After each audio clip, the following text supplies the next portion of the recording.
Good morning and a very warm welcome from Emirates Old Trafford. The captains are heading out to the middle here for the toss, the penultimate game of the season. It's the final game here at Emirates Old Trafford this year, and the September sun has come out for us, which is lovely. It's a beautiful day. The forecast for the week is excellent as well, so fingers crossed. In for a good 4 days of cricket, and it's kind of crunch time, isn't it, I guess, for both these sides. The Lancashire captain here, Keaton Jennings, and his Somerset counterpart have got very different aspirations, but it's a battle at the top and it's a battle at the bottom. Lancashire coming into this game second from bottom in Division 1 of the County Championship, and know that they need to find a win either this week or perhaps this week and next week against Worcestershire to try and remain in the First Division of the County Championship. And in contrast, Somerset, the lads just warming up behind the umpires here, come into this match still in with a great chance of winning the title. They had a dramatic victory against Surrey in Taunton in their previous game. It went down to the final few deliveries of the match, and Somerset in the end beating Surrey to keep their title hopes alive. So Lancashire looking for points to avoid relegation, Somerset looking for points to try and win the title. The two captains have had a toss. We'll find out the outcome of that, and we'll find out Lancashire's team news as well. Here's the skipper. Let's see what Keaton. Well, let's just take a little picture first, and then we'll have a chat with Lancashire captain Keaton Jennings. See what his team changes are for this fixture. Yeah, go for it. What's the news from the middle? We won the toss. We're going to have a bowl. Okay, and you come into this match on the back of a fantastic performance at Surrey last time out. How confident are you?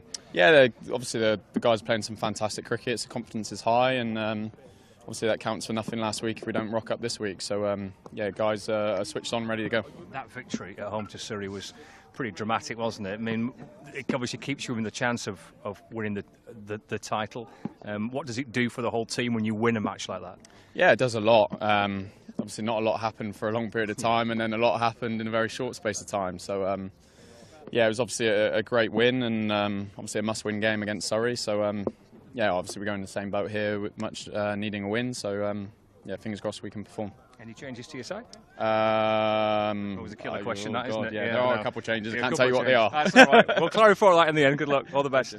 Let's hear from Keaton. So you've not won the toss again, Keaton? No, we haven't won the toss again. We are batting. Okay. And in terms of your team, I believe a debut for you. We do have a debut. Young Singy comes in, so he makes his debut at the top of the order. Slight shuffle around with the order.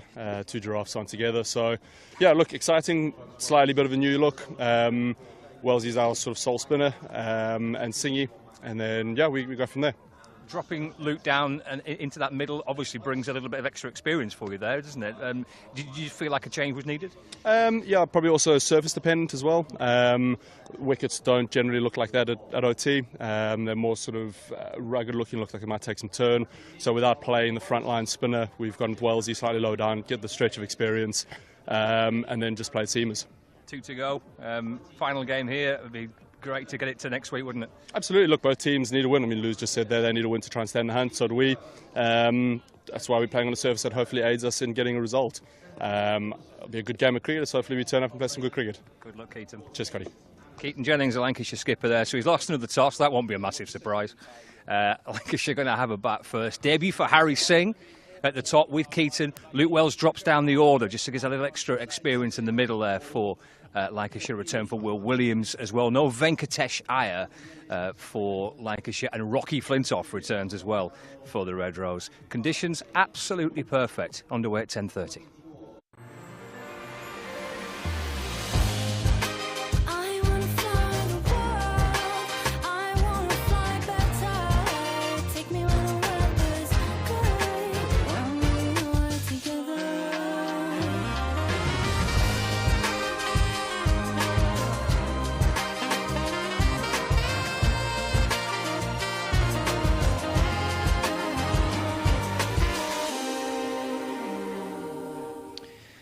So very good morning and a warm welcome to our coverage here on Lancs TV and the BBC Sport website and app, and via your smart speaker as well, for the opening day of the penultimate round of fixtures for this season. And two sides here at a beautiful sunny Old Trafford going into this fixture, needing points for very different reasons.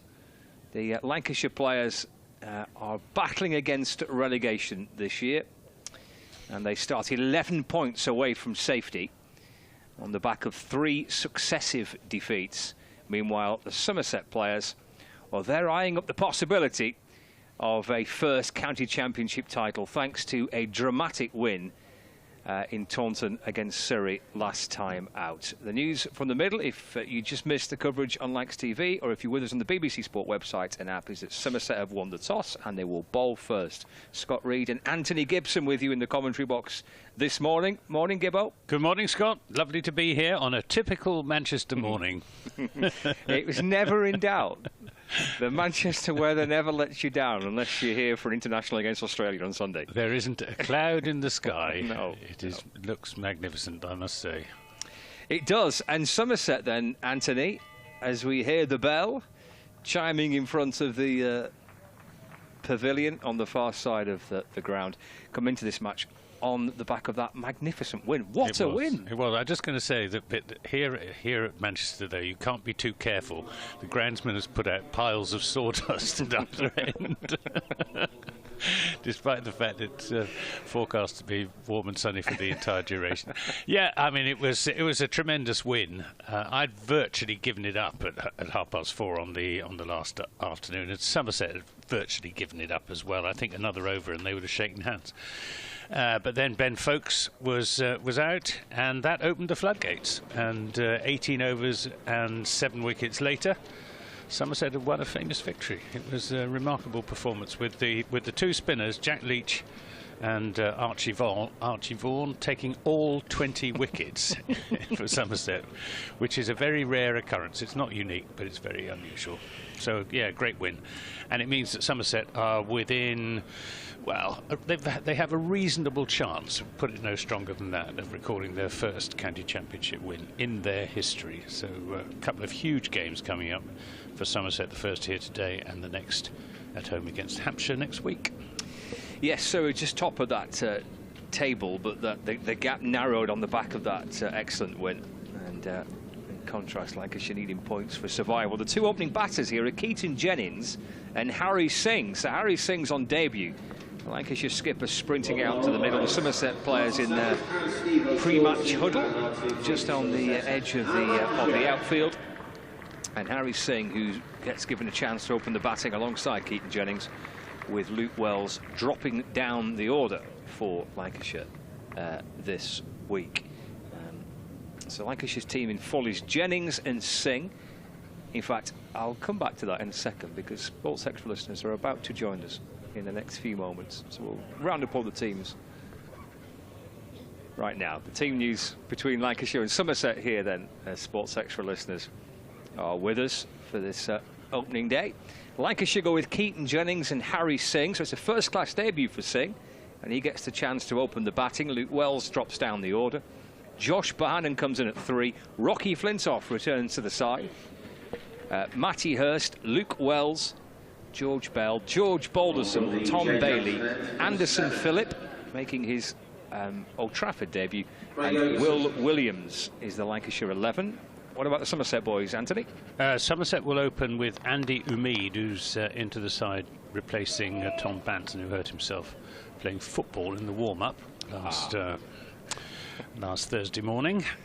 He'll open with Archie Vaughan, then Tom Lamonby at 3, Tom Abel at 4. There was some doubt as to whether Abel would be fit after he limped off in the final of the Blast on Saturday, but he is fit. Tom Kohler-Cadmore comes back into the side in place of Lewis Goldsworthy. Then James Rue, Casey Aldridge, Lewis Gregory, Craig Overton, Brett Randell, the New Zealander, and Jack Leach. So here we go. It's Overton to open up the bowling for Somerset. And it's edged. Oh, it's put down at second slip. Craig Overton, who drops very little, but oh my goodness me, I was just looking up Keaton Jennings' record against Somerset. He's played 11 games against Somerset, scored 1,107 runs at an average of 69. And then you drop in first ball. Dropped at second slip, first ball of the match. And of course, Casey Aldridge who dropped. Here is Craig Overton from around the wicket. Ball's a beautiful ball that slides past the forward press of Jennings and into the gloves of the wicket keeper, and there is no run. So, well, there was a moment of alarm for Lancashire, relief in the end for the home side, and frustration for Somerset. Would have been just the perfect start for Somerset. Torrid one for Lancashire. And Casey Aldridge clung on to that catch. Here comes Overton. Jennings on the walk, advancing down the pitch. And again, the ball with good pace and carry through to the keeper. And there's no run. Testing start this. Looks to be plenty of grass on the pitch. You've been out there and had a look at it. Yeah, that would Your be... verdict? That would be the verdict. Yeah, Lancashire have not gone with any frontline spinners in this side. Luke Wells, I guess, would be their main spinner. So that might... Lancashire's team selection might give you an indication as to type of pitch we're playing on here today. Overton with 4 slips waiting, bowls to Jennings. Again, that beats him. Again, Jennings walking. He's on the pace or 2 down the pitch with that ball just nipping around early on here. Lancashire being asked to bat first in what will be pretty testing conditions inside the first hour or so.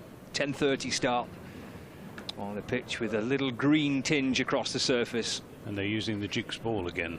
Back to the Duke's ball, yes. So 0 for 0, 4 balls into the game. Here comes Craig Overton. Anderson end around the wicket, bowls, and Jennings, who's just turned around a little bit, and the ball deflects away out towards point. And he'll come and jog back for 2. Lancashire captain Keaton Jennings. Challenges and trials of being an opening batter, especially when the ball's nibbling around as it is first thing this morning.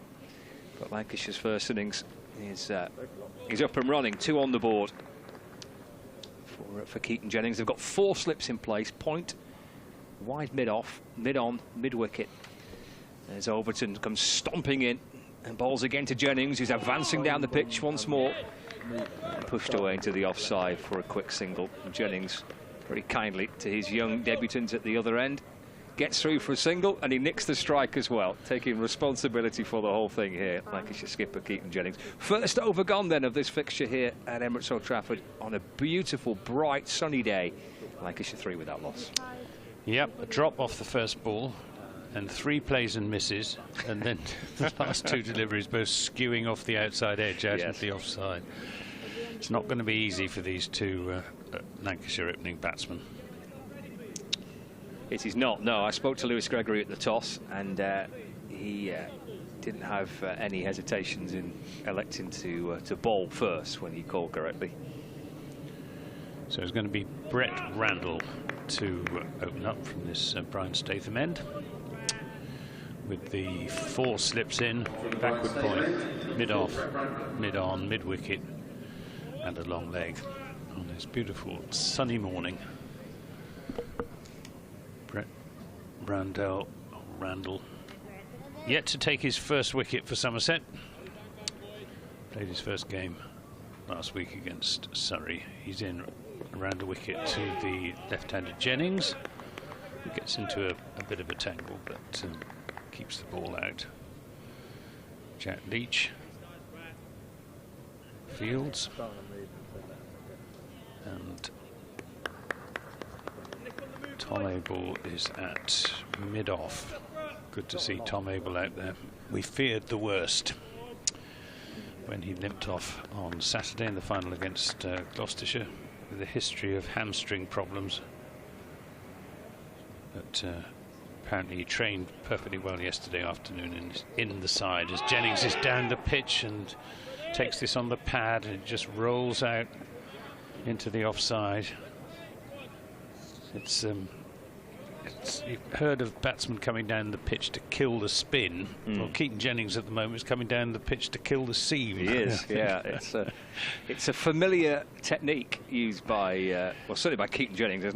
He's not alone in that technique, is he? But this is something he's done for a while now. Certainly early on in his innings, when the ball is nibbling around a little bit, he will tend to come down the pitch to the bowls, and you often see the opposition teams, if their keeper is confident and good enough to do it, standing up to the seamers with a new ball, because Jennings is taking guard outside the crease and then taking 2 or 3 steps further forward than that.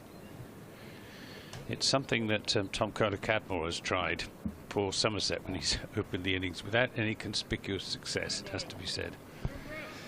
He tried it twice against Oliver Handolby at Edgbaston. He missed the first one, was caught at second slip off the second.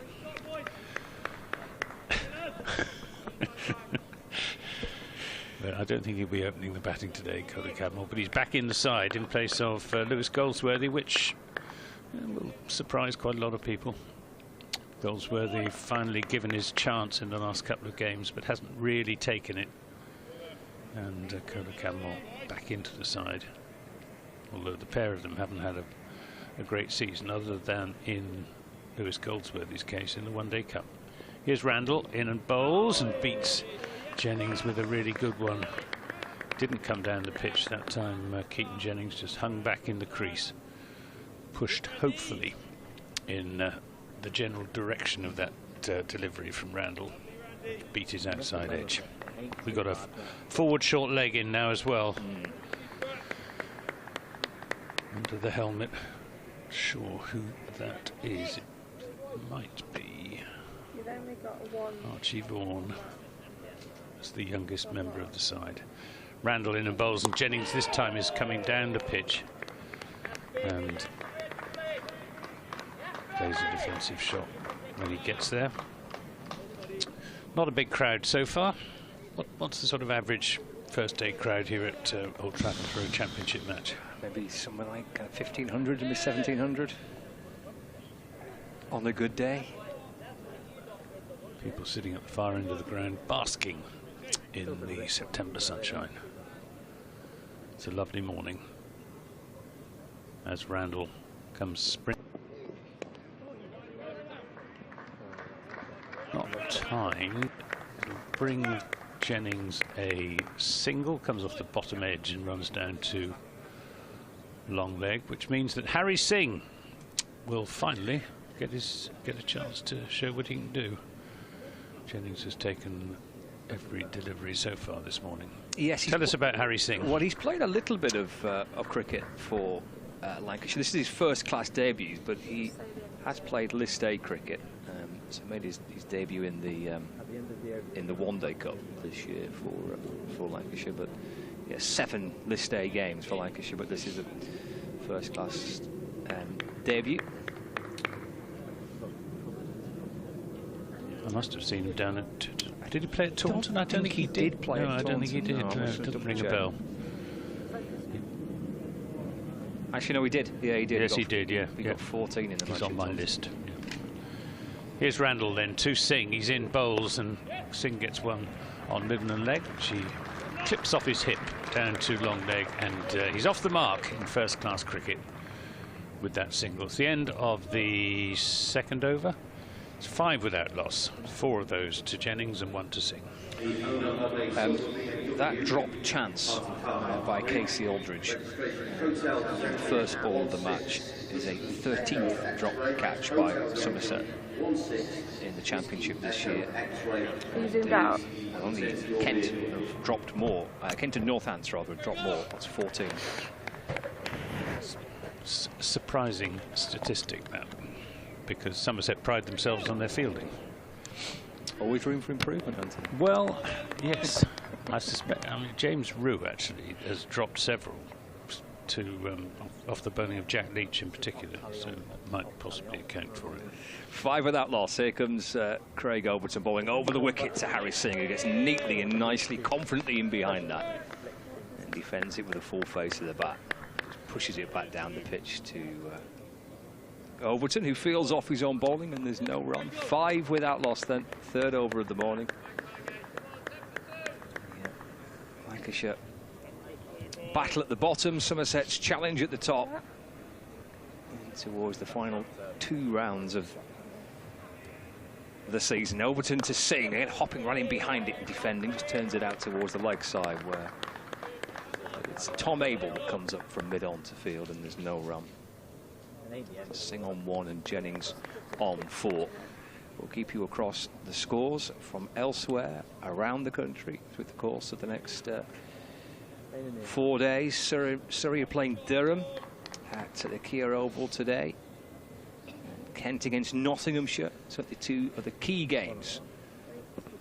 Overton's in to Singh. It's down the leg side. And taken by Root.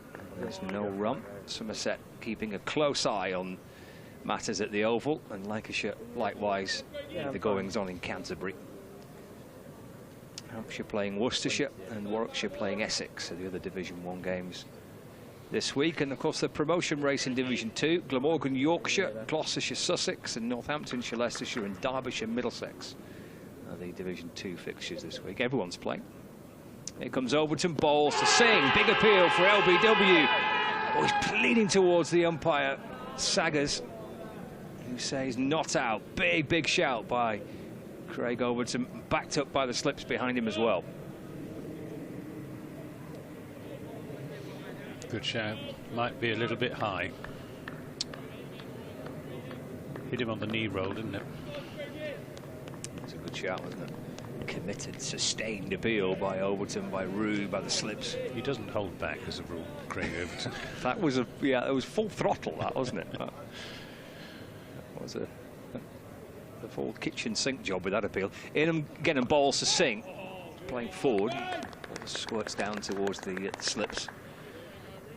There's no run. The slips are Lewis Gregory at first, Casey Aldridge at second, Tom Lammonby at third, and Andy Umeed at fourth.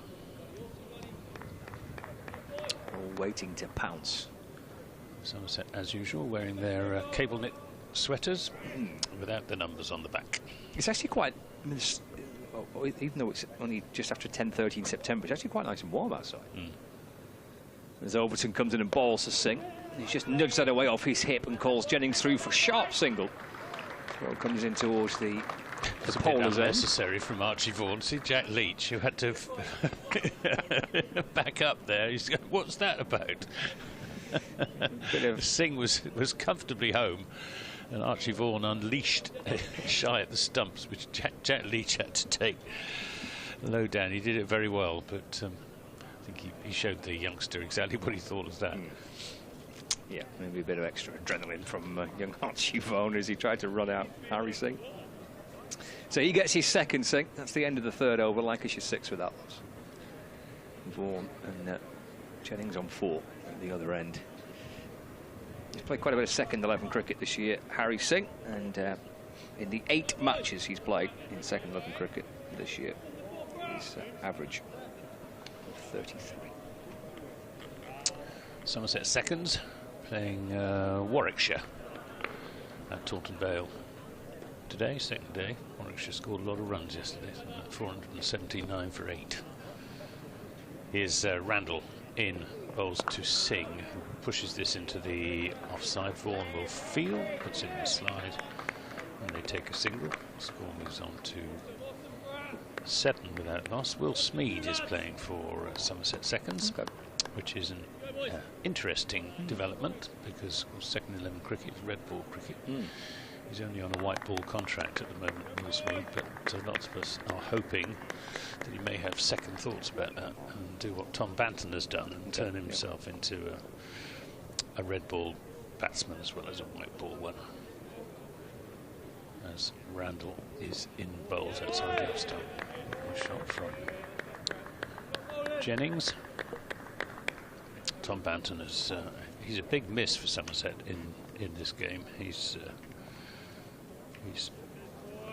been probably their best batsman in all formats. Well, he hasn't played the One Day Cup, of course, but certainly in the Blast and in the County Championship. Having a tremendous season. But it's come to an end. He won't be playing again. He won't be fit for next week. This is Randall to Jennings, who seems to have calmed down a little bit. Just played that half forward. Randall is sort of fast medium. Have we got a speed gun here? Don't think so. No, don't have one today. I think there is one down at Taunton, and I think he was clocked at sort of 77, 78 miles an hour, something like that. So lively medium pace. 4 slips go down and a forward short leg. Randall bowls wide of Jennings is off stump. There's nothing whatever to do with it. So Tom Banton's kind of re-emergence in red ball cricket, what's that kind of down to? Hard work on his part and determination. So he wanted to make himself into an all-round top order batsman. Excellent. Rather than being pigeonholed as a white ball specialist. And he's worked really hard on his technique, particularly his defensive technique, and it's actually improved his white ball cricket. Red ball. This is pulled, and that will be 4 runs. Down the leg side from Randall, and although Jennings, it's a leg by in fact, I was going to say he didn't get much bat on it, but didn't get any bat on it because it was off his pad. But poor delivery brings Lancashire 4 runs, 11 without loss. Yes, it's often a good sound defensive technique is what every batsman, no matter what style of cricket you're playing, it's got to be based on that. That's the foundation for good batsmanship. That's what I'm told by people who know about these things. Randall in bowls outside the off stump. It's not a very good over this from Randall. He's been either too far outside the off stump, not making Jennings play, or the 4-leg bye is conceded from one that was down the leg side. End of the 4th over, 11 without loss, 4 to Jennings and 3 to Harry Singh. So everyone's playing around the county championship. So Durham are batting first against Surrey, and they are 7 without loss. With, put in they were. Yeah, especially with the home side winning the toss and putting Durham into bat. Hampshire 16 for 1, batting first against Worcestershire. Nottinghamshire 21 without loss against Kent in Canterbury. As Craig Overton comes in and bowls to Singh, who drives nicely through mid-off. He's encouraged to come back for a couple. Moves from 3 to 5 as Jack Leach, who's positioned quite wide at mid-off, eventually does catch up with the ball. He's looking push shot by Singh. He moves to 5. He's 13 without loss. Yes, Nottinghamshire got much the easier game as between Lancashire and Notts away at Canterbury against Kent, who really are struggling. Craig Overton over the wicket to Singh, going back and just defending the ball away off his hip out towards the leg side. There's no run. Saw Daniel Bell-Drummond, the Kent captain, on Saturday. He was working for 5 Live Sports Extra on their team covering finals day. First time he'd done any broadcasting. Oh, nice, okay. And he was a little bit nervous. Right. But my summariser, Mark Davies, who coached Daniel at Millfield, gave him a few tips. Okay. And I think Daniel Deebs, as he's known, really enjoyed it in the end and did a good job. Overton to Singh. It's clipped away to the leg side, and there is no run. Wasn't to be then, was it not? Just on Saturday evening, just wasn't Somerset's day. I feared the worst when Gloucestershire won the toss and put us in on a pitch that was tailor-made for the Gloucestershire bowlers, and they made the most of it. But Somerset honestly didn't bat very well in the final, so it was. I think they thoroughly deserved the win. And I say that through gritted teeth. I can tell. 13 without loss. Overton from the Anderson end. Bowls to Singh, plays forward and defends. I felt about it much as you would feel about it if you'd lost in the final to Yorkshire by 8 wickets. Well, from a neutral point of view, it was a lovely story, wasn't it? Gloucestershire went on to win. Yeah. West Country derby. Yeah. Gloucestershire, the underdogs as well. Yeah, absolutely. Yeah, it's a great win for the Gloucester boys. Had a pretty decent season. Wonderful for Sid Lawrence as well, the Gloucestershire president. 13 for no wicket. Overton comes in, bowls Singh, cross and defends, watchfully pushing the ball away into the offside. Again, there's no run. Yeah, poor old Sid Lawrence has got motor neurone disease. Yes, it was. Which is a lovely picture, though, of him holding the trophy, wasn't it, with the Gloucestershire boys around him. James Bracey giving One ball left, the 5th over of the morning here in Manchester. 13 for no wicket, the home side. Batting first, drop chance, first ball of the match. Jennings put down. As Overton's in and Singh gets up onto his toes. A tall opening batter, Harry Singh, and gets right up onto the toes and steers that safely away in towards the offside. And there is no run, just a couple coming off that 5th over of the ball seems to be doing a little bit less now than it did first up.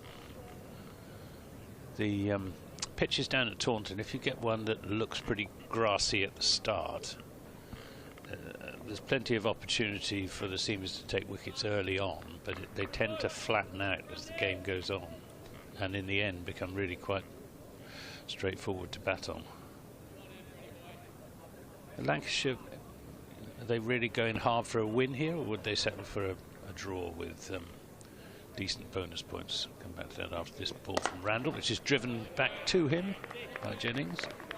Well, I think they can get relegated with a draw.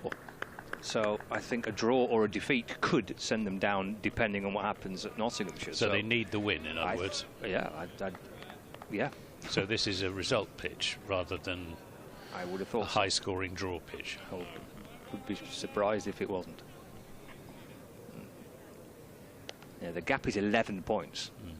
So if Nottinghamshire better Lancashire by 14 points this week.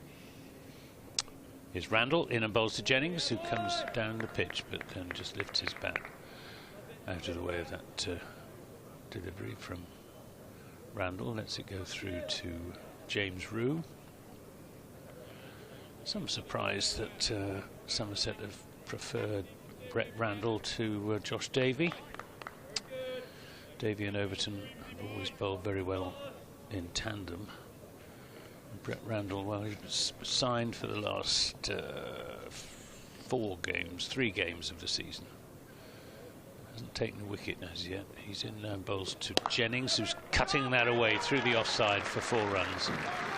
Short and wide, and it's a no ball. Is it a no ball?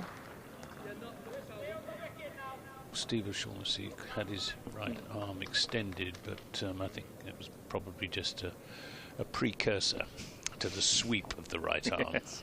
It was the first stage of, oh no, it's no ball. No, it was a no ball. No, it was. So that's 6.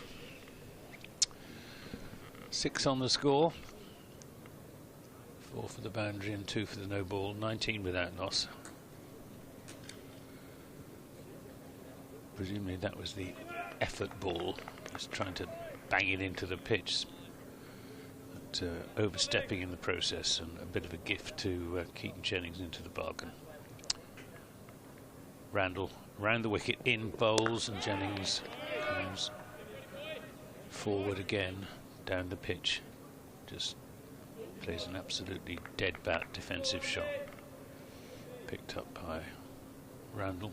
I suppose if you've signed an overseas player, you feel sort of almost duty bound to play him. Not sure he offers anything more than Josh Davey has been offering, assuming Davey's fit, and I think he probably is. He was in the teams on finals day.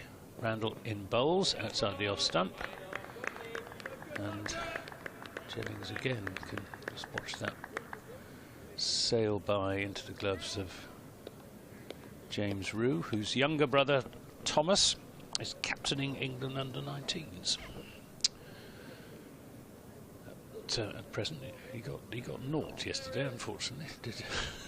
But still pretty. It's quite an accolade to be captaining the under-19s when you're only 16, which Thomas Rue is. He's regarded as potentially an even better player than his brother Randall Bowles. And it's a shriek of no. Jennings just plays that defensively into the offside. I don't think Keaton Jennings ever had the slightest intention. Was that Jennings who said, screamed out no, or was it Singh? I think it was Keaton, yeah. But, Harry Singh didn't seem particularly inclined to take a single. Well, certainly never a single there. Somerset pressing for this breakthrough. They'll want to pick up 2 or 3 Lancashire wickets by lunch to justify the decision to insert Randall bowls, and again Jennings solidly forward. Plays it back to the bowler. Keaton Jennings averaging 69 against Somerset. His best, his highest score in his career was made against Somerset. What was that, 2 years ago? Yes, he was, yeah. At Southport, 318. And last year, he was going great guns. He was about 190 not out when he did his hamstring, I think. Well, it was, wasn't it? Down at Taunton. He looked dead set for another triple hundred at Taunton. Yeah. He likes batting against Somerset. He's had a good year as well. He's not far off 1,000 runs. Absolutely, yeah. I was just looking. Craig Overton comes in to Singh, who's in behind it and defends, and it's pushed away off an edge down towards the third boundary. Comes back for 2, Singh, moves on to 7. Yeah, I think he needed 55 runs coming into this game to get to 1,000 in the championship this season. And for a team with just 15 batting points all year, second from bottom, it's a pretty impressive effort.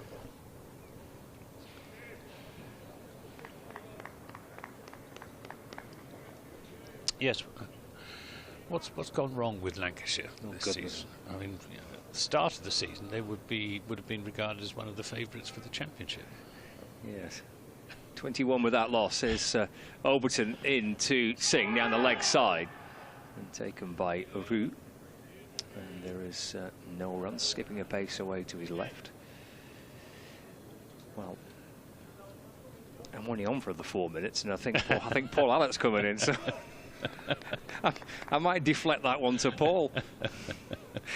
I think pretty much everything that could have gone wrong has gone wrong for them. They had the senior pros who were out of form really at the start of the season with the bat and with the ball, and then other younger players coming into the team. Overton to Singh. It's defended out towards square leg. There's no run. They started poorly, so you're playing catch-up straight away. Yeah. I think they lost 3 on the spin at the start of the season, and you just on the back foot straight away, and they just never really got going. Fundamentally, just not. Well, as Keaton Jennings said last week, they've just not played good enough cricket over the course of the season so far. Not scored enough runs, not taken enough wickets, and they've not really, with the odd exception of a couple of games. They beat Durham at Blackpool. That was a good game. They played well across 4 days there, and they beat Kent in Canterbury.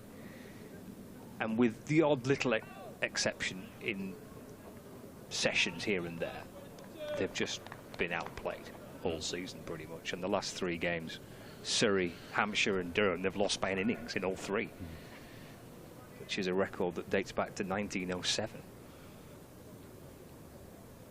Overton into Singh, edged, taken this time. Lammonby. At third slip. The yelp of celebration from Craig Overton. High fives amongst the Somerset players. Singh departs for 7. And Lancashire lose their first wicket in the 7th over, 21 for 1. Yeah, just watching the replay, he had to play. It was a good ball. He went right. He played quite hard at it, though, Singh, didn't he? With the result that the ball carried very comfortably to Tom Lammonby into his midriff at third slip.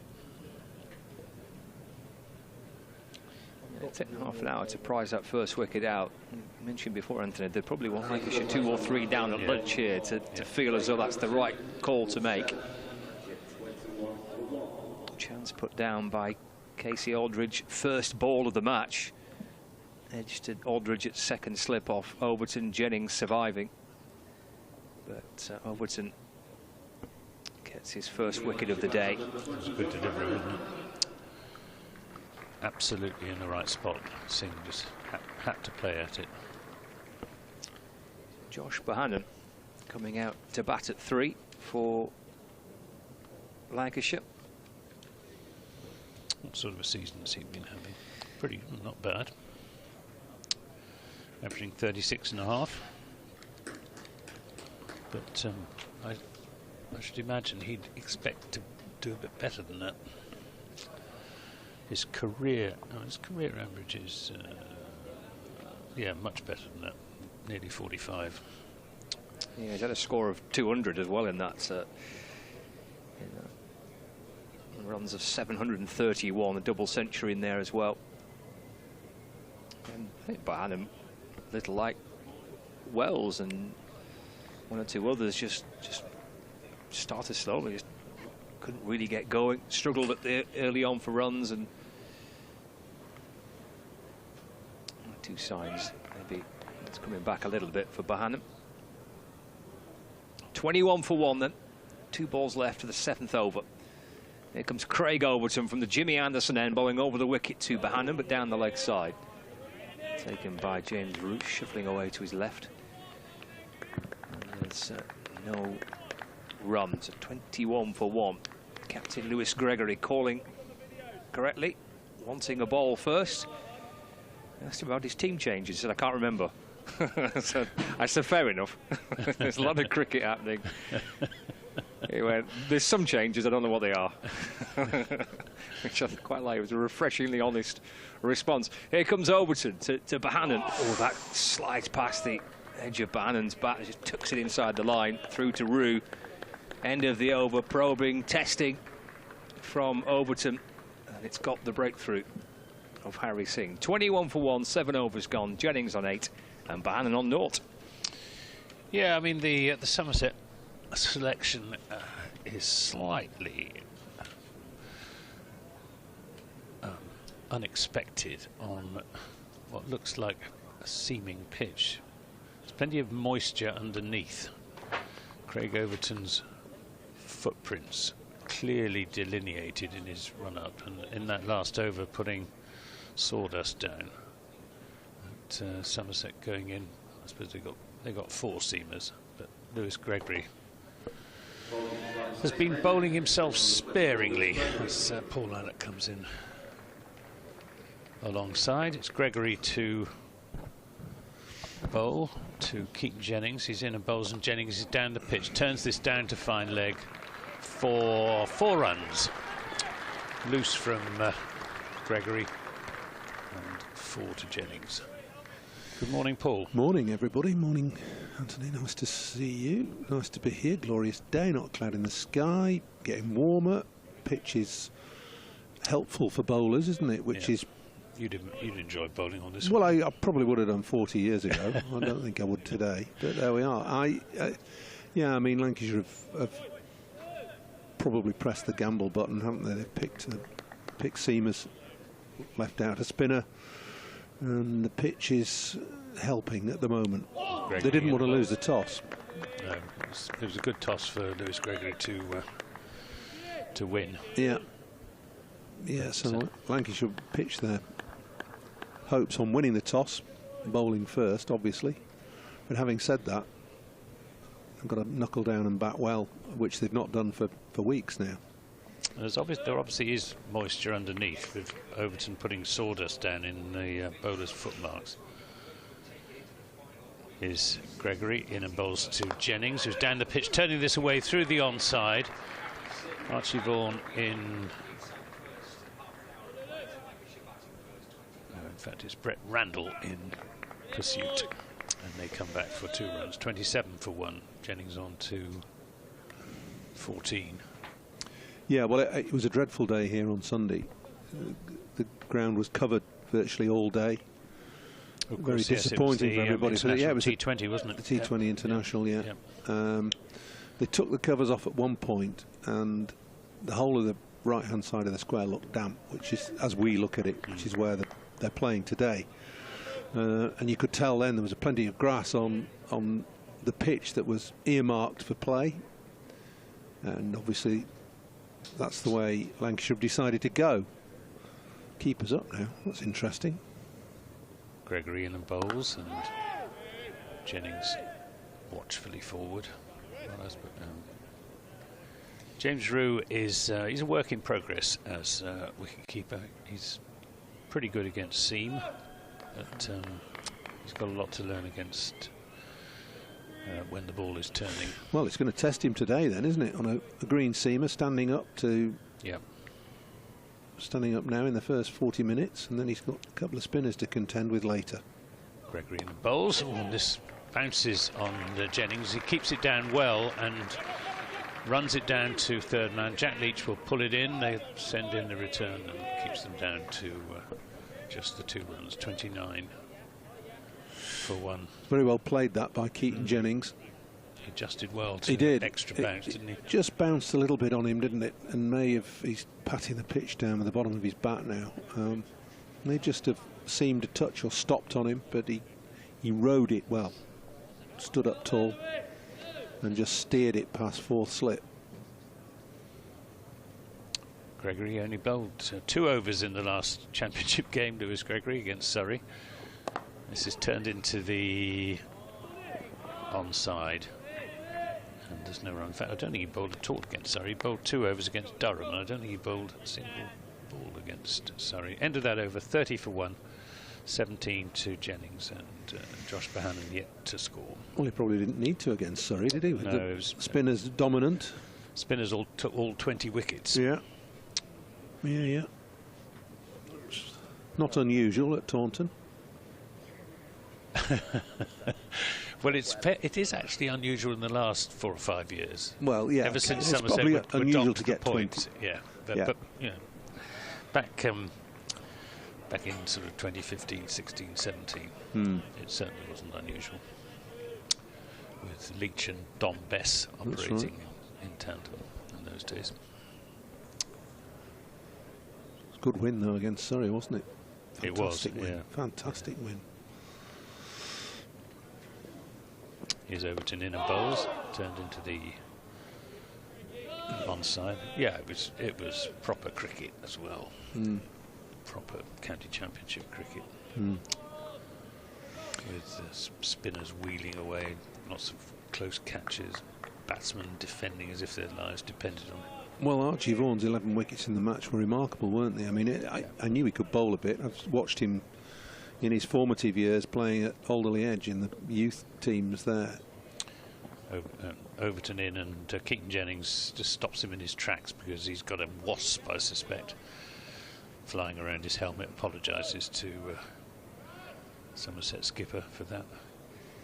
Yes, I asked him whether he thought himself, you know, as more of a batsman or more of a bowler, and he said he wasn't sure at this stage. Well, but I think Somerset rate him more as a batsman.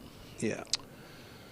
Overton in and bowls, edged, and not sure if that carried to Umeed at fourth slip. I think it may have just been short. Yeah, I don't think it did carry. Judging by the way Umeed he went one-handed and tried to scoop it. Yeah. No, he's just falling short on him. He's quite close there at fourth slip as well, so not a great deal of pace in this pitch. Overton generally got it through a bit quicker than this, but they're very close, those slips. Is Overton into Jennings, who's down the pitch, turning it into the onside. Vaughan will field. Oh, there we are. Interesting. Wickets taken by ends in the championship here in 2024 from the Statham end, which is the end from which we're commentating. 49 wickets. 29 from seam and 20 from spin. From the Anderson end,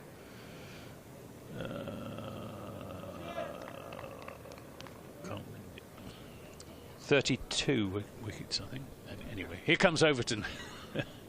He's in and bowls to Bohannon, who looking for a single to get off the mark, won't get it there. 57 wickets. So there have been more wickets taken from the far end. 29 from seam and 28 from spin. So better do all your batting at the other end then. Yeah, absolutely. That's a good stat. Yeah, Bohannon itching to get off the mark, trying to scamper through for a single there. It's Overton again, and this is just short of slip again. That's both batsmen getting the outside edge, their outside edges having been found in this over, and not quite carrying this time to Casey Aldridge at second slip. You'd expect with the firmness of the pitch and the amount of grass on it, the ball to carry, but it's not doing, which is strange, really. Overton in bowls to Bohannon, turns this into the onside, won't get a run here, as it goes straight to Archie Vaughan. I mentioned Lancashire had gone seam dominant in their bowling attack. They've packed a load of batters in as well, haven't they? Singh being brought in to open and Wells being dropped down the order. I think he might bat at 4. Is it a team that's been chosen to win?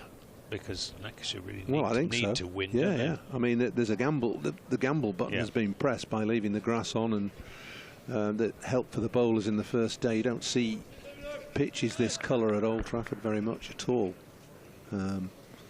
So the best, or they consider, the coaches and the director of cricket, I think, consider the best chance of getting a victory is to leave grass on. And hope that it continues to seam through the match. The weather is probably against that, with 3 of the best days of the summer due to come. Is Gregory to bowl from this Statham end, and played out by Jennings to Leach at backward point. Well, Rue standing up means that Jennings has to stay in his crease, really. He likes to walk down. He's developed a method of walking down to bowlers of less than express pace. So he's 2 or 3 paces outside his crease at times. Can't do that with Rue standing up, even though he'd be itching to against the lesser pace of Gregory. It's Gregory round the wicket to Jennings, plays that from the crease. Is it something that's being coached now? Because I've noticed 1 or 2 players, Tom Kohler-Cadmore for Somerset, Tom Banton has just been sort of edging forward slightly as a sort of trigger movement, as opposed to the more conventional backing across. Yeah, I think it stems from the more adventurous way that batters play these days. Comes from probably white ball cricket. Opening batters tend to try and get a shift on, don't they, in the power play? Maybe that technique is... Oh, this one bounces on Jennings, and again he rides the bounce really well.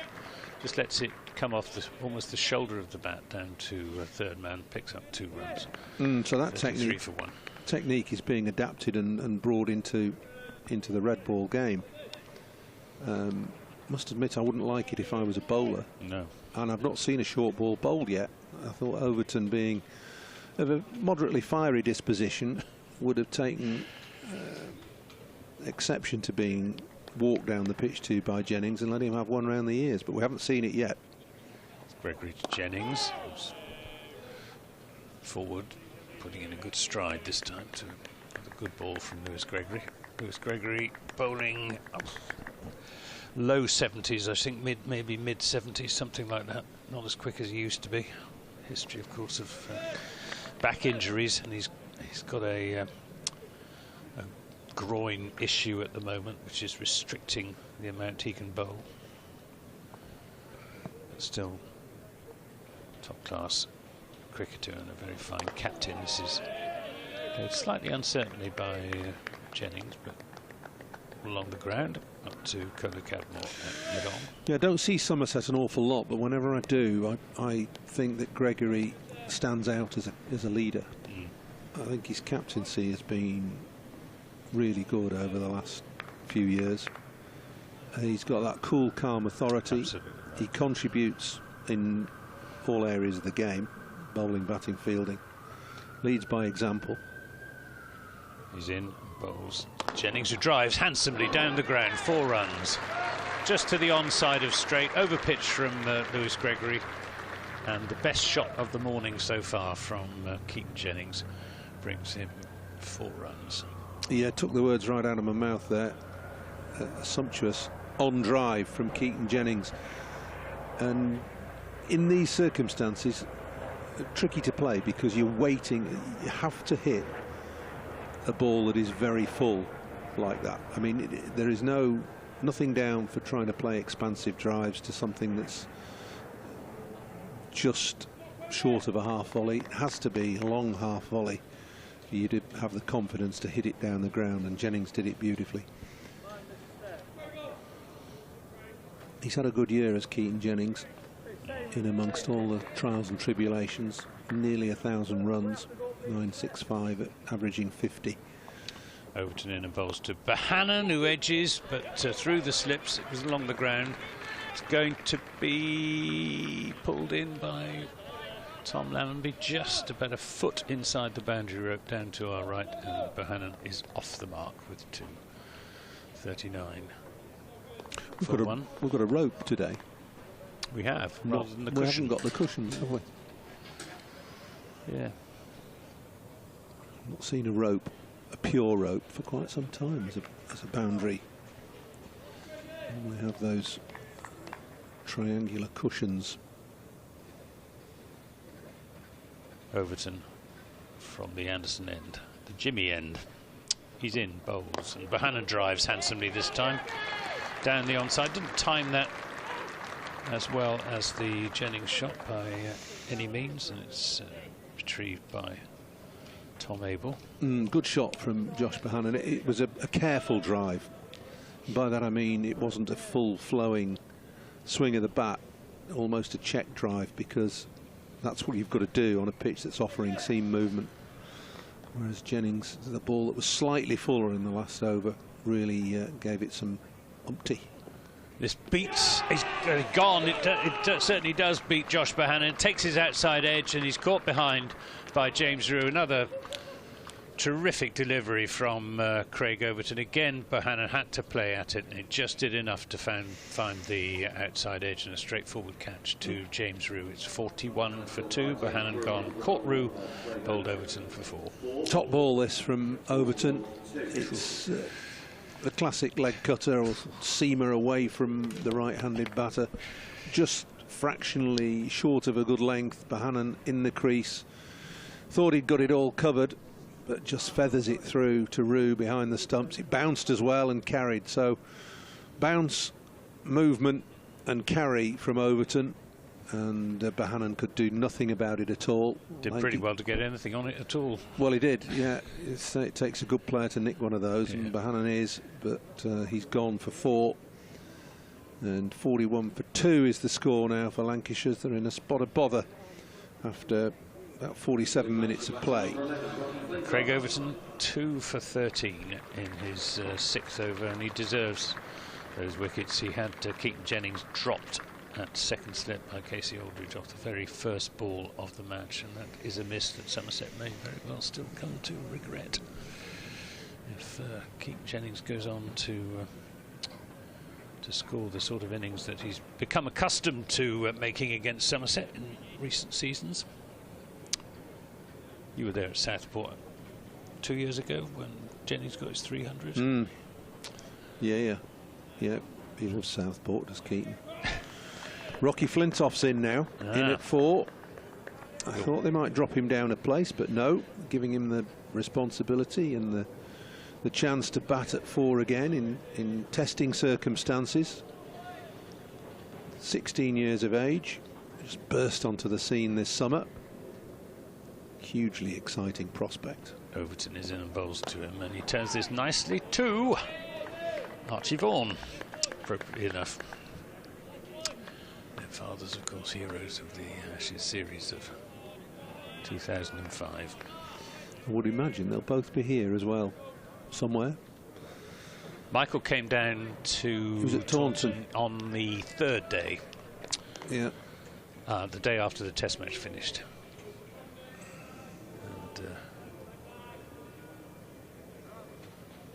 Was obviously very proud of his son's achievements. This is driven by Flintoff back and half stopped by Craig Overton, who just not sure. He gives him a look. Whether there's any verbals to go with it or not, I don't know. Wouldn't entirely surprise me. Well, there'll be water off a duck's back to young Rocky, I'll tell you that. But that was a really positive stroke from Flintoff. Driven hard back at the bowl. It's a good stop, good cricket all round, really. Flintoff in just his 3rd game of first-class cricket. Overton in and bowls to him. He drives, but straight to Abel and mid-on. End of that Craig Overton over. He's bowled 6 overs and has figures of 2 for 13. Really good probing spell from Overton. It's exactly what his captain would have wanted, having won the toss and put the opposition into bat. couple of wickets, could easily have had more. Could have got Keaton Jennings first ball of the match. There's the Somerset flag, the red dragon on the yellow background, hanging from one of the hotel balconies. That part of the hotel here was under construction last time I was here, last May. Fully opened in November last year, and proving very popular. Good place to watch from. Absolutely. Wonderful view of the cricket. Got all your own facilities as well. Just to hold up somebody moving behind the bowler's arm down below us. It's an attempt by the Somerset dressing room to distract the Lancashire batters. It's Gregory and bowls. Good leave that by Keaton Jennings. Not only have they left the dressing room door open, they've got substitute fielders in yellow bibs bobbing up and down. They're not doing it on purpose, quite obviously. Steve O'Shaughnessy. You must have played cricket. Yeah, I played with Shawnee in the 80s, early 80s. And this time Lewis Gregory, I think, just lost his run-up. And Jennings takes the opportunity to go down and sweep away a few loose impediments, to use a golfing term. 3 slips and a 5th slip, not quite a gully, for Gregory to Jennings. And there's an appeal for leg before wicket that's presumably, has that flicked the pad? No, it didn't flick anything. It's given as a bye, which will be a relief to James Rue, because if it given as a run, it would have been a drop catch. And I think he's decided to go back to standing back to Gregory after that one. Well, I think probably for Flintoff, who's not as prone to coming down the wicket, he'll give himself, Rue will give himself more of a chance standing back. So Flintoff on strike to Gregory, who's in and bowls, and Flintoff in fact does advance. Gregory taking a leaf out of Keaton Jennings' book that James Rue is standing back. Tell me, does Archie Vaughan look as much like Michael as Rocky looks like Freddie? Not quite as much, but there are certainly similarities. Although I think he's modelled his bowling certainly on Graham Swan. I saw Archie play one of those short arm pulls that his dad played so well in that wonderful Ashes series. Here's Gregory in bowls, edged, and good stop at 4th slip by Tom Lammonby. Yes, he's I suppose he must be. I think he's slightly taller than his father. He's tall lad, Michael, you know. Yeah, I know. 6'3", probably. Yeah. 6'2", 6'3". I wouldn't have thought, there probably isn't much in it, actually. And he's obviously quite willowy, Archie, still. This is turned away into the onside. Nice shot from Flintoff, but won't get off the mark as it's fielded by Randall. But it's his bowling, he wears number 66, same as Graham Swan, and he kicks up his right heel at the start of his run-up, and his approach, very much like Graham Swan. Whether it's conscious or not, I haven't asked him. But, well, if he models his batting on his dad and his bowling on Graham Swan, he's not going to be too bad, is he? Yeah. Yes. It's Gregory into Flintoff. Gets tucked up a little bit there as that ball just comes back into him off the seam. End of that over. It's the 12th over of the innings. 42 for 2. Jennings on 24 and Flintoff yet to score. Elsewhere, Durham 40 without loss, having been put in by Surrey at the Oval. Hampshire 46 for 2 against Worcestershire. They won the toss and batted. And bad news for Lancashire, I'm afraid, is that Nottinghamshire 67 without loss in just 12 overs against Kent at Canterbury. And in the other game, Warwickshire in trouble against Essex, 29 for 3. It's in the first division. In the second division, Yorkshire 43 without loss against Glamorgan, as Overton is in, bowls to Jennings and no shot to a ball outside the off stump. Gloucestershire 30 for 3 against Sussex. Leicestershire 26 for 1 at Northampton. Finally, Derbyshire 31 for 1 against Middlesex. That Nottingham. Hamid 16 not out. Slater 45 from just 43 deliveries with 10 fours. Doesn't say much for the Kent bowling, does it? Here's Overton in, bowls to Jennings, who's down the pitch, and Overton flicks the ball back at the stumps, but contents himself with that. Doesn't seek to make eye contact with Keaton Jennings. It's a very deliberate walk down the pitch from Keaton Jennings. 2 paces at least, maybe 2.5. And you know, if I was bowling and I saw the batter doing that, even at Overton's pace, you'd have to bang it in short just to see how he handled that. Let's see if he does. No, there's another good ball, just a little bit wide of off stump, and Jennings doesn't have to play a shot. And I'm not saying by any means that he has to bowl everything short, but just the odd one where well, you've got to test him out, just see what. You could even put the square leg back on the boundary for a couple of balls just to see. We haven't seen a single attempted bouncer this morning, no, have we? Nothing short at all, really. In normal circumstances, you wouldn't when it's seaming around. Overton in and bowls, and this comes off a mixture of bat and pad.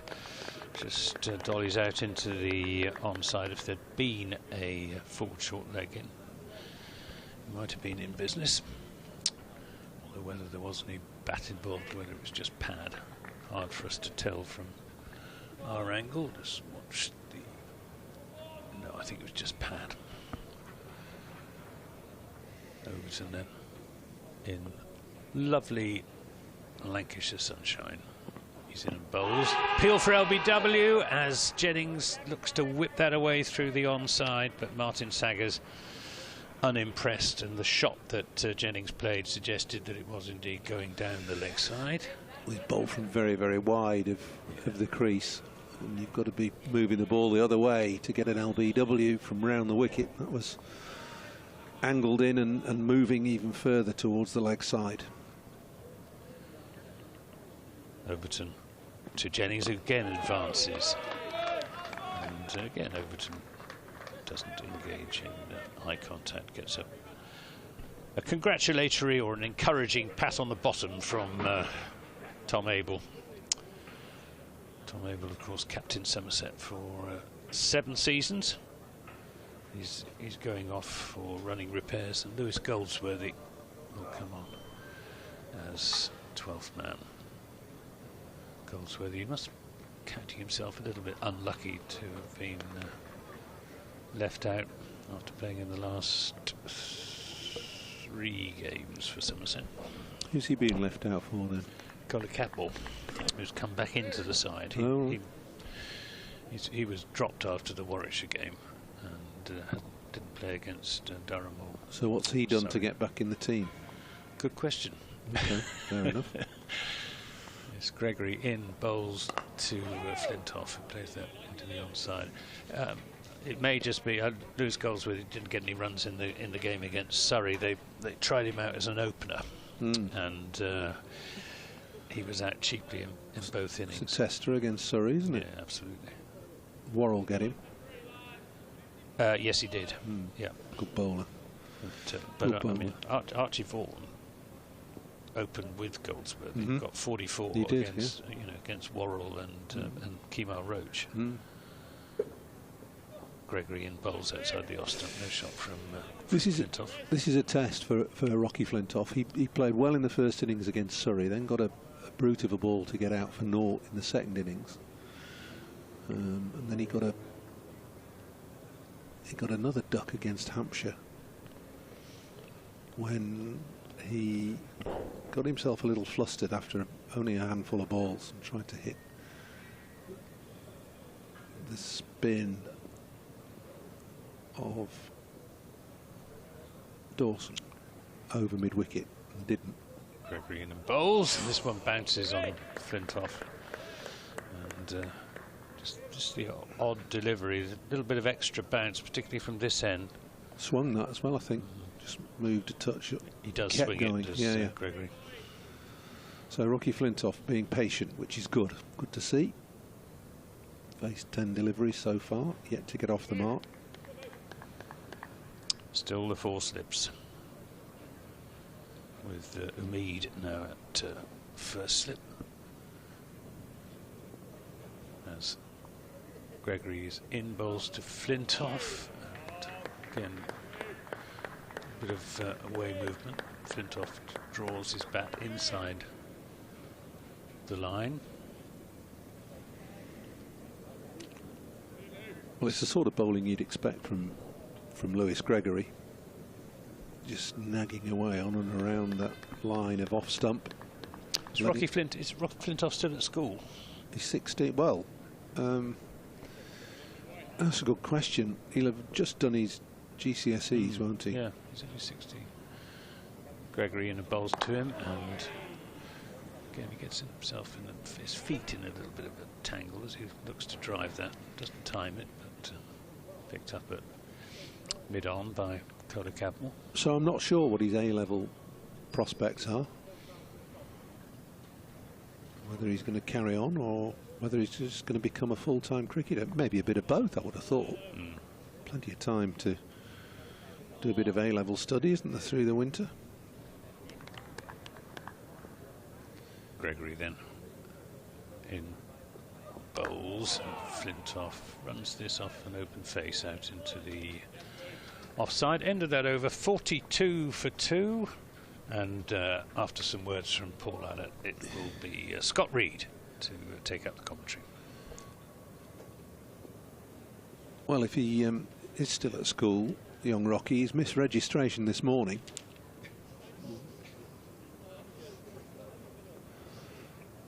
So, still, when I say still there, he's playing okay. Playing some positive strokes, faced 13 balls, yet to get off the mark, but doesn't look worried or flustered like he did against Hampshire. Looked very touchy, wanted to get runs on the board quickly. He got his GCSE results the morning of the first day of the Surrey match. So this was his debut, first-class debut, Lancashire debut. And yeah, he got his GCSE results in the morning of that game. Bowling change from the Anderson end as Randall comes back into the attack and bowls. Forward goes Jennings and defends, and there's no run. So yeah, during the warm-ups, got his GCSE results. Were they good? Well, or did he not publicise them? I didn't really delve too deeply into it. Right. They seem to be, well received. So is he staying at Manchester Grammar? Nobody knows. Nobody knows. Okay, fair enough. I think his mind quickly turned from the results to. I bet it did. to playing. Randall in to Jennings. Oh, he's going back, trying to cut the ball, a little bottom edge. Ricochets down, almost ricocheting back onto the stumps. Might see Jennings advance down the pitch again. We've got Gary Morgan doing some stats for us, haven't we? Yeah. Revered Gary as Lancashire's second team scorer and all sorts of other things as well besides on his CV. He just handed me a piece of paper. 14 times Jennings has come down the pitch this morning. He's faced 48 balls. And down he goes again as the ball slides past the edge of the bat into the gloves of James Roux. And there is no run. Another stat consigned to the bin.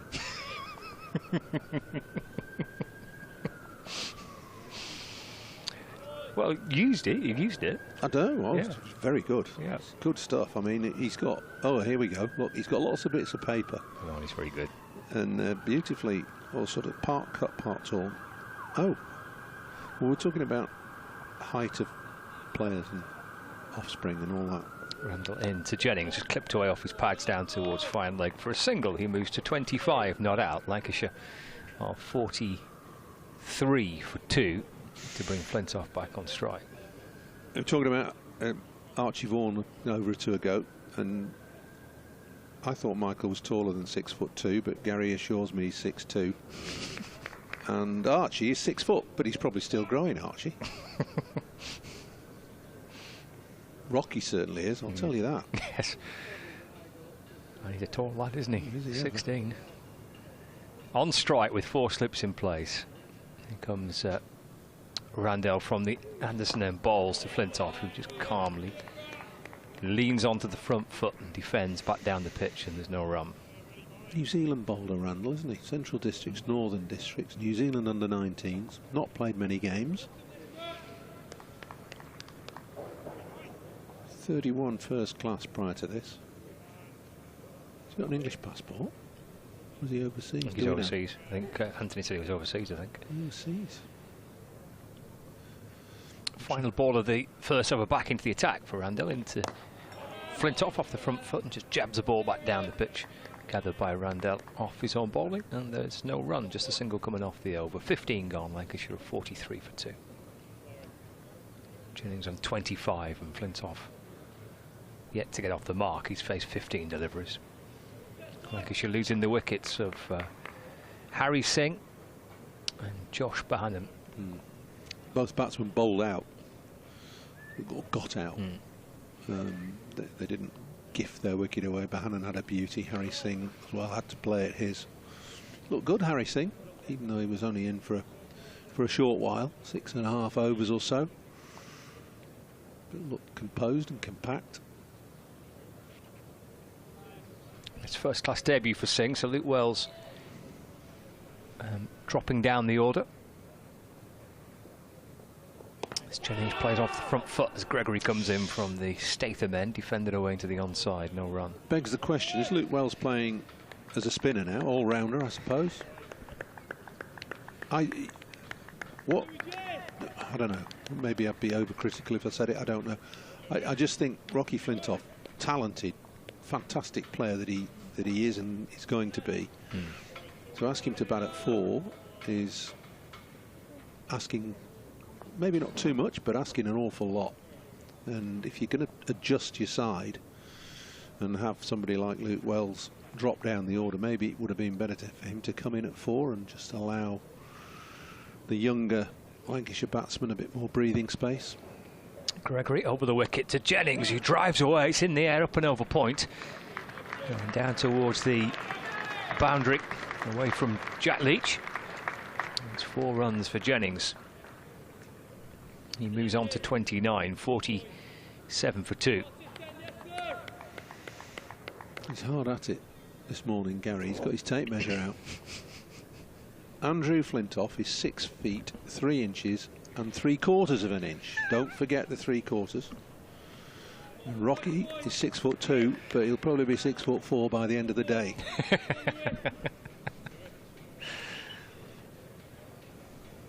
47 for 2. Jennings 29 not out. Here comes Lewis Gregory from the Brian Statham end.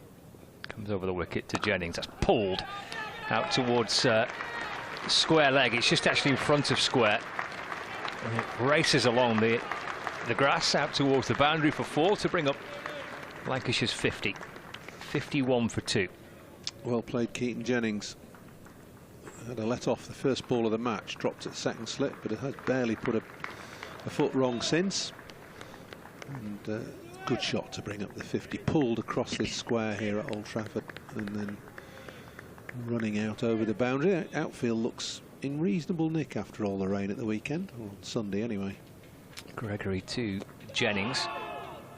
Deflects down towards gully. There's no run. Yes, it was a rather cruel outcome, wasn't it, on Sunday, because Saturday was lovely and the rest of this week is excellent. The one day where the international fixture was here was the only day really in that sequence where it was poor weather.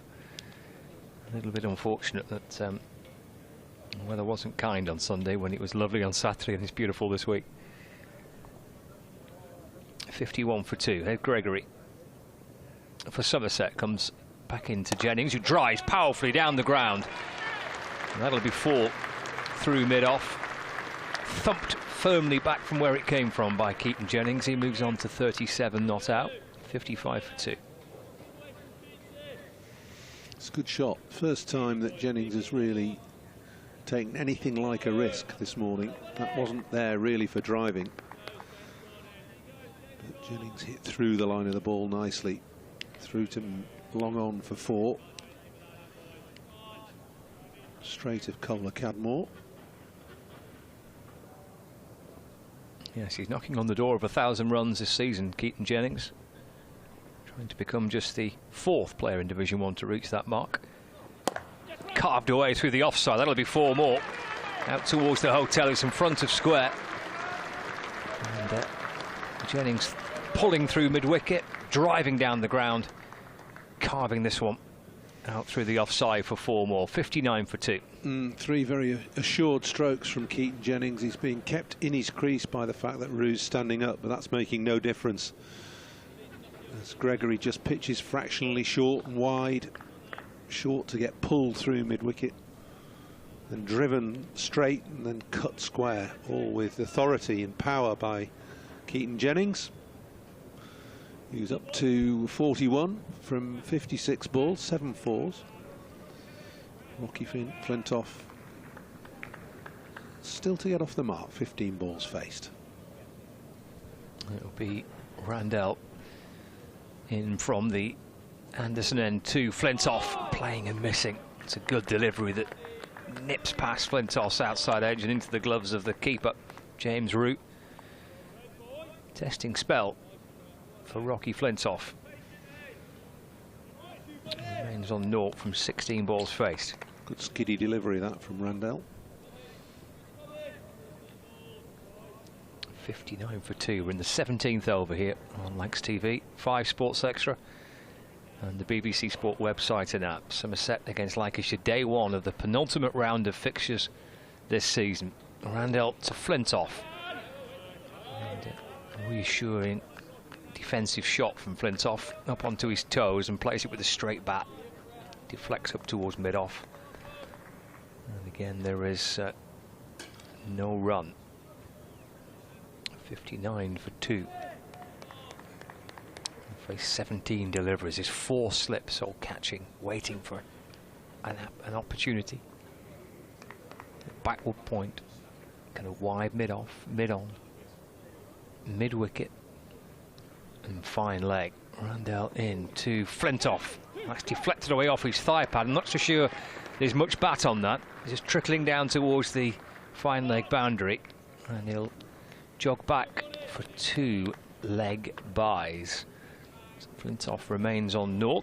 The score moves on to 61 for 2. Could be Andrew, couldn't it? Standing there now. That's how he, exactly how he used to stand. Legs crossed, hand on hip, leaning on the bat. And the walk to the stumps from there is exactly as he would have done it as well. Randell into Flintoff. Loops away into the onside towards mid-wicket. And there's no run. Don't like short legs these days, do they? This is a classic short leg pitch. If you're an opening bowler on a green seamer here at Old Trafford with a little bit of bounce, it doesn't have to be quick, a little bit of bounce and a bit of stop. Short leg, it does many things to a batsman.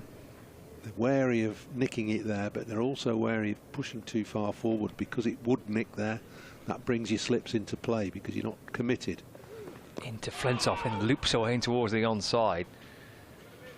And again, there's no run. They're signalling now for a helmet, aren't they? Here we go, short leg coming in. We had one early on, didn't we, when Jennings was batting and Overton was bowling. That was inside the first couple of overs of the day.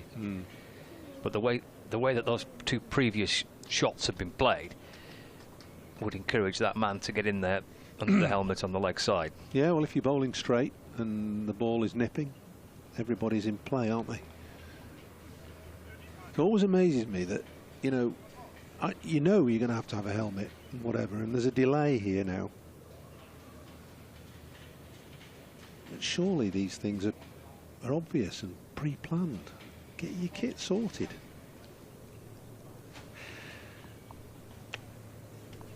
Eventually, we get there. Andy Umeed has popped the helmet on, got his protective gear. Only one ball left of the over. Yeah. But he's in at short leg. Not that short, is he? No, he's just gone a pace or two backwards, hasn't he? Final ball of the over. Randall to Flintoff, looking to drive. And the ball just loops and into the offside. And it's picked up by Tom Kohler-Cadmore. It's the end of the over. 61 for 2. 17 overs gone. Jennings on 41. Flintoff on 0. Paul, you stay where you are. Kevin will come and join you for a bit.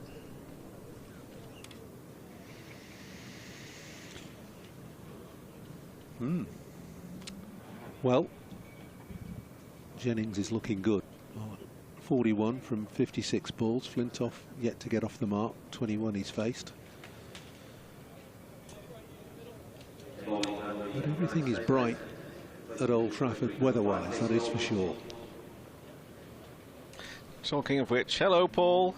Kevin, I'm feeling very bright and cheery this morning. You have. You've been lurking in the background for quite some time. You're very hard on me. You've had other duties, I believe. Yes, I do have other duties. You like this. You're perfectly fair in some occasions, but yeah. I have a lot to do. I tell you what's worrying me is that Gary Morgan's here. Morgan is giving us more pieces of paper. There's rainforests disappearing as we speak.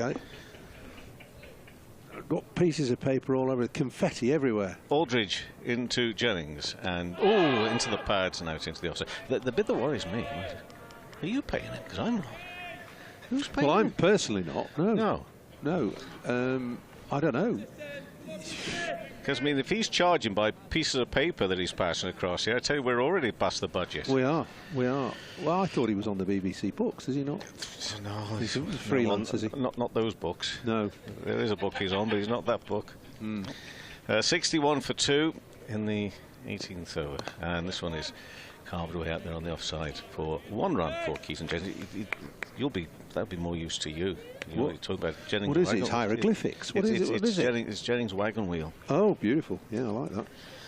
What does it tell you, Paul? It tells me that he's scoring runs all around the wicket, apart from through mid-off. 2 fours through mid-on.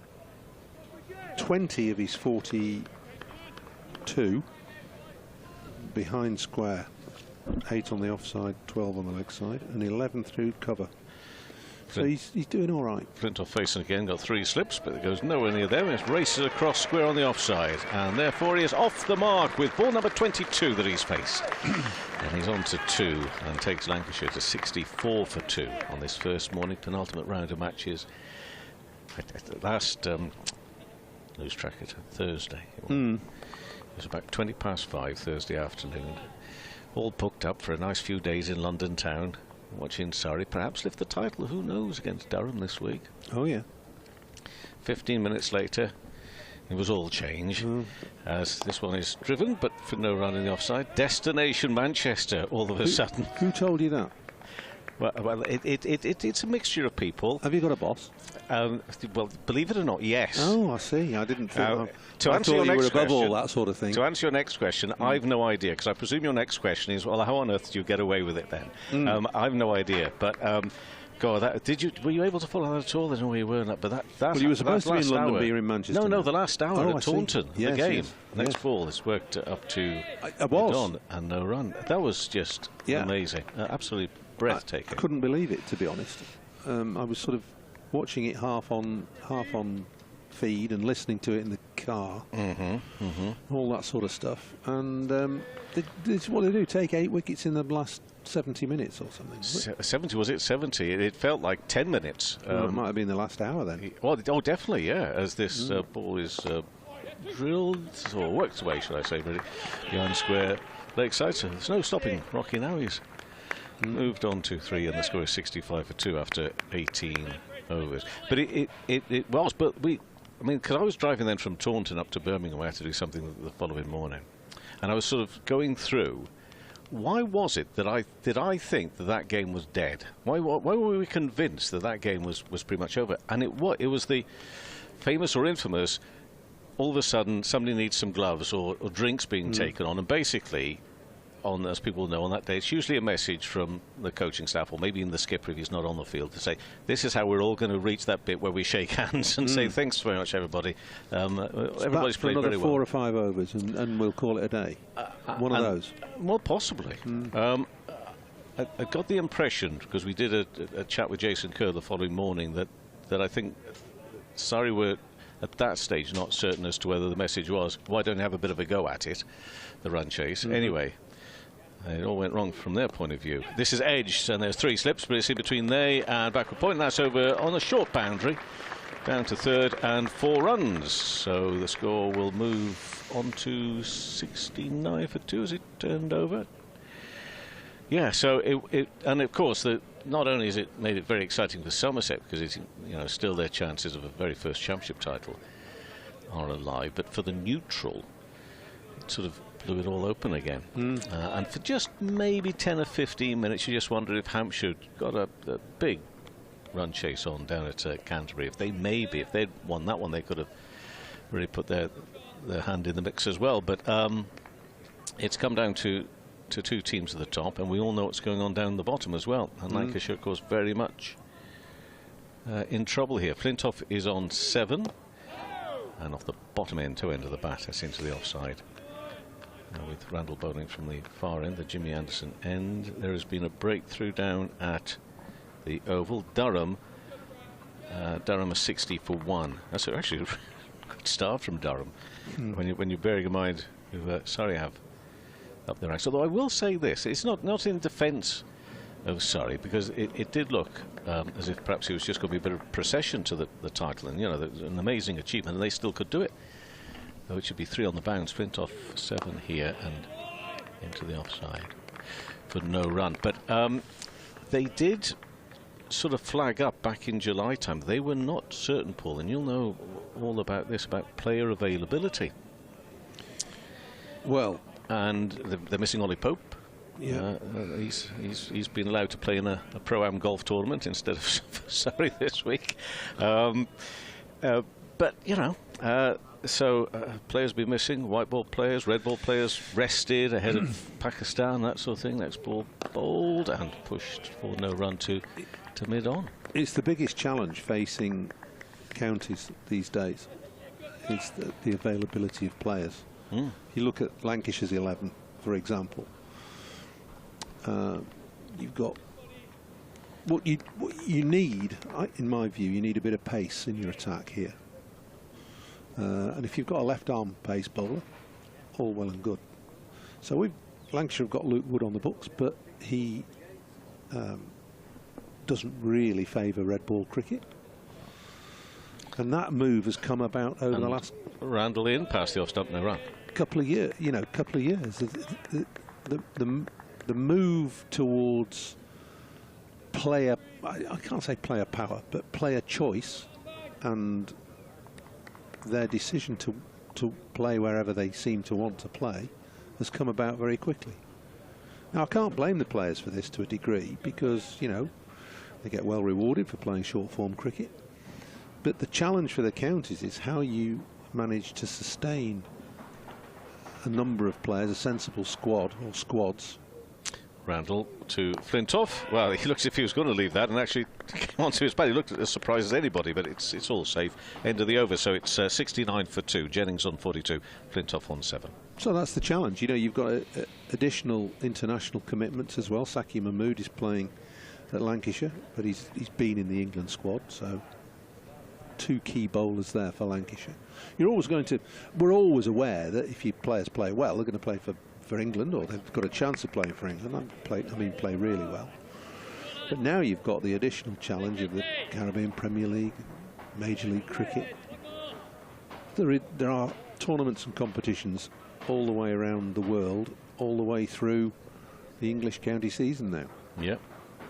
Aldridge started the next over, tucked away nicely by Jennings for 1. He moves to 43. Not seen much of Aldridge. Not seen much of Aldridge. He looks as though he could have a bit of pace to me. He's got that sort of long levers, tall lad, and looks as though he could get it down quickly.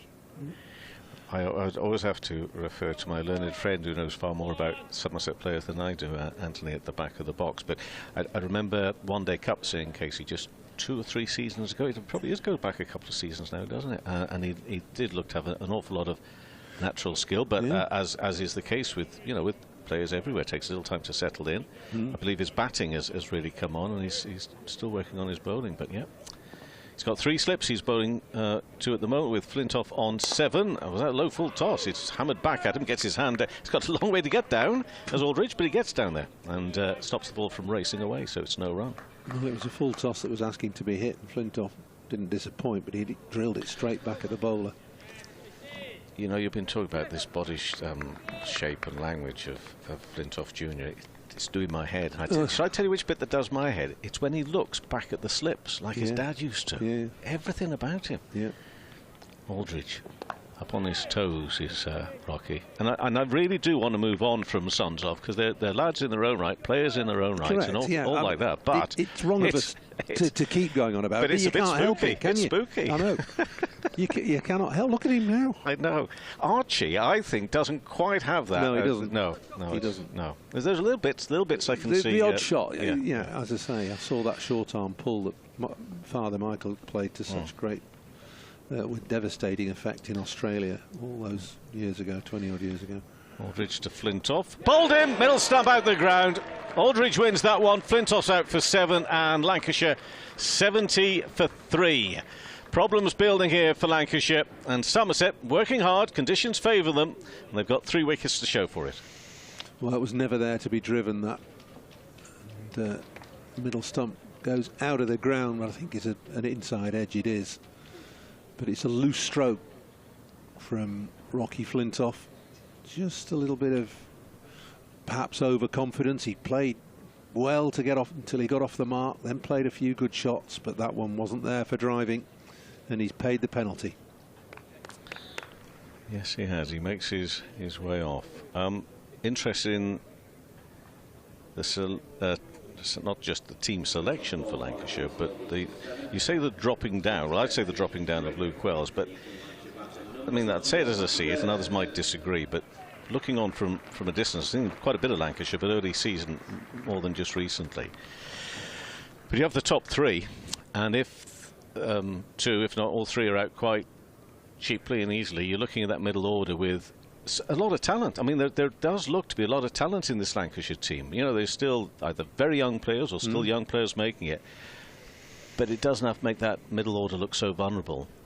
And the placing of Wells just a little bit lower down now perhaps gives that a little bit of an opportunity to build again if things do go wrong. They go wrong for all teams, of course they do. Within, you know, you could argue especially with 10:30 starts in September and the like.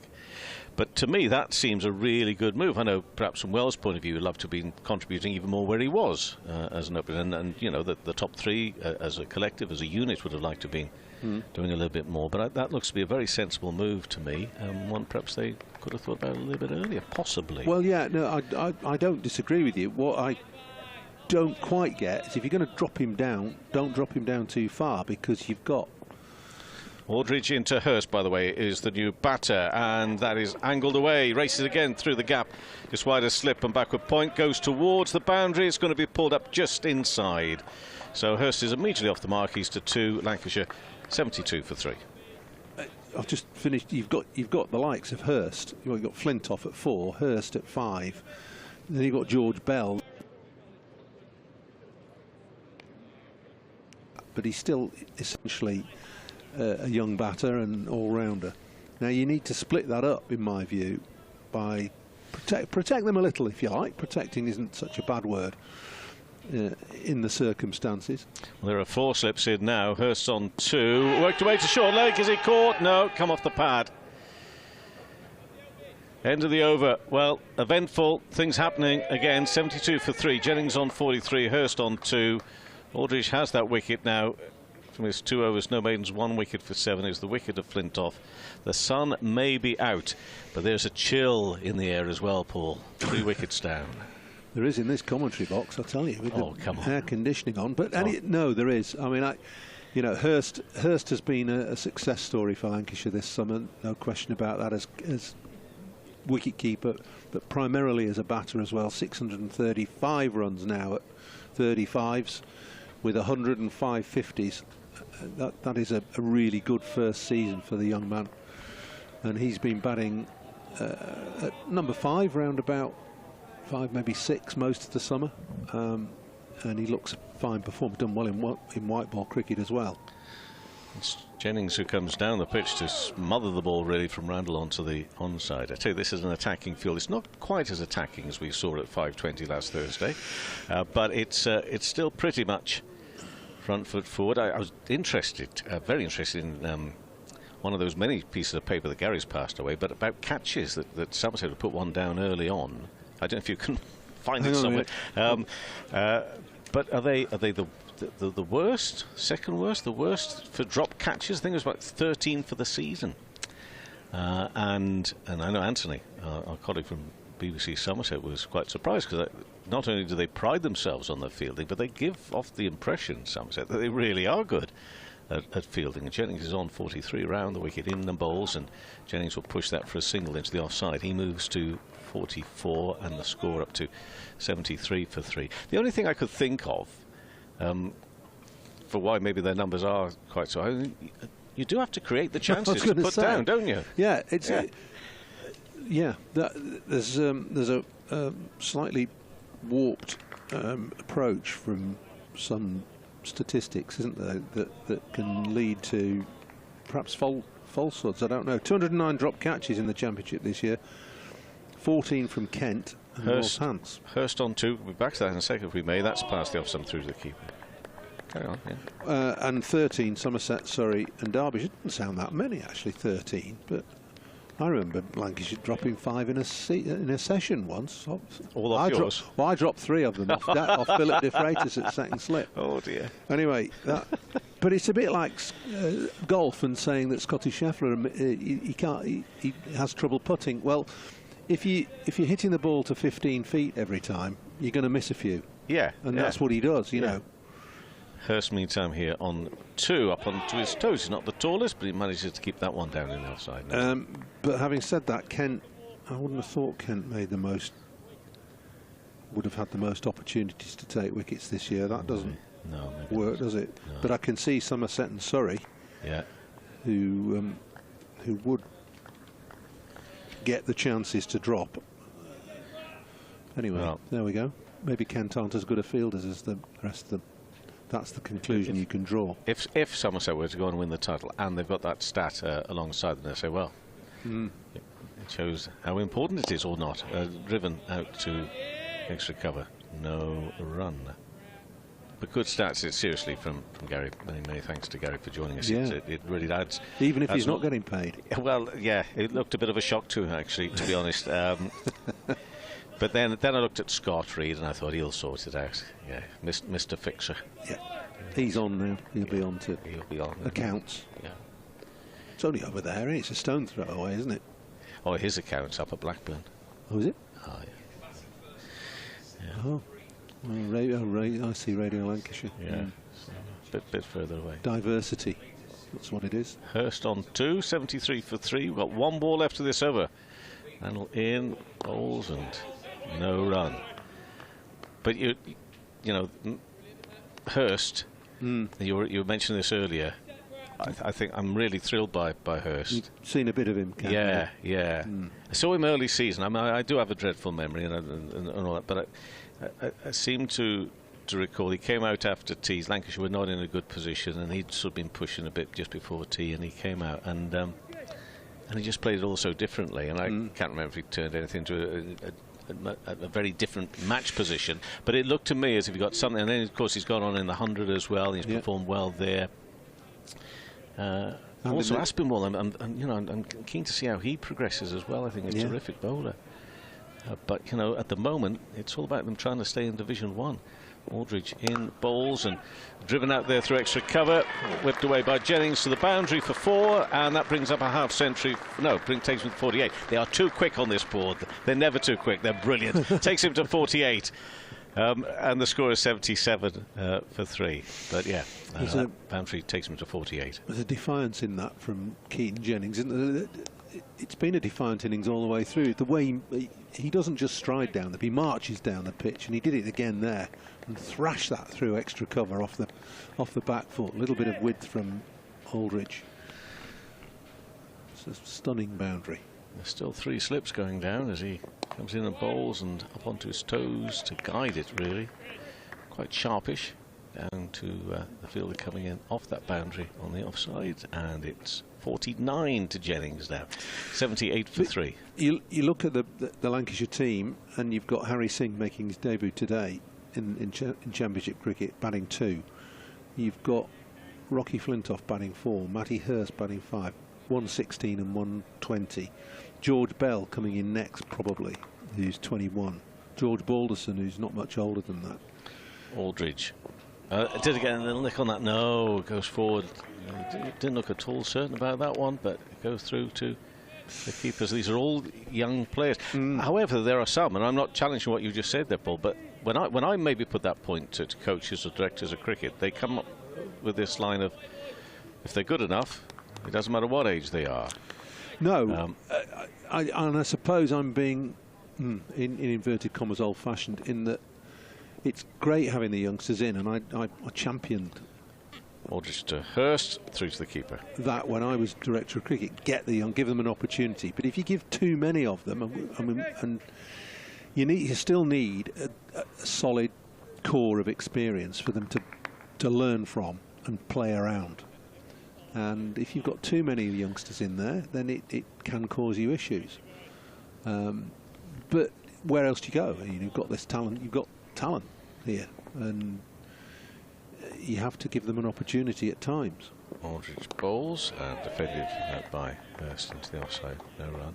For me, you know, as the non-player, but I'm looking on, and I'm thinking to myself sometimes, as I mentioned, you know, about those top 3, and if it doesn't come off that top 3, what I'd be frightened about and worried about for the young players, if they're out there and all they look around and all they can find, whether it's the fellow at the other end or whether sometimes it's even with the bowlers, when they look around, as this next one is bowled and defended to the onside, and all they see around them is mates and players that have come through who know no more than they do, and therefore where are they going to get the learning? So a captain sometimes will need to be quite protective of a young bowler, because there's every chance they might come on in a game or one game and they take a bag load of wickets. They play the next time, but they'll still need protecting, because the next time the teams will have seen the videos. They'll come at them a little bit, and they need a bit of protection then, don't they? I agree, and it's about learning how to play in certain circumstances, and this is one of them. As a batter this morning on a green seaming pitch, you have to be. It's no good saying, well, this is the way I play and I like to play aggressive attacking strokes. There are times when you have to be a little bit more circumspect and respect the pitch, the game, the players you're playing against. Randall around the wicket, and that's just left to the keeper. Root has to move quite in some ways to his right-hand side. And lessons will be learned, you know, and you hope they'll be learned quickly. I tell you what, talking of shocking memory, just looking up some stuff this morning, I didn't realise how often in recent sort of 10 years, if you take, obviously there were a couple of years of COVID and the like, but go over these last 10 years, Lancashire not really a yo-yo club, but there's been quite a bit of going Div 1, Div 2, hasn't there? Yeah, there has. Much more than I realised, to be honest with you. Yeah. Which is a bit of a surprise. It really is. Jennings is on 49, 78 for 3. And this one is whipped away. That's going to be the half century. Lovely. Is that going to race? It is, all the way over the boundary, square on that offside. Keaton Jennings doing what he can from the front as the skipper. Is 53 off 65 balls. Terrific knock. He raises his bat, but he knows there's so much more work to do. 9 fours in that half century, and Lancashire to 82 for 3 in the 23rd over of the match. But Keaton Jennings doing what he can, but it's going to require an awful lot more this week and possibly next as well. Get the views of that innings from Paul Alice in a second. Randall, though, meantime, is going to come around the wicket into Jennings again, who will find at least 2, if not more, out there through extra cover. In fact, is that one going to go to the boundary? No, it's going to pull up just short, so they will come back for a third. So Jennings will move to 56 and Lancashire to 85 for 3. If there is time in between these deliveries, your thoughts on that Jennings half century? Well, defiant for a start, fluent as well. He's now waving to the crowd because he's gone past 1,000 runs for the season, which is a really admirable effort in a summer where Lancashire haven't batted particularly well at all. He's been captain, so he's led from the front, and it's been a fine exhibition this morning in difficult circumstances on a pitch that's giving the bowlers a bit of help. Hurst is facing, he's on 2. Well, another of those, we've seen a few of those, not necessarily from Hurst, but just generally this morning, where the batter pulls the bat out of the way, but if they're not careful, just leaving it just a little bit late. Well, it's testimony to the way Jennings has played, isn't it, when you've seen the other players play and miss as much as they have. I'm not saying that Jennings has had it all his own way, he certainly hasn't, but he's adjusted well. He's hit the poor balls and hit some of the not so poor balls as well, but played the good balls with time. Hurst, bat raised, play and a miss, through to the keeper. Very, very lucky there, very lucky. Got 4 slips, the wicket-keeper Roo, and he's playing shots like that. It could be tricky. Really important at the end of this over, somebody gives me a nudge to do the scores, because obviously we're now in the penultimate week of the season. These are important scores that most, not all, but most teams will be very interested in. There are some that have just settled in either in Div 2, they know they're not involved with the title or promotion, but in Division 1 there are a few clubs there at the bottom, a few at the top. Interesting results elsewhere as Randall bowls and push for no run into the offside by Hurst completes that over. So that's 85 for 3. Jennings on 56, Hurst on 2. So let's do these scores then. Many thanks to Paul. We'll hear more from Paul a little later on today. Hampshire 91 for 2 against Worcestershire. Nottinghamshire, this is not great news from a Lancashire perspective, 108 for no wicket. However, you could look at that and think, well, that might be a draw then already. It'll be a big call early on to make that sort of assumption, but Kent chose to bowl first as well. Lordy Lord. Nottinghamshire 108 for no wicket, but perhaps they're expecting some spin and turn later. Durham is 73 for 2. This is the one involving the title race leaders, Surrey. Durham, the opposition, 73 for 2. Meantime here, that one is drilled straight back at the bowler Aldridge from Jennings, who sits on 56 for no run. So they've lost a couple of wickets there now, Durham. Warwickshire 63 for 5 against Essex at Edgbaston.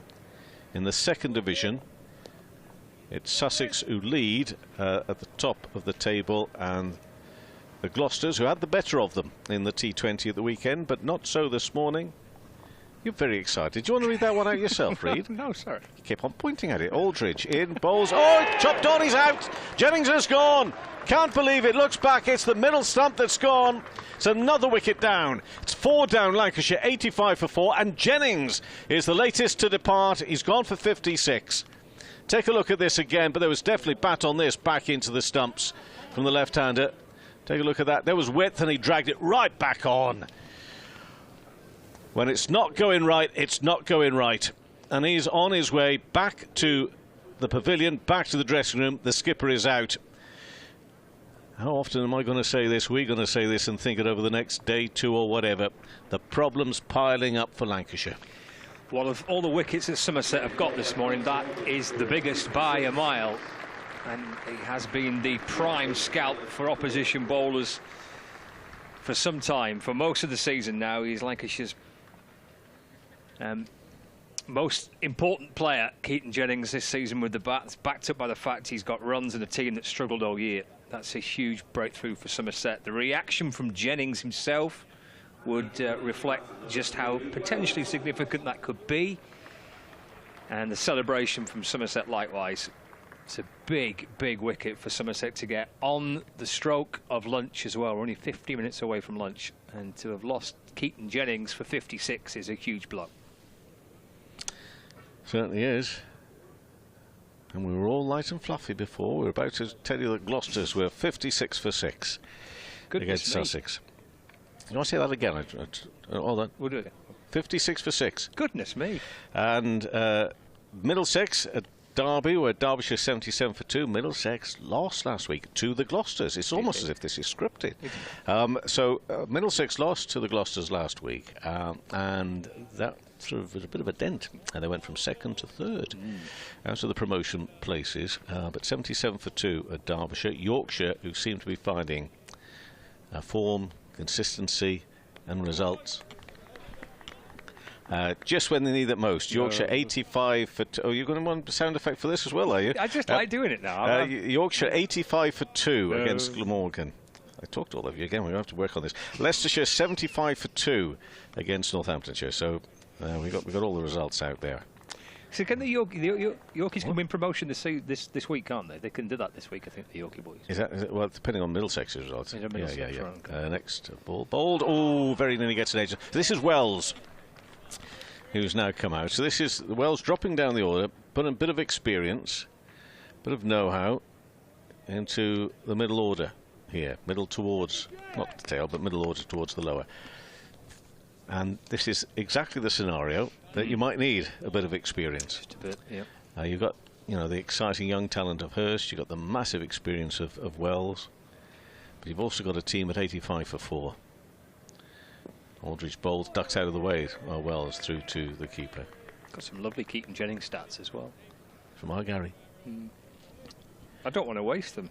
Well, you'll find, though, that if you don't read out those stats quite quickly, things can change, and it makes them all irrelevant. And I imagine then Gary would get quite cross with you. I'm going to read them anyway. Well, can you wait till the end of the over? I will do, yeah. Because I'm going to... You might need somebody to come in before 12:30. Yeah, well, I'm looking for Gibson, but I don't know where he's gone. Okay, well, we've got 3 slips, a bit of a gap to a 4th. Maybe make that gully. This is hard work, so hard. Somerset knew what they were doing. Mind you, everybody would have done when you look out of that pitch. And the colour of it here is Aldridge on for a wicket maiden here. He's got one more delivery. He's 2 for 12 from 3.5 overs. I can't quite believe it's got to this stage for the Lankies. I really can't. I'm not too sure as I ever thought necessarily the title and everything. But God, what's happened? Aldridge bowls and defended into the offside for no run. Okay, so that's 85 for 4. Wells on 0, Hurst on 2. What does Gary have to say, Scott? Well, it was about Keaton Jennings reaching 1,000 runs. It's the 3rd time that he's done that in his career. He's got past 1,000 runs in 2016 when he scored 1,548 runs. So that would have been his penultimate season with Durham. That was the season I think that Durham were relegated. And he got 7 centuries in that season for Durham. And in 2022 he got 1,233 runs as well. So the 3rd time he's passed 1,000 runs in a season for Keaton Jennings. Won't be too much comfort for him. Now he's back in the dressing room at 85 for 4 with a little over 10 minutes remaining of the morning. And a return for Craig Overton, who's bowled 7 overs, 2 for 13 with Hurst on strike, in and bowls. That's flicked away down towards fine leg by Hurst, where Archie Vaughan fields. Single for Hurst. He moves on to 3, and Lancashire now 86 for 4. As we get into the 25th over of Lancashire's first innings. Scorecard that reads Singh for 7, Bohannon for 4, Flintoff for 2, and Jennings for 56. Only one batter into double figures. Of the 86 runs that Lancashire have got so far, 56 have come off the bat of their captain, who's now back in the dressing room. Luke Wells on strike. Here comes Craig Overton for Somerset from the James Anderson end, around the wicket, bowls, and Wells leans onto the front foot and defends away to the leg side, and there is no run.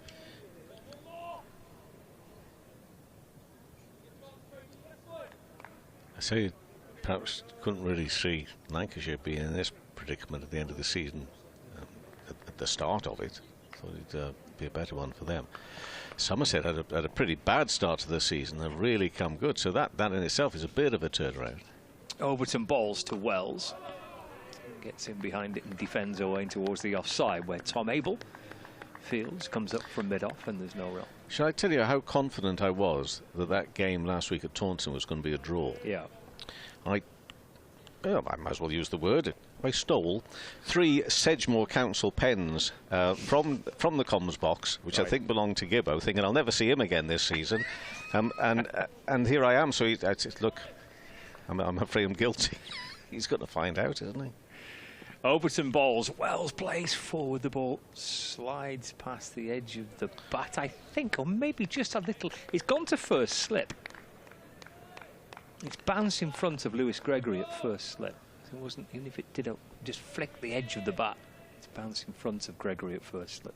Gary says that Surrey were 95 for 3. I mean, if Gary says this is what happened. Surrey were 95 for 3 after 59.5 overs. They lost 7 for 14 in 18 overs. Oh, my goodness. 58 minutes. Wow, yeah. Overton in and balls to Wells. It's deflected away down to fine leg. Where it'll be a single for Wells. Gets off the mark with that, 87 for 4 now. I think you were still driving back down. I was listening on the drive back. So I reckon that's the sort of cricket, and I mean I don't condone this sort of driving behaviour, but that's the sort of cricket that would have had most modern day cars flashing that lane business. You know, when it flashes when you've gone in the wrong, you know, you're in the other lane because you haven't quite got it straight. As a wicket goes, you veer out to the left or veer out to the right. I bet that happened on your journey a few times. Well, I was giving Paul Edwards a lift to the train station from Durham last week. As Overton is into Hurst, he just dabs the ball away into the offside. There's no run, so we drove down from Durham back to Manchester and dropping Paul up at the train station. And we actually slowed down. That's the end of the over as well. It made you slow down. 87 for 4 because there was 1 wicket left, wasn't there? With was it about 5 minutes to go, something like that, 4 or 5 minutes to go. So we actually, in the end, we just slowly creeped up towards the train station. Yeah. And then I said to Paul, "It's going to be a draw, is this? It's Oh, I going to be a draw." And Paul's like, no, not yet. Another twist to come yet. And there it was. What I'd like you to tell me is you ended up getting a parking ticket for it. Oh, dear. It was cracking stuff. Not much use to Lancashire, in fairness, but it was to Somerset. Now Wells is on 1 here for Lancashire. Ducks out of the way of that one. Through to the keeper going for the shorter stuff here at the moment, Aldridge. He's in his 5th over. Wicket maiden for him last time. In his 4th over, now in his 5th. 2 for 12. And that 1 maiden. I'm going to have to disappear in a minute to try and lock in, I believe is the modern day expression, lock in a bit of audio. Okay. For our lunchtime guests. If you see Gibbo around, just give him a shout. Yeah. I think he's gone for a cup of tea. He's probably gone to try and find some pens because I've stolen all his pens from last week. Aldridge bowls and used the wrist to turn onto the onside, and there'll be no run. No, I have to admit that arriving at the ground this morning, it's been a few weeks. I mean, I came for some 100 stuff, but it's been a few weeks since I've been here, county stuff in Lancashire. Bit of nervousness around here, isn't it? Nervous energy. No, seriously, there is. It's there's a lot of worry about the situation at the bottom of the table here. Into mixture of bat and pad, into the offside. And this is difficult stuff even for Wells. He's sitting there on 1. Decent bowling, asking lots of questions here, Somerset. Have you seen they've had to do their washing, their 1-day kit washing at the back? Yeah. Having worn it on Saturday, T20 finals, and they'll go straight from here across to Nottingham for the 1-day cup final on Sunday. So I presume the local laundrette must have been a bit expensive. Got the laundry hung up at the back. It's brilliant. I mean, I'm presuming you have public laundrettes in Trafford somewhere that they could have popped in. Just round the corner, yeah. Well, just because they don't do duvets, they may have done sports. Perhaps they didn't do sports kits. That sometimes happens. And that's a low full toss, and that's driven into the offside. They might have popped in there. And whoever was behind the till said, "Sorry, love, we don't do sports kits." No. So they've had to do them all out the back. But what a lovely drying day. It's a beautiful drying day out the back. It's like a terrace at the back of this media centre that doesn't overlook the cricket ground. It overlooks the tram lines. It's perfect for your washing. It is. Wells is on 1. Next ball bowled. Up onto his toes. Wells turns round the corner. He'll go through for 1. I hope Liv doesn't mind. Liv, who's on the camera away on our left-hand side, because she's been doing a bit of gardening when I've been here before. Yes, at the back, lovely flowers and herbs and things. So I hope they sought her permission before they put their washing up on the line at the back there. Right, so yeah. I feel a bit sorry for Liv today, because look, I mean, that's the sort of party I like to go to, a party stand where there's nobody there. I mean, that's my ideal night out, to be fair, but I mean, she's going to be a little bit lonely over there today, looking after the camera. Next ball, defended, sharp. First, almost doubles up on that one. It's a no ball. Signalled by the umpire. Do you know what pleases me about that when I called no ball? I don't think Gary had spotted it. So, there's Liv. If you're on the screen, look at that. What a party that's going to be today in the party stand. She hasn't even come in fancy dress. Very disappointing. And there's something else about that over there as well. 90 for 4 here. Up onto his toes for no run. I do feel sorry for her, extra sorry for her, because she's miles away from everybody else. I mean, we're playing over here. I bet she's had to do all the focusing to get it just right. The picture's so far away. Anyway, there was a no ball. 1 run there. Aldridge 2 for 15 from 5 overs. 90 for 4. Hurst on 3. Wells on 2. Anthony, would you mind possibly coming in? And I'll confess right now, look, I stole one of your pens from last week. I didn't think I'd be seeing you again. Hope you don't mind. And then I shall speak to Sports Extra listeners at 12:30-ish. Lovely. Thank you, Kevin. There's Overton in balls to Wells. It's left and through to James Root. And there's no run, so we've got time for possibly two overs. Might sneak another one in here. Depends how quickly Craig Overton gets through this one. But 3.5 minutes to lunch. At 90 for 4. It's been a good morning for Somerset, Anthony. I've got a killer stat from excellent. From Steve Pittard, okay, which I'll bring you in a moment. There comes Overton to Wells. The front foot and defends, no run.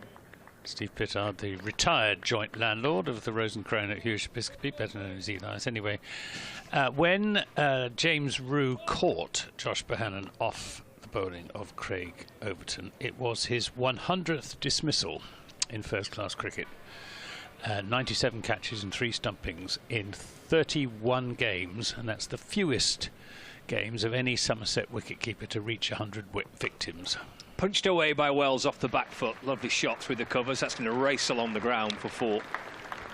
And Wells moves to 6. It's 94 for 4. So he's 100 victims in 31 games.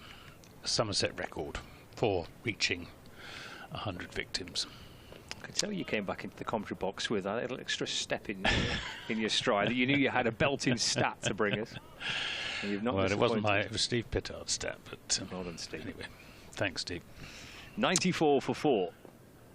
Wells on 6. Here comes Overton from around the wicket. Balls to Wells. And defends. Drops the ball away to the offside. Tom Abel comes bouncing up from mid-off to field. No run. I bet Casey Aldridge was glad to see Keaton Jennings' middle stump going out of the ground after he dropped him first ball this morning. Yes, the very first ball of the day was an edge of Overton's bowling. Outside edge of Jennings' bat. And Aldridge at second slit got both hands to it about shin height, just down to his right. Spilt the chance. Overton to Wells, that's turned out towards mid-wicket. And there is no run. 94 for 4 then. It's a rather sorry-looking scorecard in truth for Lancashire, because 56 of the 94 runs have come for Keaton Jennings, who's now back in the dressing room. Nobody else as yet into double figures. 2 wickets for Overton, 2 for Aldridge. Here comes Craig Overton again to Wells.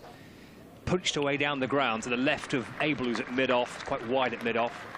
Will it have enough on it to reach the boundary? I don't think it will. It'll just slow up before it reaches the rope, and they'll run 3 by the time that Abel catches up with the ball. And that is the end of the over. And we might just have time for one more at 97 for 4. And Tom Abel not at full pace. It's quite noticeable. He's been fielding at mid-on or mid-off, where he would normally be at extra cover or mid-wicket. And as I said earlier on, he limped off during the blast final on Saturday, and I'm quite surprised to see him out there, but he certainly isn't moving with the speed and freedom that he normally does. Although he's going out now to cover point.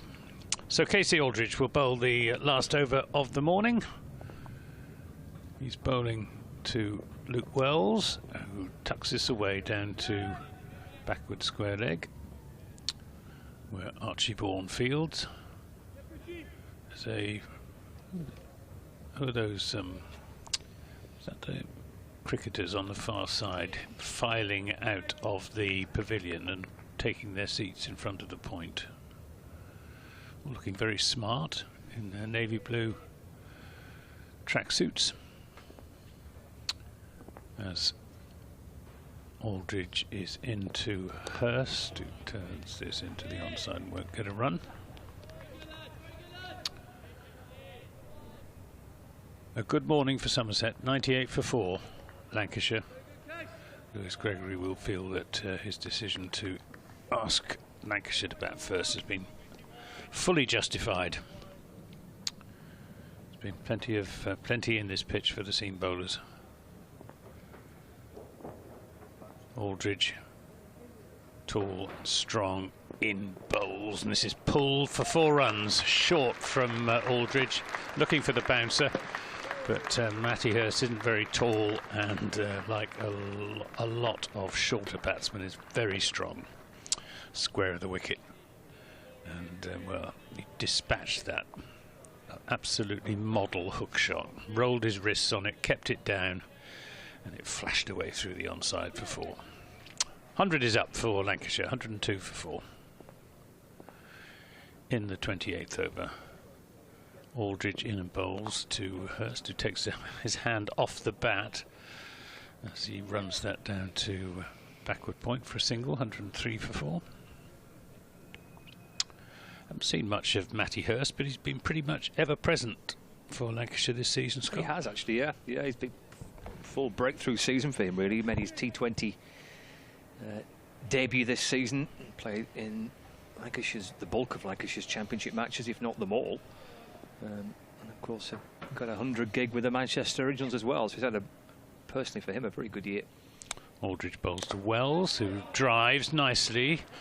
Won't go for 4, it'll be pulled in by Brett Randall just down below us, and they come back for 2 runs. Aldridge 2 for 23 in his, well, this will be the last ball of his 6th over. He's got just over 600 runs coming into this game, 550s century as well. It came against Nottinghamshire at Trent Bridge. Got a 90 last week against Durham as well. So yeah, he's been one of the standout young players that have managed to break into the first team this season. Aldridge to Wells, who turns this into the onside. There'll be probably a couple of runs here as Leach goes in pursuit. That will take Lancashire on to 107 for 4, and that will be it for the morning's play.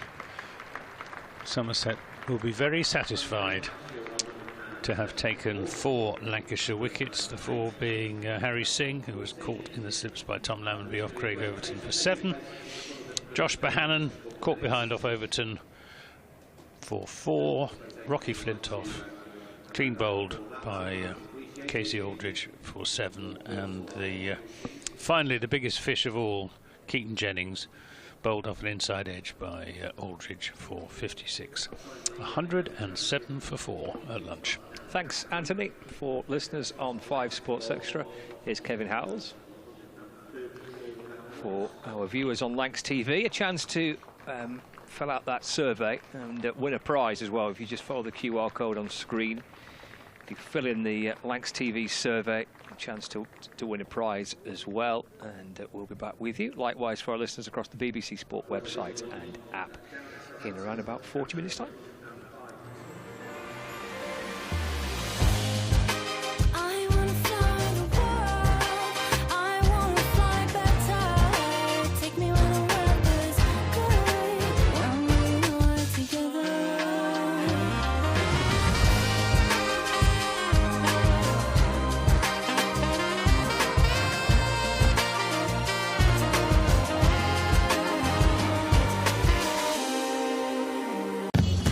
Welcome to Connect Dubai. Here's your key. Thank you. Let me help you with the bags.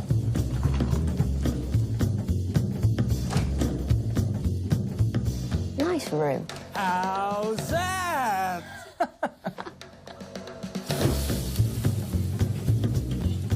How's that?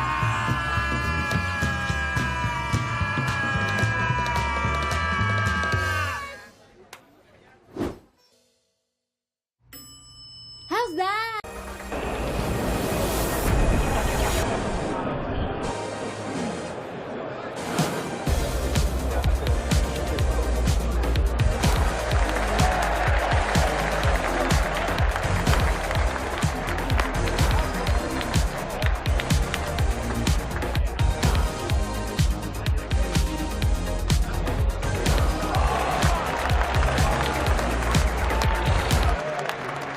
This is a call for hungry dreamers and hard-working self-believers. Success is down to more than just luck and talent. It's striving to be the best, breaking the boundaries and never giving up. Are you ready to become your best self? Are you ready to unlock your greatness? So what are you waiting for? This is Education Evolved. This is UA 92. Action. All the fun and all the games, they all start here with All Stars Cricket. All new experiences for everyone. All over the country. Every session is all-out action all the time. All welcome, all invited. Even mums and dads. Skills, friendships, smiles, dreams. It all happens here. All you need is delivered right to your door. Best of all, it even has your name on it. All the activators are fully trained.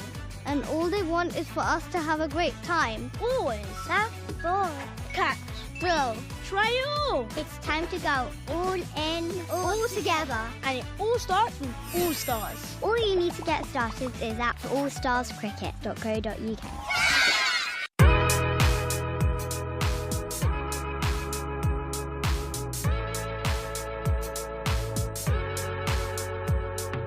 Nice.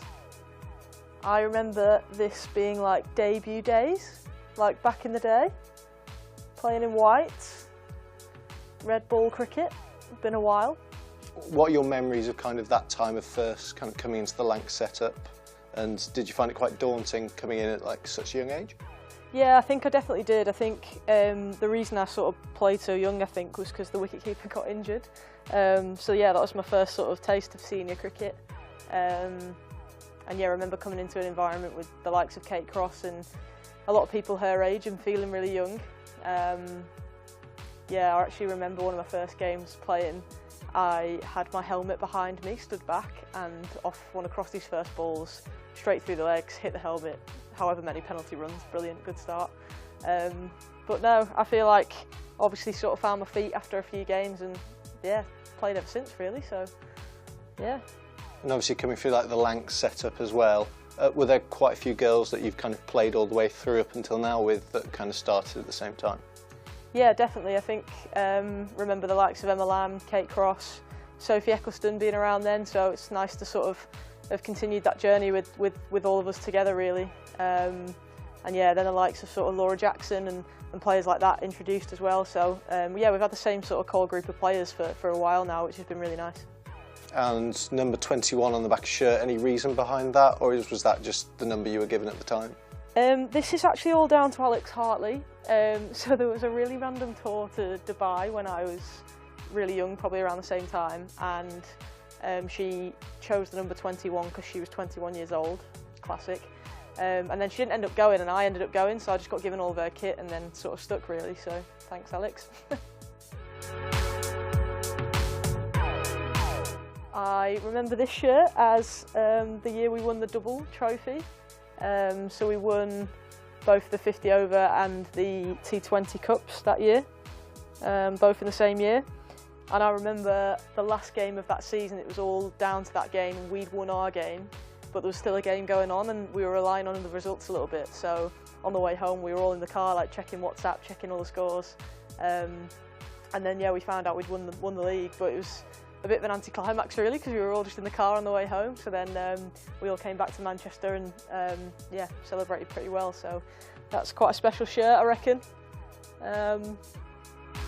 Yeah, double league winners.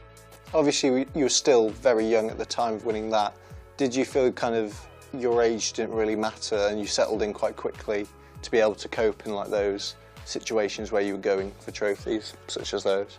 Yeah, I guess so. I think like the role as a wicket keeper as well, you're sort of involved in a bit of a leadership role just by being behind the stumps and checking angles and stuff like that. So I think with my nature of that position in the team, I guess sort of, yeah, found my feet pretty quickly and yeah, was able to sort of contribute from that aspect from a pretty young age as well, and that was something I'd worked on as a kid and still am doing now. But yeah, I guess like as a keeper, you're always sort of in the game, always contributing, and yeah, I feel like that had been my main discipline, helped me out in that respect. Was this the first year of the KSL? So this was, for 2 years, this was 2016, which was the first year of the KSL, and 2017 as well. Okay, yeah. I don't really remember loads of the cricket from them years, to be honest with you. But yeah, obviously the start of the Kia Super League was pretty big for women's cricket, and yeah, allowed us to sort of play on a bigger stage, and that competition attracted some of the best cricketers in the world as well. Similarly, remember being quite young in that sort of setup, and that I guess was my first taster of like what professional environments and professional cricket was like. So yeah, I really enjoyed that comp, and yeah, I feel like that was almost like the first stepping stone in trying to bridge the gap between county cricket and international cricket. So I think that comp did a lot for the game, so it was good to be a part of. How did you find the change from going kind of from the competition you were in before to like a bigger, more eyes-on kind of competition? Yeah, I think it was really exciting as a young player, and I think yeah, the whole professionalism of the game seemed to change at that point. And I remember playing alongside some of the like big international players now, so Deandra Dottin, Hayley Matthews, Danny Wyatt, players like that. And as a young player, it was brilliant to sort of play with and against them players. Learned a lot through training with them. And yeah, you were sort of testing yourself against the best for the first time as well, because obviously with the county cricket, like obviously a lot more teams and the pool of players gets diluted a little bit, but obviously to bring it down to sort of, I think it was 8 teams, was really good for the game as well. Standard went higher, and yeah, it was good to sort of test yourself. And then the next shirt, which we haven't got, is 2017, which was obviously a big year for women's cricket in this country. Playing domestically, did you feel that kind of shift after that World Cup win? Yeah, definitely. I think I actually remember watching that game at Lord's. I was sat in the stands with Sophie Eccleston, which is quite weird to think now of how, obviously how well she's been doing. But yeah, I remember watching that game at Lord's, and it was like a packed out stadium, and it was an unbelievable game of cricket, and yeah, England managed to win, and I feel like yeah, I guess that had a massive knock-on effect for women's cricket in the country, and you definitely felt that as players, and I think crowds started to get bigger from that point, and yeah, the game started to massively grow after that, so I think that was pretty pivotal in the movement of the game. So that one, from looking back, obviously the big moments kind of in that season, KSL, was that big win down at Surrey with Harmanpreet Kaur hitting the winning runs. What do you remember about that match and her as a player and playing alongside her? Yeah, I remember that match really well, because I'm pretty sure she got off a plane like the day before. Straight to the Oval to win us the game, I think was the line of a song someone wrote for her. But yeah, she was mega, and yeah, she was part of our sort of KSL squad for a few years. And yeah, like I said before, like just being able to be around players like that, and players you've grown up watching on the TV and watching how they go about things, and obviously she's put in some brilliant performances as well. It's just massive for a young cricketer to be around and see. So yeah, I really enjoyed her being around and trying to learn as much as I could off her, and I actually remember batting with her a couple of times as well, which was like, I was pretty starstruck at the time as a young player, and yeah, it was a brilliant experience. And then also in 2018 was a big win at Headingley against the Diamonds. You scored a 50 and were involved in quite a few of the wickets, stumpings. How did that feel to be involved in like such a big win against kind of the noisy neighbours and be able to kind of make your mark on the game? Yeah, I think that was a massive sort of moment in my career really. I think obviously the sort of added hype around the games against like the Yorkshire teams. Like yeah, the big rivalry there was they're always brilliant games, and there's always a bit more of an edge to them games. But yeah, to contribute in the way I did that day, I think yeah, sort of made me feel like I'm sort of good enough to play at this level, and yeah, made sure I was part of the team, and it's always nice to contribute. And I think from not having a role with the bat from the previous couple of years to sort of batting middle order and contributing with some runs was nice. So yeah, that was a really good day. I remember that well. And yeah, it's always nice to beat Yorkshire. And that was the, if I'm right in saying, final year of the KSL, and you, for Lancashire Thunder, played every KSL game. Did you were you aware of that at the time, and is that kind of down to anything, or just like luck of being able to be available and play? Yeah, I actually saw a stat on Twitter the other week saying I've played every single Thunder game possible since the start, which I hadn't really realised, but then obviously, yeah, looking back, I've, touch wood, been pretty lucky with injuries, managed to stay pretty fit, and yeah, obviously been the role of wicket keeper since, and having the gloves all them years meant I was on the team sheet, which is nice. And yeah, I guess it's pretty special looking back to sort of say that, yeah, I've played every single game and I've been a part of every single year, and it's quite nice looking back at all these shirts now and sort of reminiscing about, yeah, it's been quite a journey, and yeah, it's been special to be a part of. And then the next one is obviously a Manchester Original shirt. We didn't have the 2021 from Thunder, but that was kind of the year that the women's game really kind of kicked up in professionalism. You got your first professional contract with Lancashire Thunder, Northwest Thunder at the time. How did that feel, kind of, to be professional and be able to call it kind of your job? Yeah, I think it was massive, and I think this year was huge in terms of the development of the women's game. I think when I was a young kid, I never realised that it was possible to be a professional cricketer. So I remember this being around COVID time as well, and just being sort of sat at home for all them weeks in lockdown, and then just finding out through like social media, I guess, that there's the prospect of professional contracts happening in this country, and I don't know, part of me felt like it was never going to happen, but then when it did, it was like, oh, this is now my job, which yeah, like I said, I never thought that would happen, but it was a pretty special moment, because I guess like as a kid, like all I wanted to do was play cricket, and I'd worked pretty hard up to that point. So yeah, it was nice to sort of get a reward at the end of that. And yeah, the 100 as well. Like, I think the comp in general is getting bigger and bigger year on year, but I think I remember the first year of that, and the very first game was a standalone game at the Oval, and we were lucky enough to be a part of that, and to have like a packed out stadium at the Oval was like I'm getting goosebumps talking about it now. Like, that was like the moment where I was like, oh wow, this comp's going to be huge. And yeah, to be involved in that game was unbelievable, and it was a great game of cricket, and we were on the losing side of it, unfortunately, but yeah, I feel like after the game it was like such a special experience to be a part of. And yeah, like I said, the comp's getting bigger and bigger, and similar to the KSL but on sort of a bigger scale. It's attracting the best players in the world. You're playing with and against them, and yeah, it's really putting cricket on a massive stage, which is brilliant to be a part of as a player. So the next shirt we have is kind of the 2-year shirt of Thunder 21-22. Obviously 2022, very big year for yourself, that you were named Thunder captain, took over from Alex Hartley. Was that something you expected, and how did you react to the news at the time? It was something I'd sort of made clear to Shawsey, who was the head coach at the time, that it was something I wanted to do. But yeah, sort of the timing of Alex stepping down and me taking over was probably sooner than I expected. But yeah, like I said, it's something I've always wanted to do, and I guess getting the chance to do it at that age was like brilliant, because I knew I had like plenty of time to sort of learn, because I'd not really done a great deal of it growing up. So I knew I was sort of having to learn on the job a little bit. But no, the news was really exciting, and yeah, like I said, to have grown up playing for this club since I was young, I feel like it sort of was the pinnacle of what I wanted to do, and yeah, it's like a pretty special moment. And yeah, this was the year I got my first full-time contract as well, so yeah, I've got a lot to thank sort of Paul Shaw for, and yeah, it was great to sort of take over the captaincy, and feel like I've learnt a lot since, and it's been quite a journey. Like, looking at this shirt, I feel like I remember losing a lot of games of cricket in this shirt. But yeah, I feel like this is the shirt I remember as sort of the start of the journey here with Thunder. And yeah, I feel like we've made some huge progress since.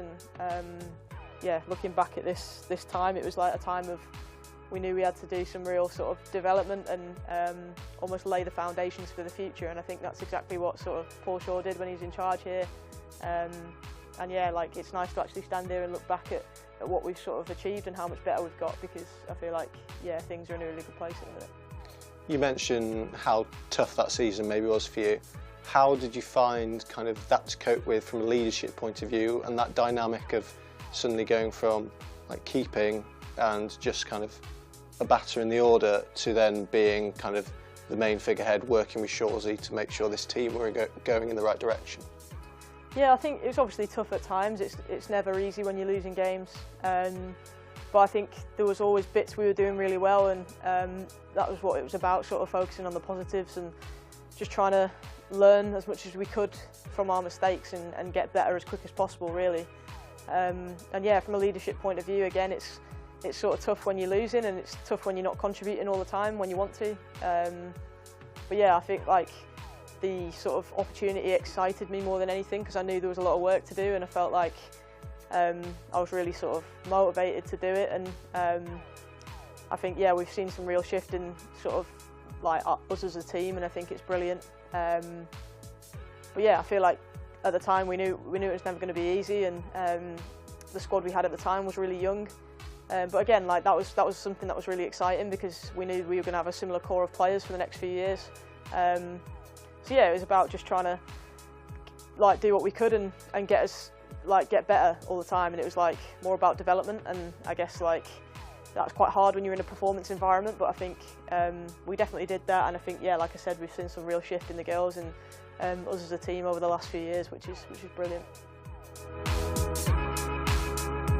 And then moving on to the next shirt, it was 2023, a very historic year for Thunder, reaching a first finals day in the Charlotte Edwards Cup. What kind of memories does that shirt bring back to you of last year, and how much kind of success you managed to have in it?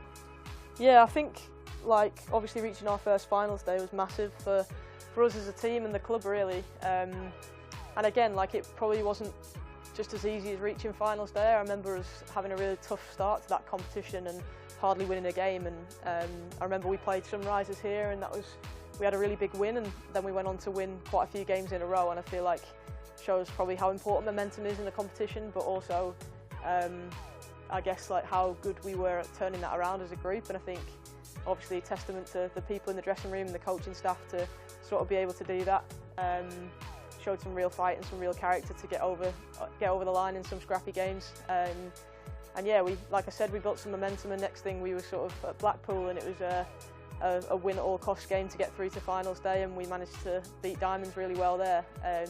So obviously, yeah, nice to get a win over Yorkshire again, and yeah, it was sort of like an unbelievable feeling, really, because I feel like, yeah, we've not really had much success as a Thunder group in previous years, and it was nice to sort of, yeah, get through to a finals day. And we were on the losing side of the result in the semi, but it was a great game of cricket.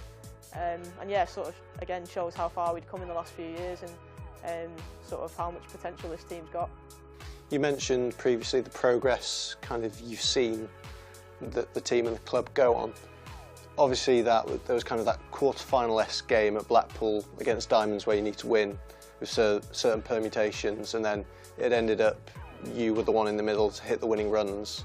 How did that feel at the time to be kind of have gone on that journey through all these shirts and then have that moment to kind of create history and take us through to a first finals day?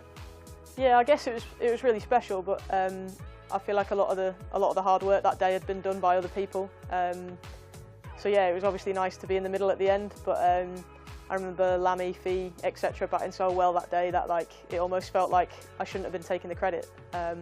But yeah, no, it was a brilliant feeling, and still remember singing the team song in the dressing room after that game.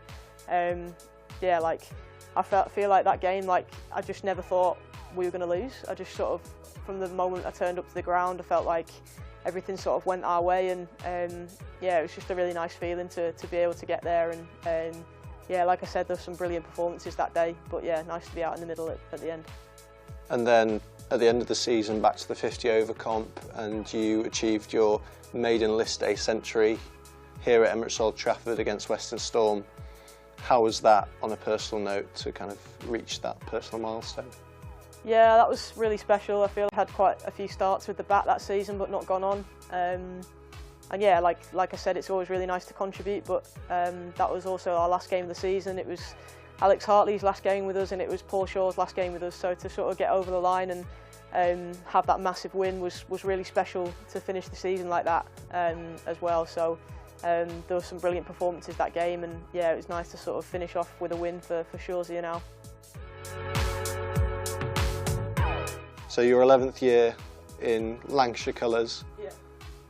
Like, looking back on that, how does that feel to have been kind of involved in that for so long? Yeah, it's gone by so fast, but I guess time flies when you're having fun. But no, yeah, it's gone by really quickly, and it's been nice to sort of stand here and sort of reminisce on over the years really. And yeah, it's been quite a journey, and I feel like I said, we've made some huge improvements as a group, and I feel like the group, the environment, the club's in a really good place, and it's really exciting to sort of see the future, look towards the future for this team as well.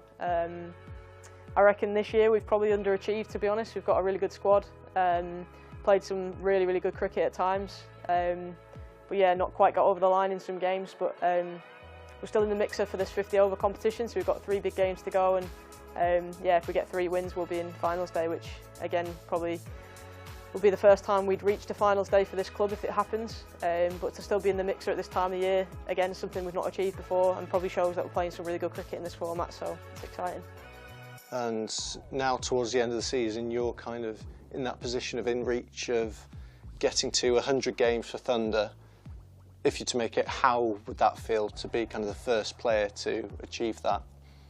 Yeah, I think it's a pretty cool milestone, really.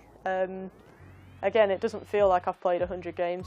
That time's flown by. But yeah, I guess it's pretty special. I think like I've really enjoyed the journey, and yeah, to have played every game's pretty good.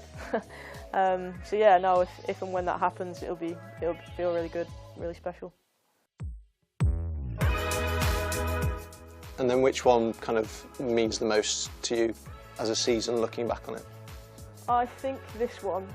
I've got a bit of a love-hate relationship with this shirt. I feel like I've got a lot of bad memories in it, but it means a lot because it was my first professional contract year, the year I took over as captain. And I feel like I look at this shirt and think about like hard work and think about like how far the squad's come. And yeah, I guess like tough times make you better, don't they? So I guess this means the most to me. But yeah, a bit of a love-hate relationship with this one.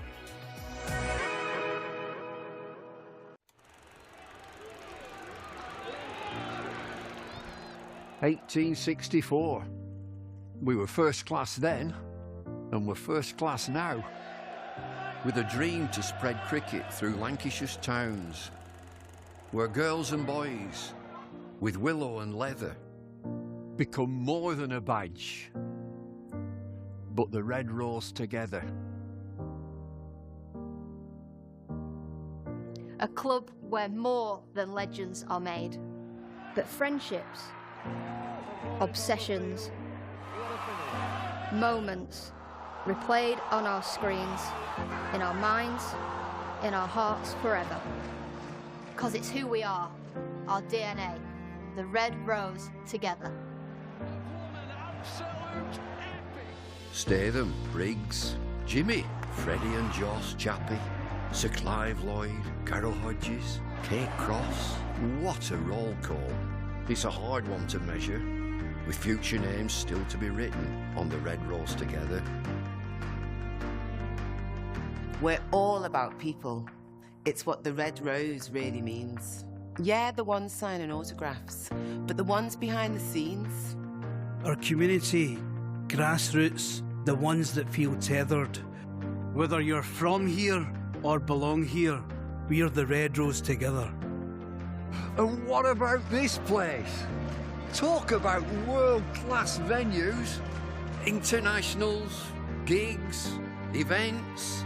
You can choose from a menu of triumph, of disaster, of pain or pleasure.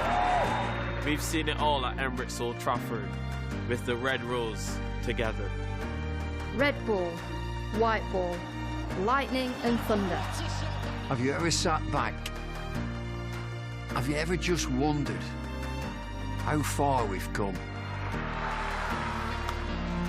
The storms we've weathered, or how far we'll go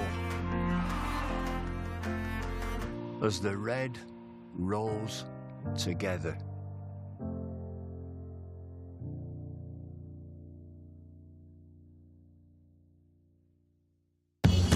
Welcome to Corner Dubai. Here's your key. Thank you. Let me help you with the bags.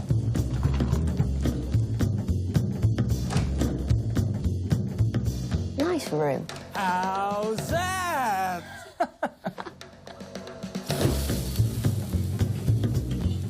How's that?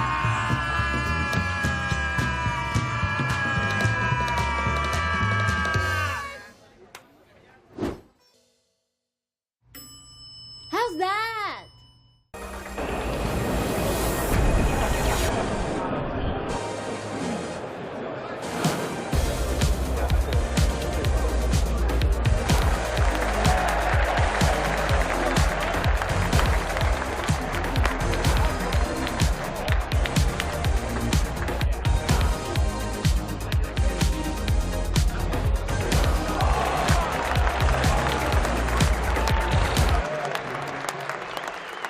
This is a call for hungry dreamers and hard-working self-believers.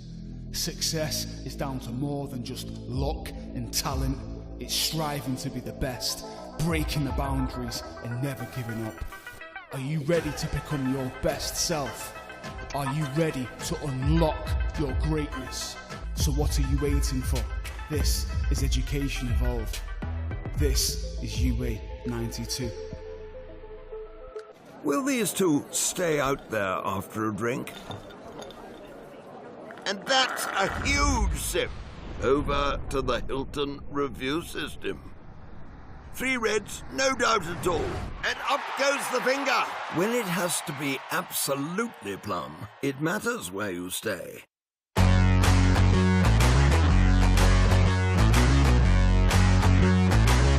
Hi, I'm Keaton, and this is Luke. We are the giraffe opening pair at Lancashire Cricket Club. We are here today at the Astoria Estate Agents. Let's see what they have in store for us. One of the highlights for me probably was making my Test debut. You aspire to play international cricket, and I think for me, making that Test debut in Mumbai was a special moment I think I'll look back on. Property is potentially an option that, well, I've already started to go down. I'd like to explore more options in the future for sure. I've seen how positive an investment strategy that can be. If I could, I'd get a little clay pigeon shot up in the garden. I'm not entirely sure the neighbours would be all too happy with it, but yeah, a little clay pigeon trap. The idea of dealing with the day-to-day stress of everything that comes with being a landlord isn't something that I would necessarily want to be a part of, to be honest. So using an experienced agent like Astoria would definitely be something I'd be interested in. I think it's our devilishly good looks, to be entirely honest. I'm not sure where the reference comes from. I think it's fairly self-explanatory. I think just making sure the advice you're getting is aligned with the goals. It's a big investment, it's a large chunk of your savings, so to make sure it's taken care of in a really sort of professional manner.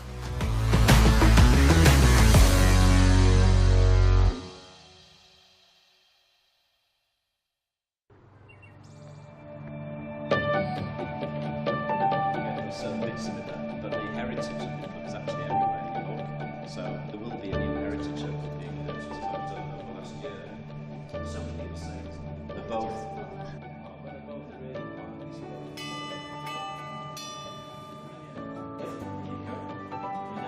Hi Noah, nice to meet you.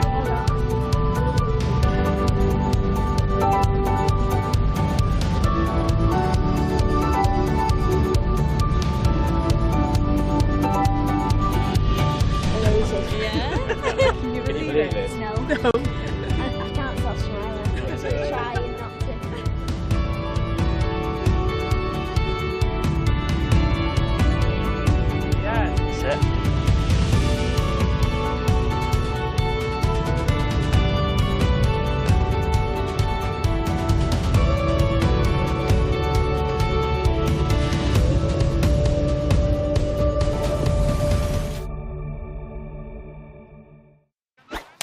action. All the fun and all the games, they all start here with All Stars Cricket. All new experiences for everyone. All over the country. Every session is all-out action all the time.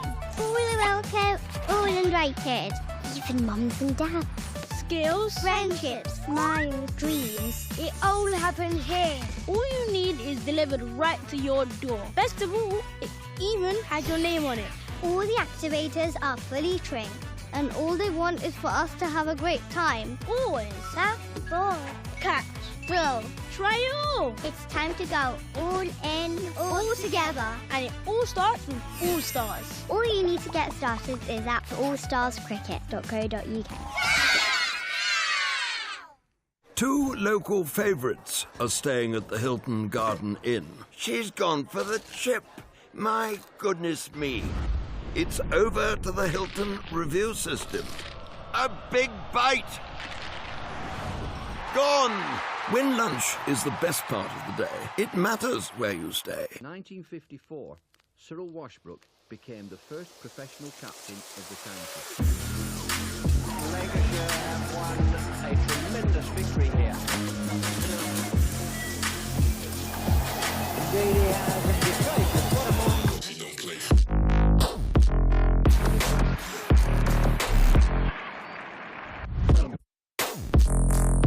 Well, the real thrust of that innings came from Hagen's Fairbrother. Fine chance to run to the winning hit. On come the crowd.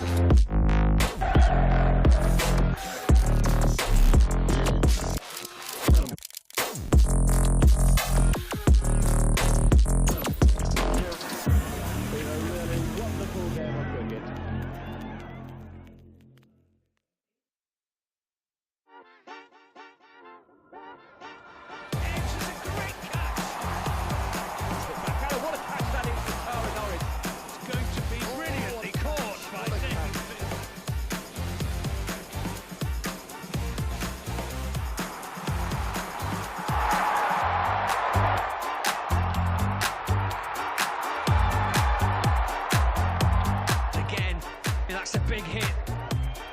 It's another monster hit for 6. Big shot by Sol. It's into...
Hi Noah, nice to meet you.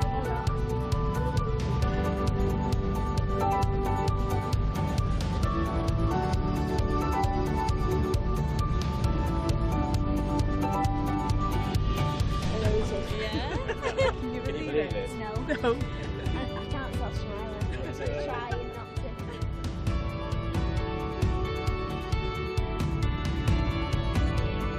Yeah, that's it.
Well, welcome back to Emirates Old Trafford for the afternoon session on this opening day here, live on Lancs TV and the BBC Sport website and app.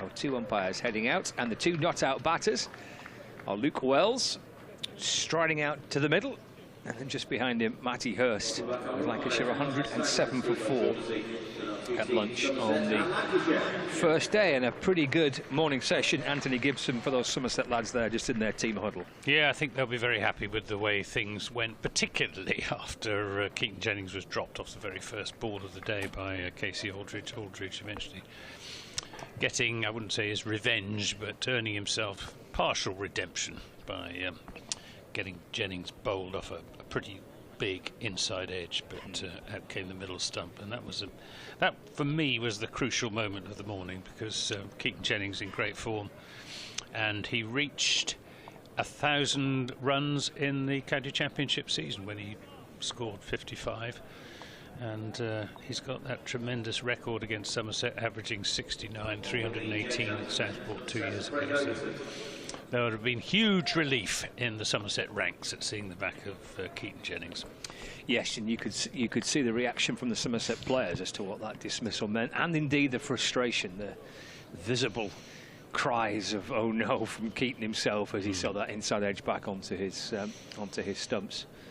So 107 for 4 is what Lancashire will try and build on through the course of the afternoon. It will be Craig Overton to get us underway from the James Anderson end to bowl the first over after lunch, as listeners on Sports Extra join us for Overton, who's in and left alone by Hurst, and through it goes to James Roux, and there is no run.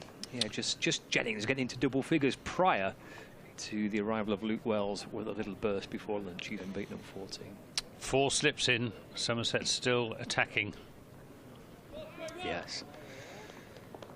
Yes, as they should as well. 107 for 4.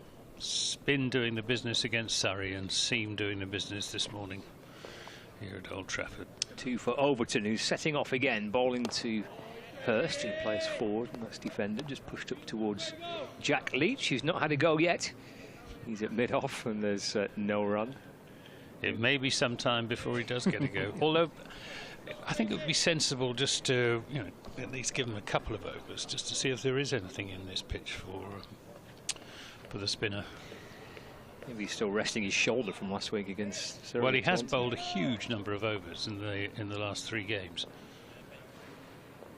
He comes over to loops around and comes stomping his way back in again on a bright sunny day. Comes over the wicket to Hurst. He's pushing that to the right of Leach, who's at wide mid-off. Worth a couple, that, for Matty Hurst. Takes him into double figures, or onto double figures, moves to 10.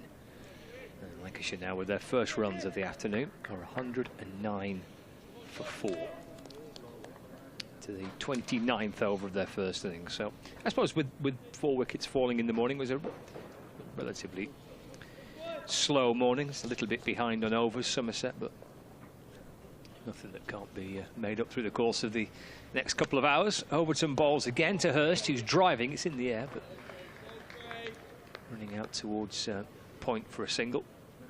He moves on to 11. Lancashire now 110 for 4. He's bowled 188 overs in the last 3 games, Jack Leach. Goodness. And he's picked up quite a few wickets in the course of them as well. But that's quite a stint.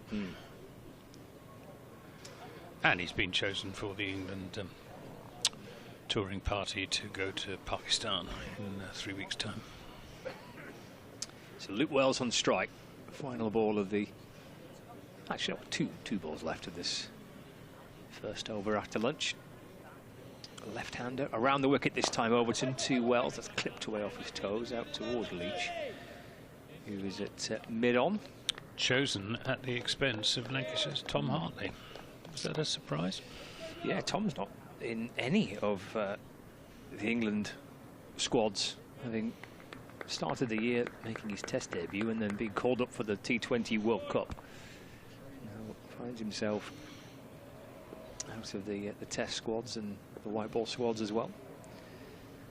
Overton to Wells, flicks off his pad down towards fine leg. What's that come off? Oh, nothing. Just speared in down the leg side by Overton. So 4 byes is the call from umpire Martin Saggers. It's the end of the first over after the lunch interval. It's 114 for 4, Lancashire, with Luke Wells on 14 and Matthew Hurst unbeaten on 11. Yeah, we disappointed James Rue, who reached 100 first-class dismissals this morning when he caught Josh Bohannon off bowling of Craig Overton, the fastest Somerset wicket-keeper to do so, getting to the mark in 31 games. Previous best being Stephen Davis, 33 games for his 100 victims.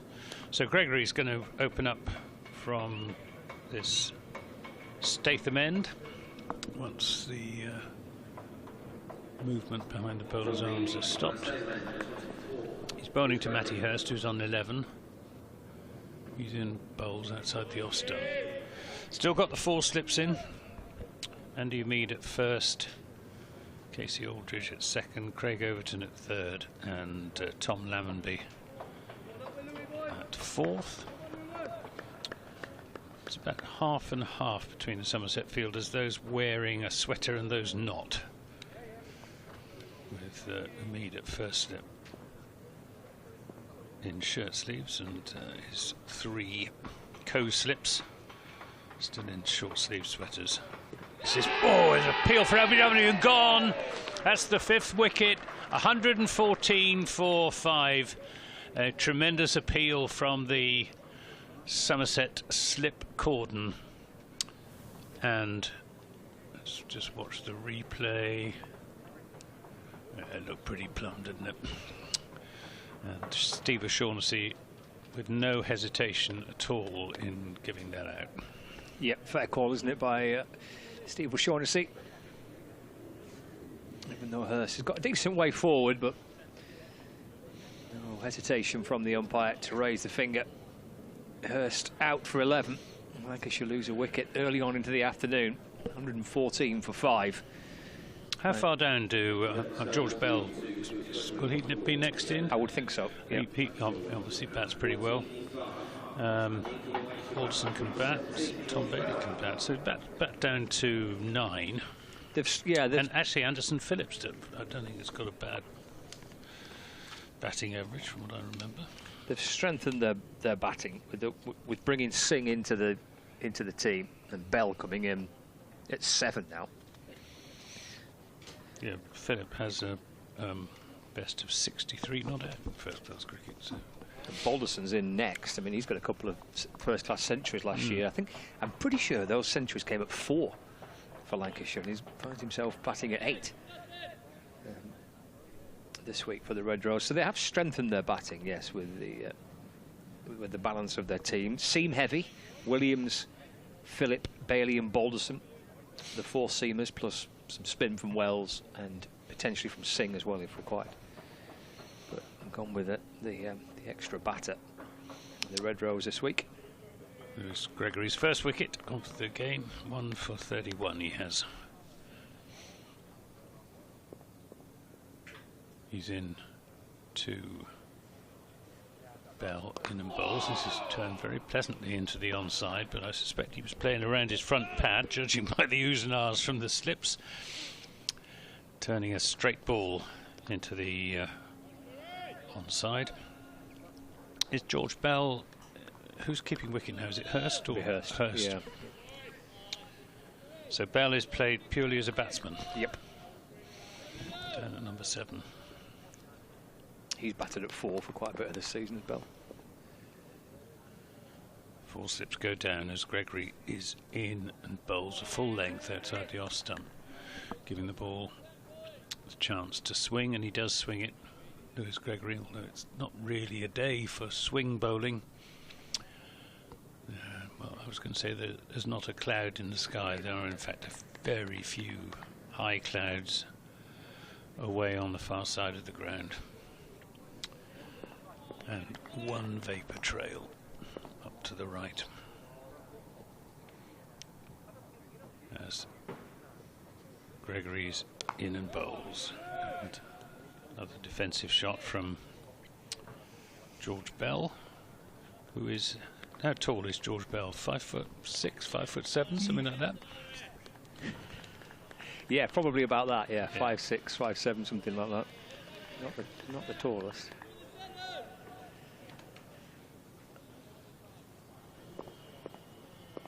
Gregory, who must be very happy with the way things have worked out since he won the toss. As Bell comes down hard on a good ball from Gregory outside the off stump. And that was, I fancy, a wicket maiden for Gregory.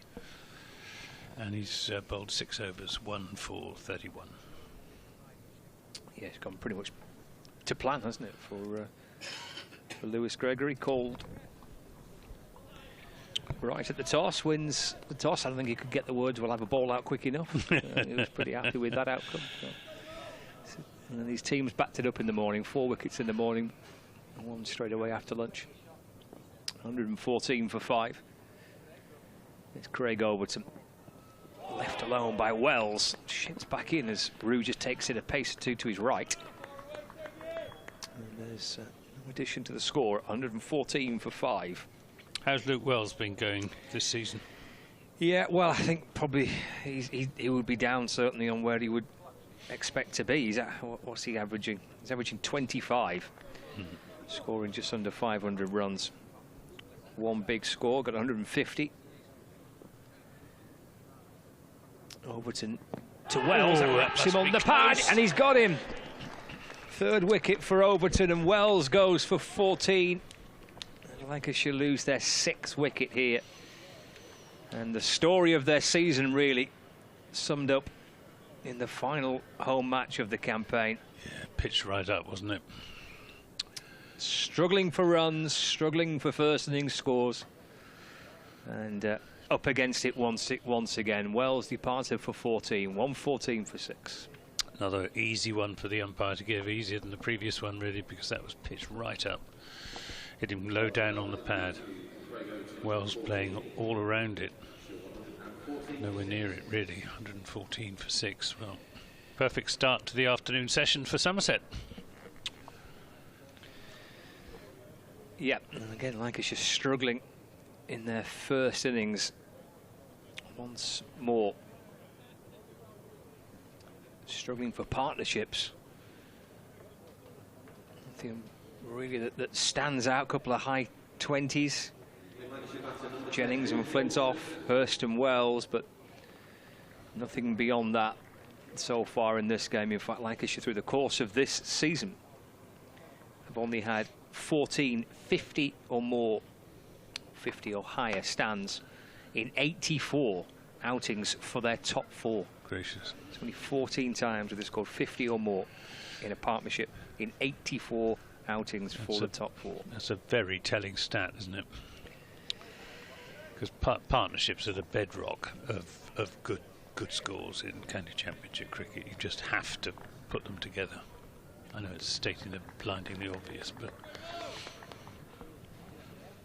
it's what Somerset have done actually much better this season than in other previous seasons. 114 for 6. George Balderson is the new batter, joining George Bell with 4 slips waiting. Overton into Balderson. That's defender from the crease, just pushes the ball away into the offside. Abel comes up from mid-off to field, no run. 114 for 6 it has been, I'm afraid, from Lancashire's point of view. What we've seen so far on the opening day, to a large degree, has been reflected through the course of their campaign. Struggling for runs and certainly struggling for first innings scores. Here comes Overton to Balderson, pushed full. Balderson defends. It's back down the pitch to Overton, who fields off his own bowling. He's picked up 3 for 25. Yeah, he's bowled very well. Yeah, 2 really. The dismissals of Harry Singh and Josh Bohannon were proper dismissals, weren't they?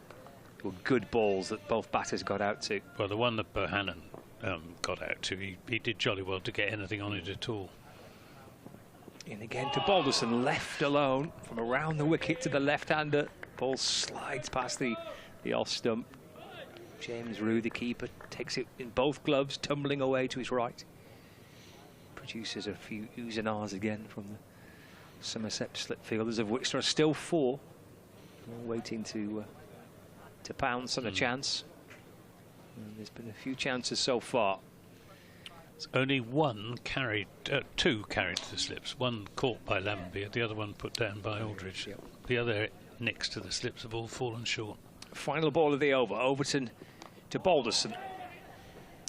Thin outside edge just squirts away past first slip. And picked up by Archie Vaughan, who comes round from backward point to field. Balderson gets a single, his first run, and he keeps the strike as well. And Lancashire are 115 for 6. Now Somerset have closed the gap at the top of the table on Surrey from 8 points to 7, because Somerset have got 2 bowling points and Surrey so far only 1. Durham 97 for 3 at the Oval. Crucial partnership there between Beddingham and Robinson for Durham. David Beddingham in quite remarkable form, and he's got to become a regular member of the South African Test team, one would have thought. Well, his innings last week against Lancashire was as good an innings I think I've seen live. Certainly this season it was a magnificent knock. Here's Gregory in and bowls, and Balderson plays that quietly into the offside. He got 279 in the first innings for Durham. Colin Ackerman got 186. They put on 430 odd. Which was a Durham record, wasn't it, for any partnership? Yep, and that in itself is an individual highest score by any Durham player, by Beddingham. It's a superb display of batting. Very good batsman, one of the best in the world. Here's Gregory into Balderson, who fishes at that. It's almost as if he didn't want to play at it and couldn't help himself. Just almost instinctive prod at the ball as it went past his outside edge. And he goes down and gives the pitcher a bit of a prod, but that too was like a nervous tick, just to settle himself. 115 for 6 as Gregory is into Balderson, and I think he played inside the line of that.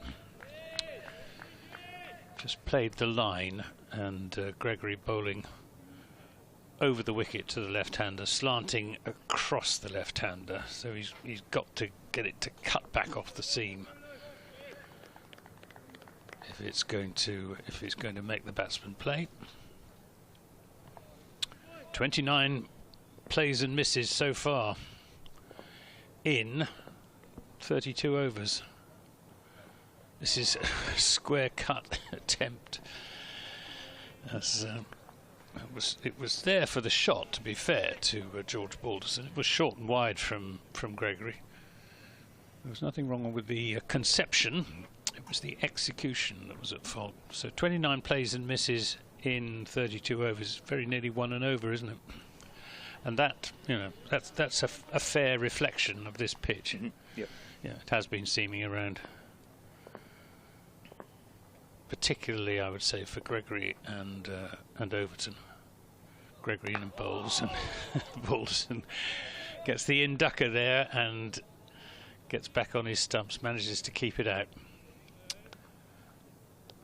and goes down and gives the pitch another prod. It was it's noticeable, Scott. You can see the footmarks of Craig Overton's run-ups on either side of the pitch at the far end, so there's plenty of moisture underneath here after all the rain on Sunday. Gregory in bowls to Balderson. This is too wide outside the off stump. No shot from Balderson. End of the over. Another maiden over from Gregory, who's bowled 7 overs, 1 for 31. 115 for 6. Viewers on Lancs TV, follow that QR code. A chance to fill out the survey and win a prize or two. It's a lovely day here in Manchester. Blue skies above us. The outfield bathed in sunshine. It's the weather to put a smile on your face, but It's not a particularly cheery looking scorecard from Lancashire's point of view. It is for Somerset. As Anthony said. Just what the doctor ordered. It's a game that Somerset must win to sustain their challenge. Here comes Overton to Bell. It's edged down towards the slips where it's stopped. Third slip. Good stop that by Umeed.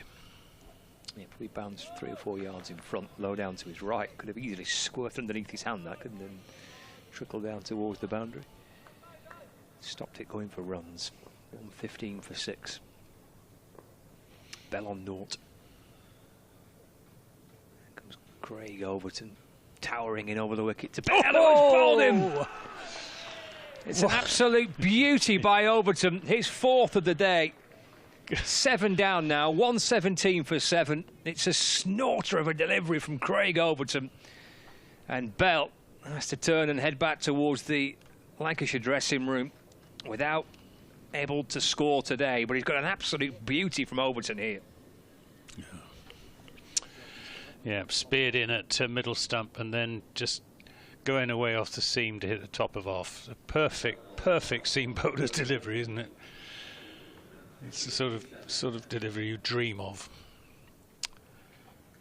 And he has bowled well, Craig Overton. Yeah, 4 for 26. 115 for 7. Lancashire were 114 for 4, I think. Well, 114 for 4, yeah. And it's now 115 for 7. Yeah, wickets of Hurst and Wells and Bell. And Somerset, title chasing Somerset, pushing Surrey as far as they can. And in doing so, pushing Lancashire to the brink. And again, that they themselves have to get something from. Even a draw might not be enough for them this week.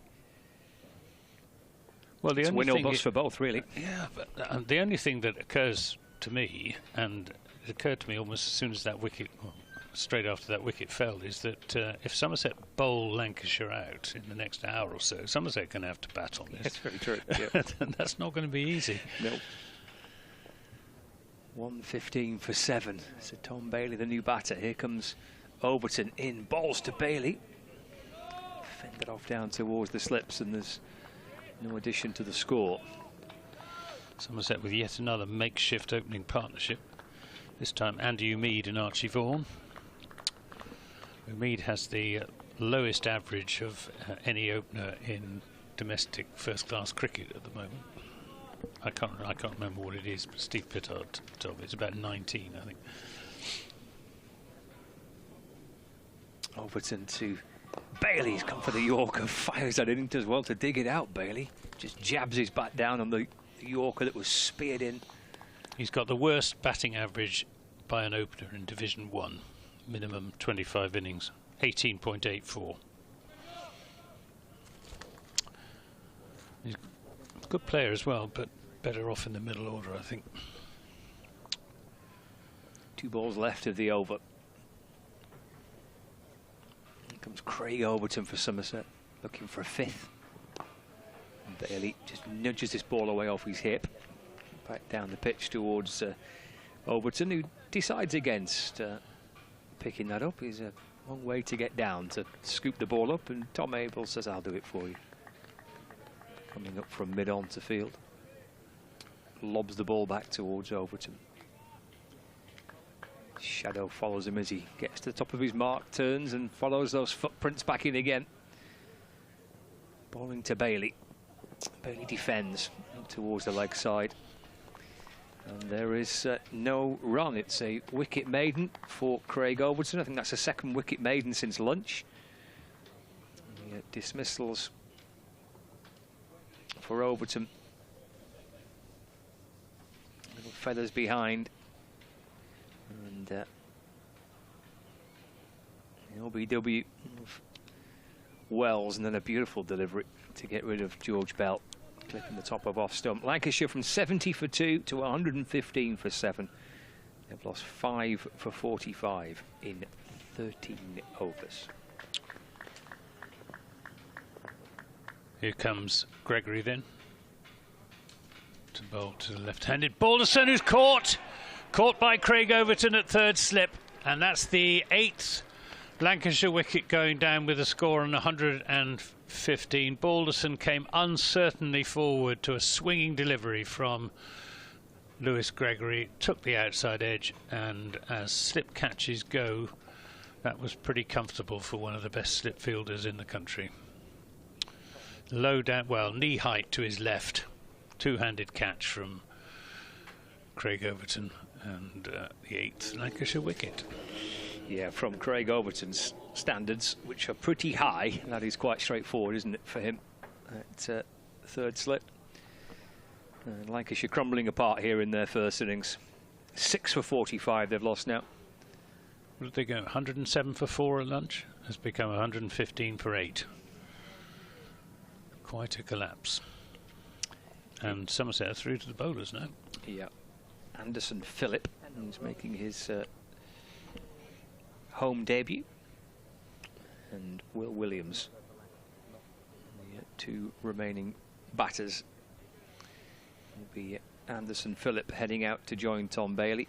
Well, they hung around for a little bit, these two, up at Chester Street last week, when again the going was tough for Lancashire, trying to well, they were trying to bat through and save the match, but it looked a task that was beyond them in truth. But Anderson Phillips, 41, hung around for a little while towards the back end of the innings. See if he can do something similar here. They've lost 4 for 8 in 31 balls since lunch. Yes, he's not tall, is he, Anderson Phillip?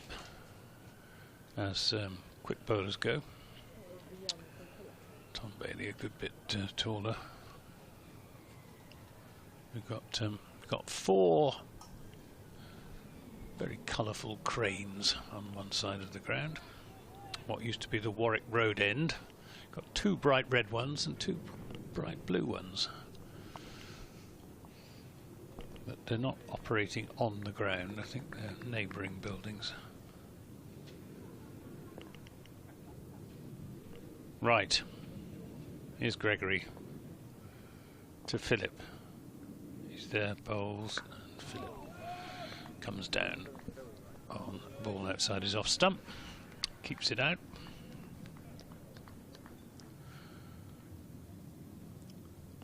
Craig Overton has 4 wickets. Gregory now 2 for 31. Coming to the party since lunch. He and Overton were out there during the lunch interval, being put through their paces by Somerset's bowling coach, Steve Kirby. Gregory and bowls, and this is turned around the corner by Phillip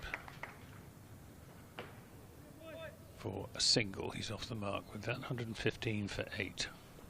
He's got one of those names, Anderson Phillip, that could be either way around, couldn't it? Could just as easily be Philip Anderson. I'm sure I'll call him Philip Anderson before the end of the game.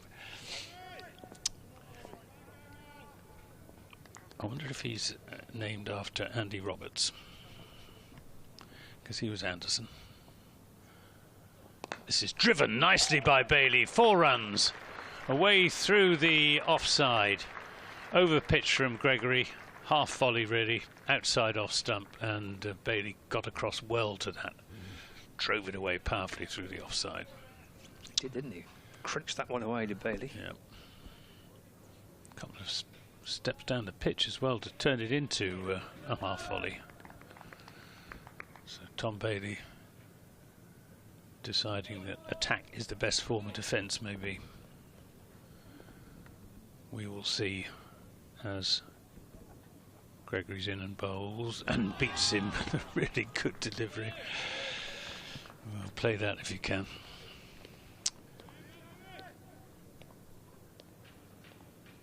He's an undemonstrative bowler, is Gregory. he always wears a slightly hang-dog air as he walks back, and it doesn't really vary depending on whether he's been hit for 4 or gone past the outside edge. He's in again now to Bailey. Peel for LBW, but I fancy there was a bit of bat involved there. They're going to pick up a run, and sure enough, Steve O'Shaughnessy does not signal leg by, so there was indeed bat involved. 121 for 8 at the end of that Gregory over. In complete contrast, the Gregory sort of lack of demonstrativeness to Craig Overton, where you can always tell whether, by his demeanour, whether he feels he's unlucky, which is quite often, and if he feels that he's gone past the outside edge, when he'll stand in mid-pitch and give the batsman at the very least a glare. Well, he's looking for a 5-foot as he sets off again to Bailey, nips back into Bailey, deflects away off his thigh pad down towards Gully, where Andy and Mead fields, and there's no addition to the score, which is 121 for 8. Bailey on 5 and Phillip on 1. Good crowd at the Oval by the look of things, isn't there? They have been getting very good crowds for the Somerset's game there in April. 18,000 came during the course of the 4 days. Balls to Bailey, that's dropped away towards the leg side, no run. Which for county championship cricket is pretty good. Well, Durham batting first, 129 for 3. Benningham on 34, Robinson on 17, so 129 for 3, Durham batting first. Go Durham.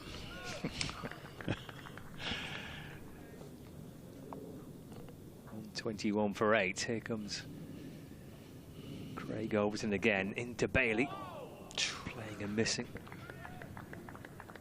Fending at that one out, outside the off stump, through to James Root. Meanwhile, Nottinghamshire going along pretty nicely against Kent, I'm afraid, for Lancashire fans. Asif Hamid's on 45, Ben Slater's on 101 not out, and Nottinghamshire are 171 without loss against Kent in Canterbury. Craig Overton to Bailey, down the pitch he comes, plays and misses again. Through towards Root, and again there is no run. So he's living life on the edge here, is Tom Bailey. Overton on the hunt for a 5-wicket return. 4 for 26, 121 for 8. There is Craig Overton, sets off again, white sweat brand on his left wrist as he comes bouncing back in, bowls to Bailey.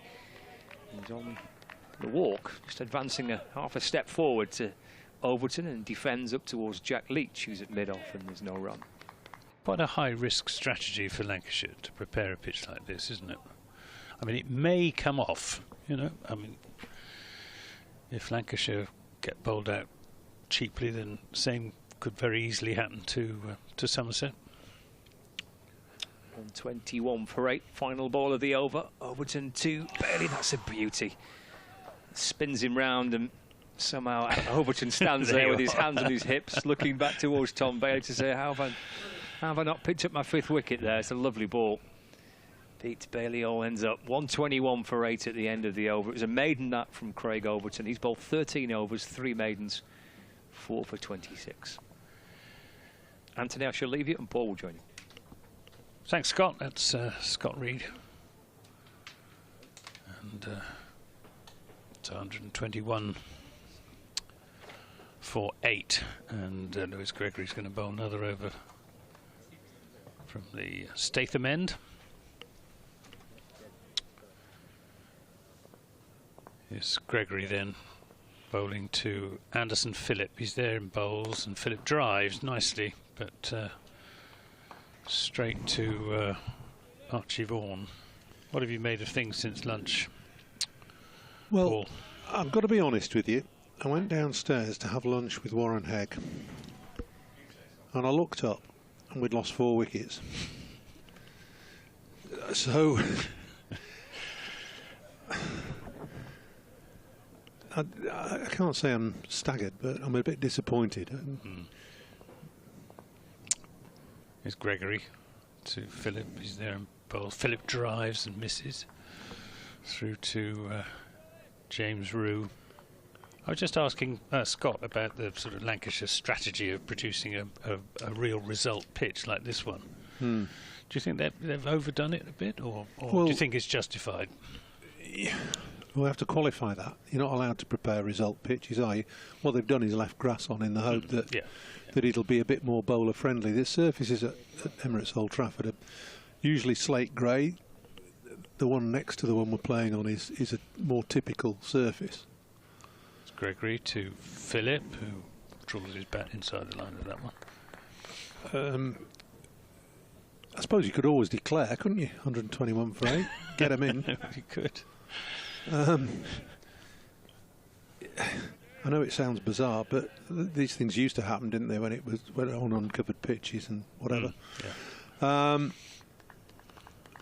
Look, if you're going to prepare a pitch like this and you lose the toss and you put in, you've got to graft. And there's been some graft, but not enough. Gregory to Philip, who plays a defensive shot. There's also been some pretty good bowling, hasn't there? Let's be fair. I think since lunch Gregory's bowled really well, and Craig Overton's bowled well throughout.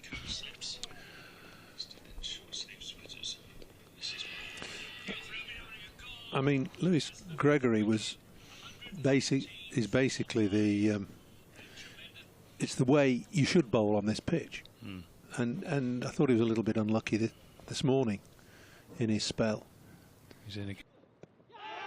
Peel for LBW and gone. And Steve O'Shaughnessy, has he gone? No, he's gone. Yes, I thought he had. Yeah, no, he's gone. It was a straight half volley which Philip was looking to whip through mid-wicket, and it's hit on the shin and probably going to cannon into the stumps about halfway up, I would have thought. A little bit of swing, good bowling from Gregory, pitch it up, swing it, seam it, and it's brought the results, hasn't it? It has. 3 wickets for Lewis Gregory since lunch. 9 down now, Lancashire. And last man in, Will Williams, coming in at number 11, which I find slightly surprising looking, unless I've got his... No, he can play a bit. Well, he's Lancashire's night watchman, which tells you that he can bat a little bit. He averages 30 in first class cricket. I suspect he's had quite a few not outs coming in low down. 107 for 4 at lunch to 121 for 9. Lost 5 wickets for 14 runs in 47 balls, which just about sums up Lancashire's season, doesn't it? It does. It's not been a great day for Lancashire so far. Well, here or at... No, but the only saving grace really is that they'll get an opportunity to bowl on the pitch as it is now, with a bit of grass on it and perhaps a little bit of moisture still there. Because I think I can almost guarantee you that by tomorrow afternoon this will be a belting pitch to bat on. Ah, one of those. Well, I would think so. I mean, it's not going to break up, they never do. And there's going to be, the sun's on it, it's quite warm out there. There's going to be a bit of, the moisture will come out of it. The grass will just deaden and dissipate to a degree. Gregory then to Williams, in and bowls Williams down the pitch. Looking to negate the seam movement in much the same way that Keaton Jennings does. End of that Gregory over. Wicket of Anderson Phillips. 3 for 37. Lancashire 121 for 9. Bailey on 5. Williams just faced the one delivery yet to score. Yeah, I was just trying to look at the replays basically of the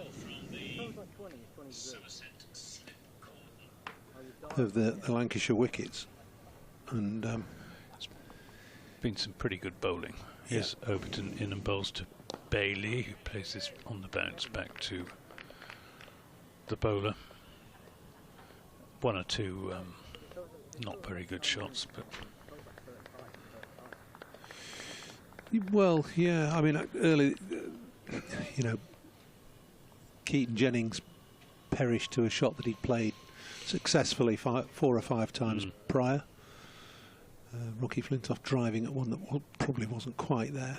Overton in and bowls. This is driven by Bailey, and Leach will cut that off in front of the new part of the hotel. It almost looks like as if it's a separate hotel. It isn't. It's connected with the original hotel here at Old Trafford. Single is 2 are taken. Bailey on to 7, 123 for 9. And there is a gentleman there on a first floor balcony with a Somerset flag. He's been there all day. Must be enjoying proceedings. Overton in and bowls to Bailey, who fences at one outside the off stump through to James Rue. There's a little bit of inconsistent bounce as well, isn't there? Yeah, that's true. There've been 1 or 2 that haven't carried to slip, and then the odd one that's flown through and been taken at waist high or above by the keeper. The gentleman with the Somerset flag, of course, is being rewarded because he was in the shade this morning. It would have been chilly. He's now in the sun. Yeah, lovely afternoon. Overton in and bowls to Bailey, squared up by that one as he adjusts to some late movement.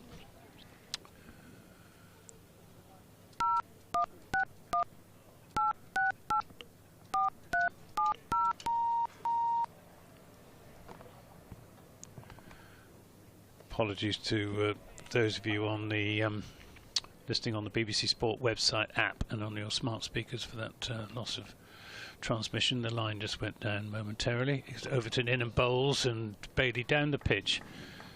And when he gets there, just steers it wide of the slips for a single.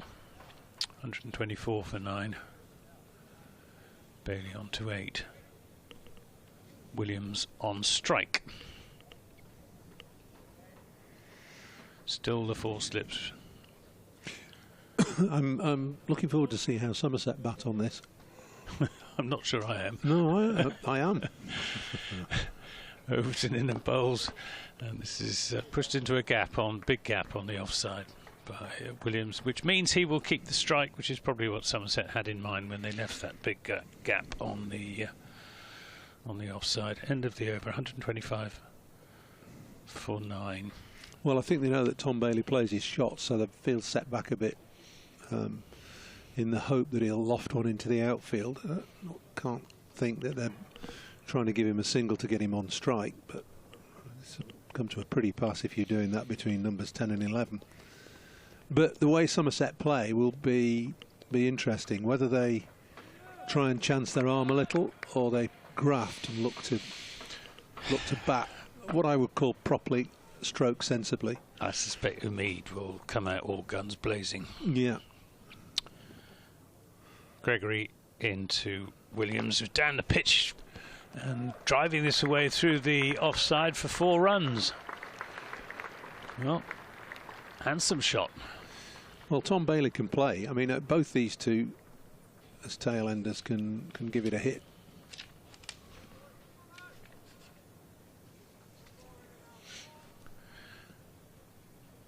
Will Williams as well. I mean, I said he's a night watchman, but he can play shots. So, and he's just shown that there as he hits it over extra cover. No change to the field.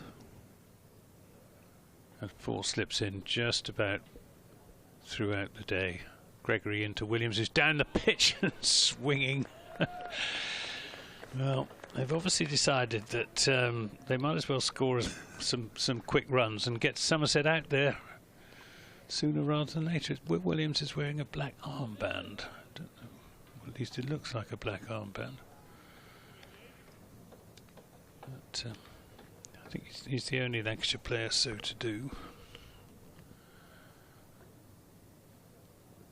Gregory. 3 for 41 in his 10th over. into Williams, who's down the pitch again, driving, well, call it a drive, swinging back to the bowler, who fields. Unconventional cricket at the moment. Well, I can't fault the approach, really. I mean, you've got 10 and 11 at the crease. They're going to try and score as many runs as they possibly can. They'll say that the batters will let them down, and that it's not their job to block up an end and wait for one to seam and take the outside edge or uproot middle stump. Tom Lammonby's been sent 2/3 of the way back at third man for the top edge. Gregory into Williams, down the pitch again, swinging, and must have got an edge on that. Down into the slips, didn't carry. Craig Overton and Casey Aldridge fielded it between them.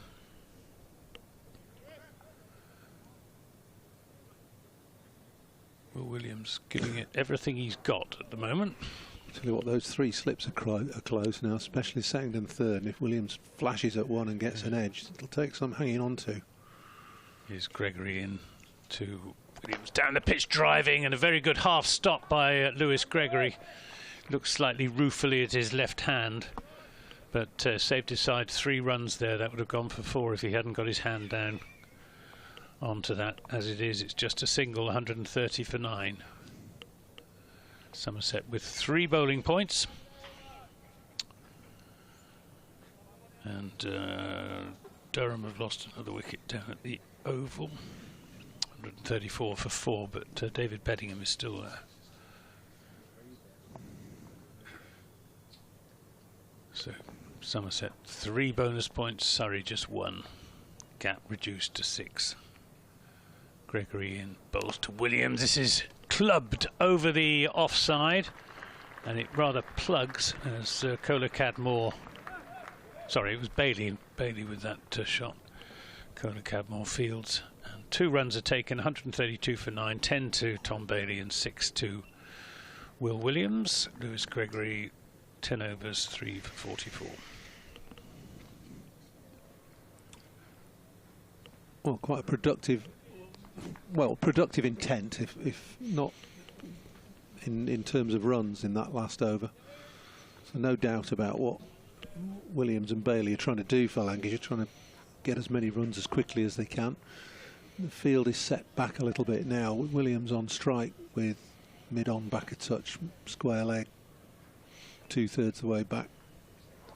Fine leg cover is out, so too is extra cover. Just the 3 slips now as Overton is in and bowls to Williams, who's advancing on Craig Overton, who doesn't bother to give him a piece of his mind, just turns on his heel and marches back to the end of his run at the Anderson end of the ground. Turns. He's in now, bowls, and slightly crooked defensive shot this time from Will Williams, but he keeps it out. Decent crowd here at Old Trafford, enjoying the sunshine.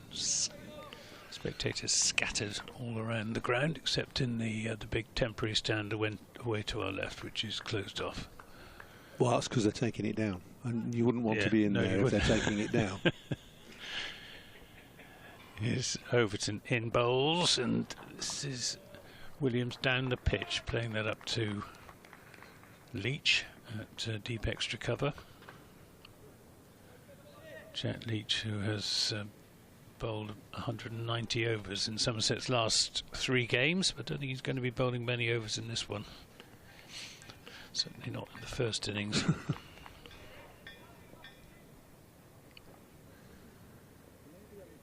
Field just converging a little bit on Tom Bailey.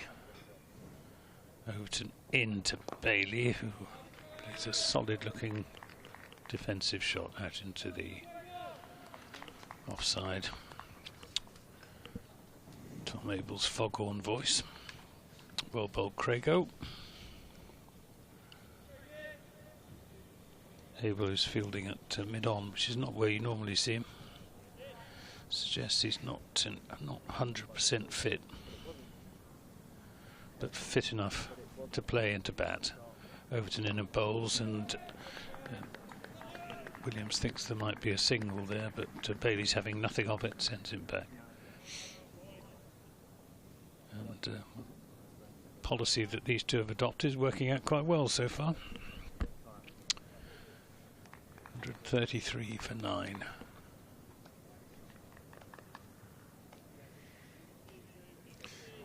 Well, it's what the batsmen in the pavilion who've been dismissed don't really want to see, 9 or 10 and 11 scoring runs. Overton bowls and Bailey gets this off thick edge down to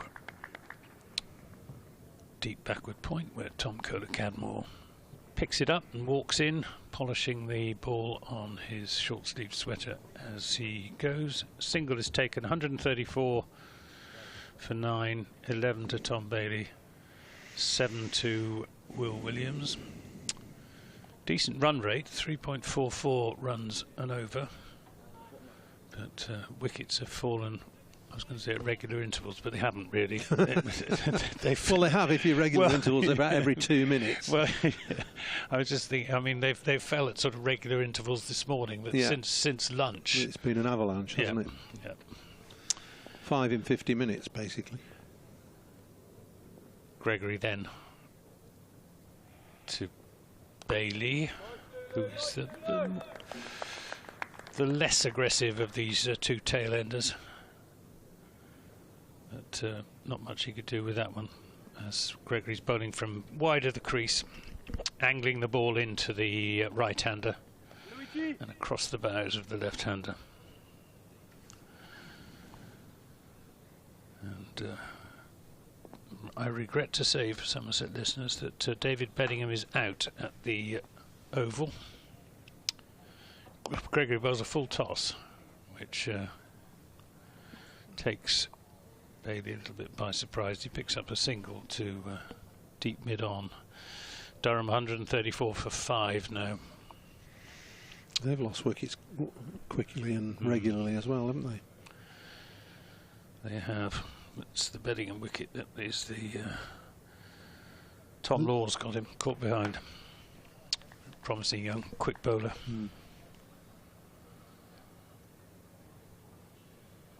Gregory then to Williams. This could be exciting. He's in, bowls. Williams down the pitch. Appeal for LBW. Shy at the stumps. If he hit, that would have been close. I'm not sure that it would have been a run out, as Williams scurried through.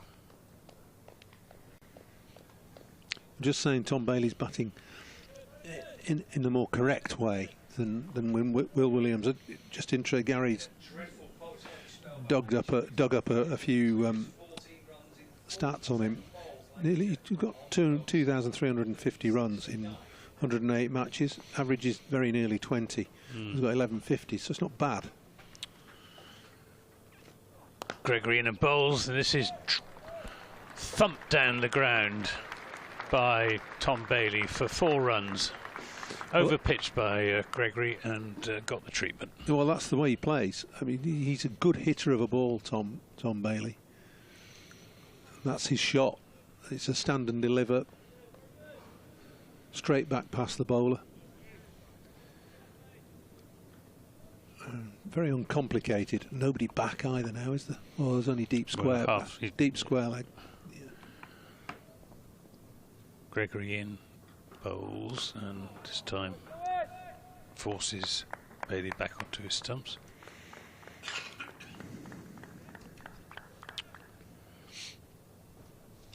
This partnership is now worth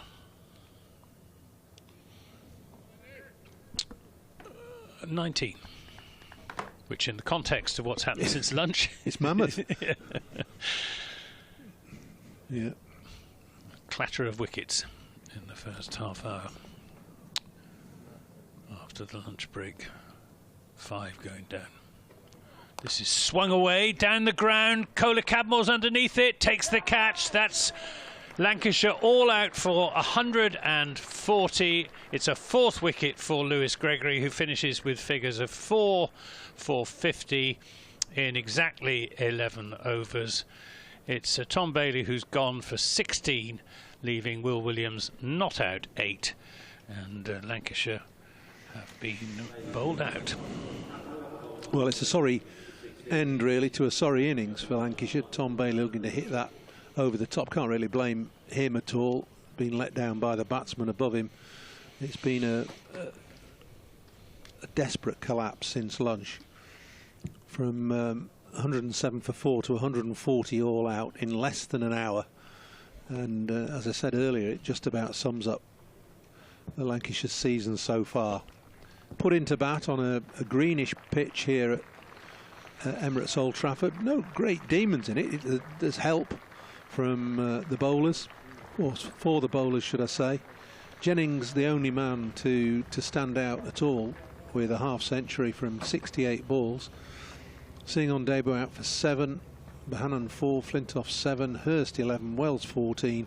It's a sorry tale. Bailey with 16 at the end, 140 all out. Well, it's been a good day for Somerset so far, but it's their turn to bat on this pitch now, and well, I'd be surprised if it's any easier for Somerset batsmen against the Lancashire seam bowlers than it has been for the Lancashire batsmen against the Somerset seam bowlers. We'll be back in around about 10 minutes' time for the start of the Somerset innings.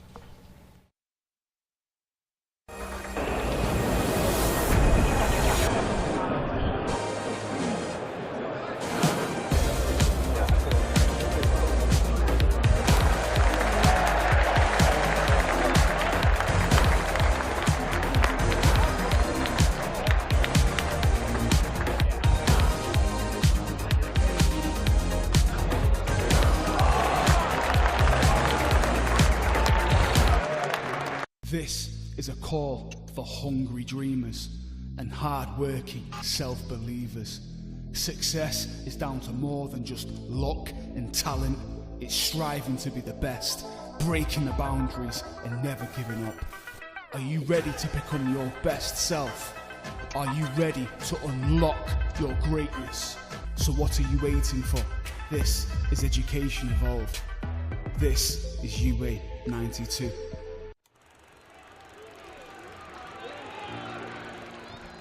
"1864. We were first class then, and we're first class now. With a dream to spread cricket through Lancashire's towns, where girls and boys, with willow and leather, become more than a badge, but the red rose together."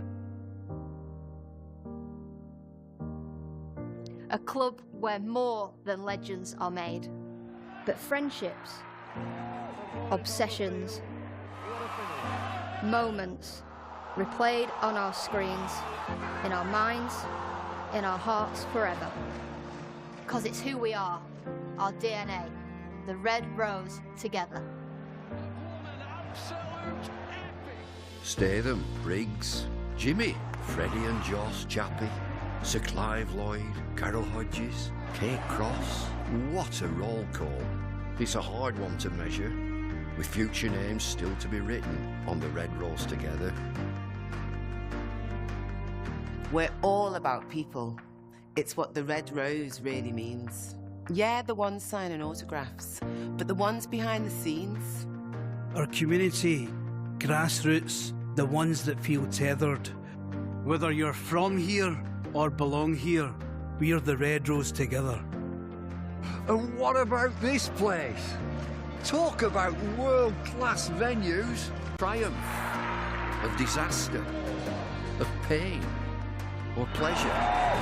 We've seen it all at Emirates Old Trafford, with the red rose together. Red ball, white ball, lightning and thunder.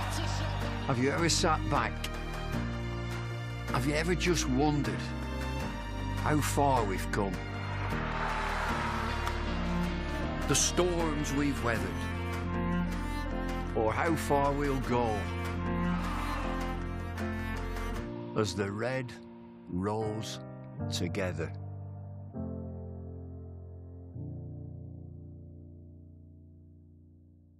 In 1954, Cyril Washbrook became the first professional captain of the county.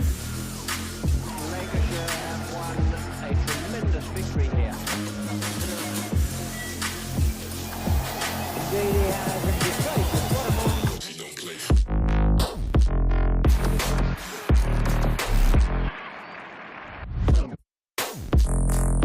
Well, the real suspect came from Hagen's Fairbrother. Fine chance to run to the winning hit. On come the crowd.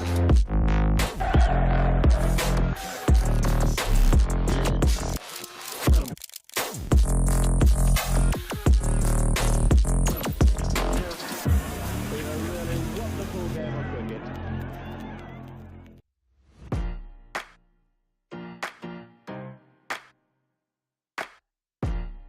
Hi, I'm Keaton, and this is Luke. We are the giraffe opening pair at Lancashire Cricket Club. We are here today at the Mestoria Estate Agents. Let's see what they have in store for us. What is the story of the Mestoria Group? It actually started in 2008, had two buy-to-let properties. So I was dealing with an agency. I was really getting frustrated. And in 2009, I decided to start my own accountancy firm, property company, and estate agency, which was named as Mestoria, and that's how we started. Sounds a pretty dynamic, exciting company, to be honest. It is. We're going places. We have all sorts of different things that we actually do. So we deal with sales, we deal with rental properties, HMOs, where a lot of other agencies like to stay away from. Overall, every person that works in each of the teams are determined to make it a success, and that's what we like about Mestoria. You offer basically a one-stop shop for landlords and tenants? Very much so, yeah. I think we're quite unique in terms of an agent because we do a bit of everything really. Whichever element of property you're interested in, we've pretty much got somebody within the business who can help you. Each and every person that we have on our team has seen, if not all, the worst. So we could advise people what to avoid, so people could learn from our experience. We are happy to lead people or guide people. We are happy to teach people what to do. It feels as though you've got a very sort of family-orientated type of value system. I always believe it's a farm attitude. We need to, not a hunt attitude of doing a quick sale. We have to build a relationship and ensure that the person wins at the end. Because of that, we will win as well. It's a mutual beneficial relationship. I want to be conscious that we go that extra mile to ensure that we have done our very best for the person who has sought our advice in their property journey.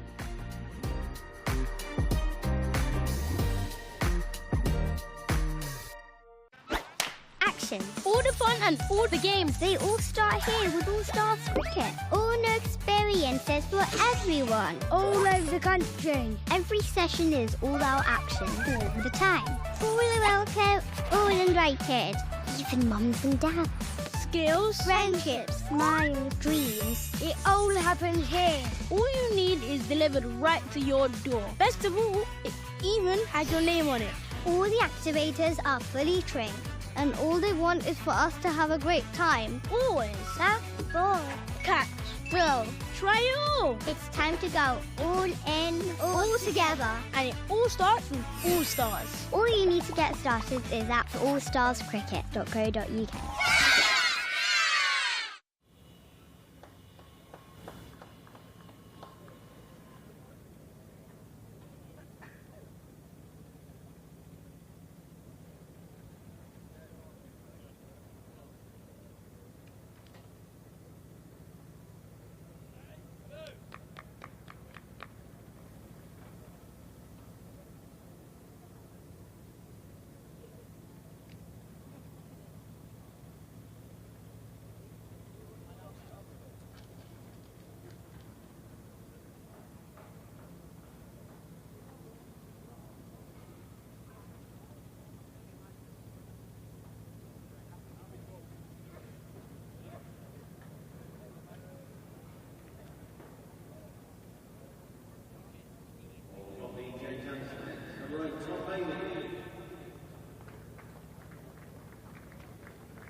So the roller's done its work, and that's heading off.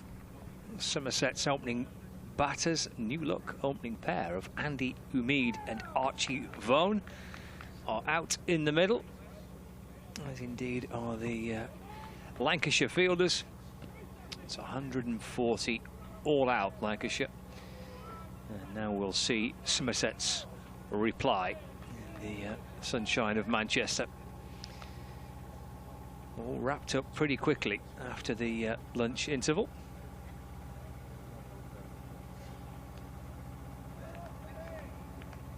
As we welcome listeners on Sports Extra to well, the commentary box here at Emirates Old Trafford. Coverage of this opening day across 5 Sports Extra, the BBC Sport website and app, and across Lancs TV as well, live from Emirates Old Trafford, where Tom Bailey will send down the first over of the Somerset first innings, and a bowls edged, gone, taken by Jennings at second slip, and Andy Umeed not offering a shot, really looking to try and pull the bat out the way, and it just kisses the face of the bat and into the grateful hands of the Lancashire captain Keaton Jennings, who's been involved in 2 big incidents today. That catch, first ball of the Somerset innings, and of course he was dropped first ball of Lancashire's innings. But a little kiss off the face of the bat. Look at the cry of relief and joy amongst the Lancashire fielders. They've not had much to cheer about so far on a rather gloomy first day for the Red Rose, but they've made an early breakthrough, the earliest possible breakthrough, the very first ball of Somerset's reply. Andy Umeed caught by Keaton Jennings at second slip. So Somerset 0 for 1, replying to Lancashire's 140 all out. It's been one of those days where wickets seem to tumble, where batting has been tricky, where things are happening. We're at the back end of the season where every point is crucial for either a title challenge or a relegation battle. Almost every moment, every wicket, every run potentially has its own little storyline to it. And we've seen a very lively start to the Somerset first innings. Kevin Howes is alongside me. And busy's the word. Busy. Busy. I heard you use it on commentary last week, because that's our favourite buzzword at the moment, isn't it? When a player looks busy on the football pitch, and you and I are thinking, well, surely they're all supposed to look busy. But this is a busy match. There's plenty going on here. Plenty going on. Tom Lammonby is the new batter to join Archie Vaughan, who's at the non-striker's end. Here's Bailey with 3 slips and a short leg. Comes over the wicket and bowls. Oh, it's pushed away into the onside. It's picked up by Bohannon, who's at forward short leg. And Lammonby's forward momentum dragged him out of the crease. And it's really sharp work by Bohannon here at short leg. That deflection into the onside, that little step forward, and then Bohannon quickly tries to run him out. Who's going to go out there and just say, lads, calm down, everybody, calm down? 0 for 1. Lammonby waits as Bailey comes striding in from the Anderson end bowls, angled across Lammonby and left and through to Hurst, Lancashire's keeper, and there is no run. On Sports Extra, on the BBC digital station, we've just taken a little bit of commentary of Surrey versus Durham. And our very good friend Churchy was on there, and he said, oh, that Somerset done amazing work. What great, they're in a really strong position. And I'm thinking to myself, just hold on there, Churchy, for 90 minutes or so, maybe a couple of hours, just see how strong that is after the next couple of... It may well be. I mean, they've done a terrific job, but... Bailey over the wicket, balls again, left by Lammonby. Just skids on through towards Hurst, who takes it about knee height into his gloves, and there's no run. You know, you're backing Somerset to perform better than Lancashire based on current form and confidence. But it doesn't always work like that when you've got conditions, you know. If there is a surprise about Lancashire's position, it's because actually you think these players, Lancashire players, should be doing better than they have been doing. Perhaps today is the day that the bowlers will sort of hit their straps and do what we've been really expecting of them. Comes Bailey, balls again, left by Lammonby. Again taken by Hurst, and again there's no run. Well, they're certainly down on the numbers that you would tend to expect, certainly from Bailey. who's not quite hit the levels that he has achieved consistently, actually, for a number of years. And I suppose when you get any drop off from the levels that he was producing season in, season out, it becomes even more noticeable. But just his 17th wicket of the campaign, that maybe defends, and that's the end of the over. Well, I think we had 3 wicket maidens in that Lancashire innings, and we've got a wicket maiden to get Somerset's first innings underway as well. Bailey sending down a wicket maiden from the James Anderson end of the first over of Somerset's reply to Lancashire's total of 140, and they are 0 for 1. Durham at the Oval, they're 150 for 5. And Nottinghamshire, well, I haven't looked for a little while, but they're probably 750 not out at the moment. No, it was just 195 at this stage. Off, 44 over. Oh dear, crikey. Poor old Kent, poor old Kent. Yes, yeah. Not to be for them. Not to be. I've been very surprised by this little piece of looking back at Lancashire's relegation and promotion over the last 10 or 15 years. I didn't realise it 3 times been relegated in the last 10 or 15. But anyway, start of the next over. Bowls past the off stump of Vaughan through to the keeper. And this is Anderson Phillip bowling here for Lancashire. So, and I said earlier, they weren't a yo-yo club, or they're not a yo-yo club, but they were then. It was championship winning, and then it was 2012, 2014, and then into 15 when it was relegated, promoted, relegated, promoted. Well, you were around then. I was, yeah. I mean, commentating. I mean, you went to primary school. You were. I was commentating. Yeah. Anderson Phillip bowls, fallen again past the off stump. 3 slips in. We had 4 quite a bit earlier today. So, and then relegated in 2018 as well. Yeah. You've taken them down 3 times. I have, yeah. I'm looking for a 4th. Only joking, everybody out there. I'm only joking, yes. Before placards are raised outside the entrance to the media centre. But 2018. And they're not relegated yet, okay? No, they're not. But if they were to be, don't worry, because they come straight back. That has been the case. Yeah. Anderson Phillip in and past the off stump through to the keeper. But it hasn't happened yet, as we say. In this match, on this opening day, if the bowlers can get it anywhere near, this is going to be a challenge for Somerset's batters. It really is. Yes, Nottingham's 195 for no wicket. Hampshire 170 for 3 against Worcestershire. Shane Snater, which I never find very interesting. It's a tricky one. Shane Snater has taken 5 wickets, as well as Shane. 5 for 13. As Warwickshire bowled out for 78, and it's all kicking off there at Birmingham. Come back for the moment. Anderson Phillip in and bowls, and the same thing, same spot, just a little bit of shape away, because Warwickshire made just 78. Clearly, everybody plans a big night out on Broad Street come Thursday and Friday there, because Essex are 49 for 3. Excellent. They're playing their part. But everybody's playing their part, yeah. So it's busy. Yeah. It is busy there. Thursday night out on Broad Street. Yeah. I don't think it matters what night of the week. Well, no, according to Gary, I mean, I wouldn't know, but Gary tells me it's always a bit lively on Broad Street. Anderson Phillip. Past the umpire. Shorter this time. Well, where's that gone? The batter didn't even know. It's behind square on the offside. Came down fairly late on that, did Vaughan. And that's the bit. And we really must move on from this. I'm the first to say we must move on from talking about these boys and their dads. But that is a bit of Vaughan Senior. I know they all mark out their guard and everything with their boots, pretty often after. But the way he does it is just like the way that Dad Michael did it. As soon as the ball goes past, it's sort of, right, that's been and gone, and part of the process is marking out their guard again. You look really good boot.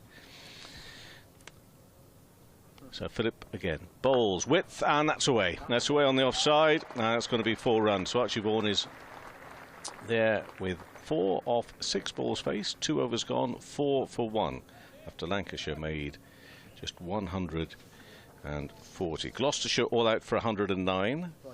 Tell you what, it isn't just... Even I'll have to find something to do on Broad Street on Friday at this rate, because there's It's all cracking on. This at a pace here. You get that this time of year a bit. You do. Gloucestershire against Sussex, obviously looking for title as well as promotion. Bowled Gloucestershire all out for 109. A little bit of revenge following the weekend. In the T20. Middlesex have got Derbyshire at 134 for 8. They're third.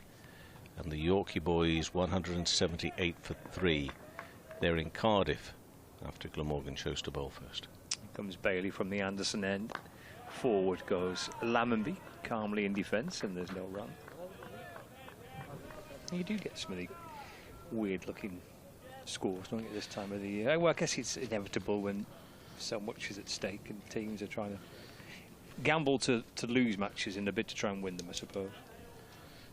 As opposed to them just being on the beach already. As opposed to them being on the well, beach already. Beach is what they say for the end of the football season, isn't it? Yeah. I think in cricket it's maybe their mind's already on Dublin for the weekend. Bailey in balls, turned out towards the leg side by Lammonby. Picked up at mid-wicket by Rocky Flintoff, and there's no run. What's it called? O'Connell Street. Yeah, the mine's already on O'Connell Street in Dublin. For a cheeky weekend away. Cheeky weekend. Yeah. I remember they used to, I don't think they have it anymore. One of the things, I mean, I went with Lanky and Yorkie, this is going back some time. There'd always be an end-of-season game played on the Isle of Guernsey. And it was sponsored by one of the big banks or building society or something. That was a good weekend. Around the wicket this time, Bailey. Forward because Lammonby defends away to the offside. No run. That sounds like quite a nice way to sign off, yeah. It was, actually. Funny you should say that. Yes, I can imagine it'd be pretty good, though. My only time there on the Channel Island. Lovely. So when was that game played? Like in October or something silly like that? No, in those days, Scott, they had this crazy idea that they would actually just play the cricket season during summer. Well, that's ridiculous. So why would you do such a thing? The season finished about mid-September, so it was right at the end of September when that happened. Bailey in to Lammonby, lovely shot. Works that away through the leg side. Won't have enough on it to reach the rope. It's picked up by Will Williams, who spins out to his left-hand side at mid-on to field, but Lammonby comes back for his first runs. Somerset move on to 6 for 1. 2 to Lammonby, 4 to Vaughan. They put me in charge of the minibus. Oh my word, right. And it was, what's that? Not varieties, what would they call it? Like a charity who ran this minibus. Bailey to Lammonby on the leg side and taken by Hurst. I want to say City Varieties, but that's the name of a theatre in Leeds. Right. No, Variety Club. Variety Club Club, okay. at this minibus, and they had me driving it. You were driving it? Yeah. Oh, no, it was all properly licensed. Oh, right. I was driving. I think I was driving the Yorkies around. I was there doing the old public address announcing because Bill Frindle couldn't make it. That was his normal gig, a former Test match, and then they got me going down there doing that. But my other job was to drive the minibus, and I remember trying to reverse this bus with none other than Lancashire assistant coach Craig White in charge of instructing me on whether it's how much to reverse. Bailey to Lammonby, that's left. And through to Hurst. It's the end of the over. A couple coming off that. 3 overs gone. Somerset first innings, 6 for 1. He was playing for Yorkshire, of course, at the time. How much more, Chalky? How much more? Bit more, bit more, bit more. Crunch.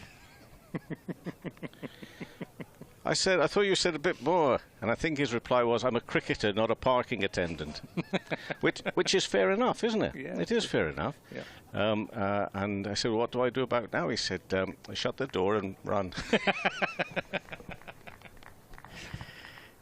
Yeah. Probably my name's still on the file somewhere there in the Guernsey Police. Probably, yeah. If I step foot again on the Isle of Guernsey, that'd be it. Well, you have to pay damages for the car. No, they'd probably throw me away. Oh, throw away the that'd key. be a bit harsh. Anderson Phillip bowls. Worked up to mid-on and no run. 6 for 1 here. Meantime. So whilst we talk about Lancashire, those periods in recent, well, I say recent, they feel like recent times relegated. So was it 2012? 2012, 2014, 2018. Somerset, from the 2 divisions, which was 2000, I think the first year was 2000. Is that right, Gary? It was 2000 when 2 divisions, I think that's about right. 3 slips as Anderson Phillip comes into Vaughan. That's a lovely ball. I mean, he looks at me, he holds the pose if he's just defended that brilliantly, but actually it's past him. But he kept his bat inside the line. They've been relegated just once, in 2002. They didn't get back, in fairness, so they didn't bounce straight back following that relegation in 2002. They came back up in 2007, so it was a few years down in Div 2 for them. But that is where they have been ever since. Now, I'm reckoning, and I'm saying this without our friend from BBC Somerset, that's a good effort. It really is. Anderson Phillip bowls again and past the off stump through to the keeper. You know, still the deepest frustration. They've been so close to lifting the title during these periods of times as well. But if you just take that in isolation, you know, so there've been plenty of clubs who've been up and down plenty of times since 2007, but not Somerset. He's just walked in now. I'll just have to tell him I'm bigging up his boys. And he'll probably tell me I've got it wrong, but I think that's right. So maybe I won't mention it. Anderson Phillip turns sunshine here in Manchester, and he's bowling to Archie Vaughan. And Vaughan seems to be quite comfortable in just allowing that off over the top of the off stump. Plenty of pace. And a little bit of height and bounce through to the keeper. So Lancashire struggled this morning, and boy did they struggle this afternoon. An almighty collapse after lunch. Yep. Was that 6 wickets, 26 runs? Was that the way it was? It wasn't very clever, not from their point of view.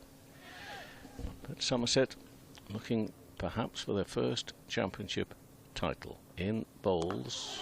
And well, again, he's throwing me here as Vaughan, because wherever he looks, the ball hasn't gone. He was looking there on the onside, and he's ended up here, coming up towards mid-off. Now, he did a fantastic job last week, bowling. You know, took 10 wickets in the match, and I think it was 6 and 5 in the end. I think maybe it's more. But anyway, I still, for me, I mean, that was amazing. But for me, that first morning when he scored his 40-odd runs, I thought it was really, really encouraging. But he's got work to do here, and different match, different circumstances. Oh, high over the top of Keaton Jennings in the slips there at second slip. That's going to be 4 runs.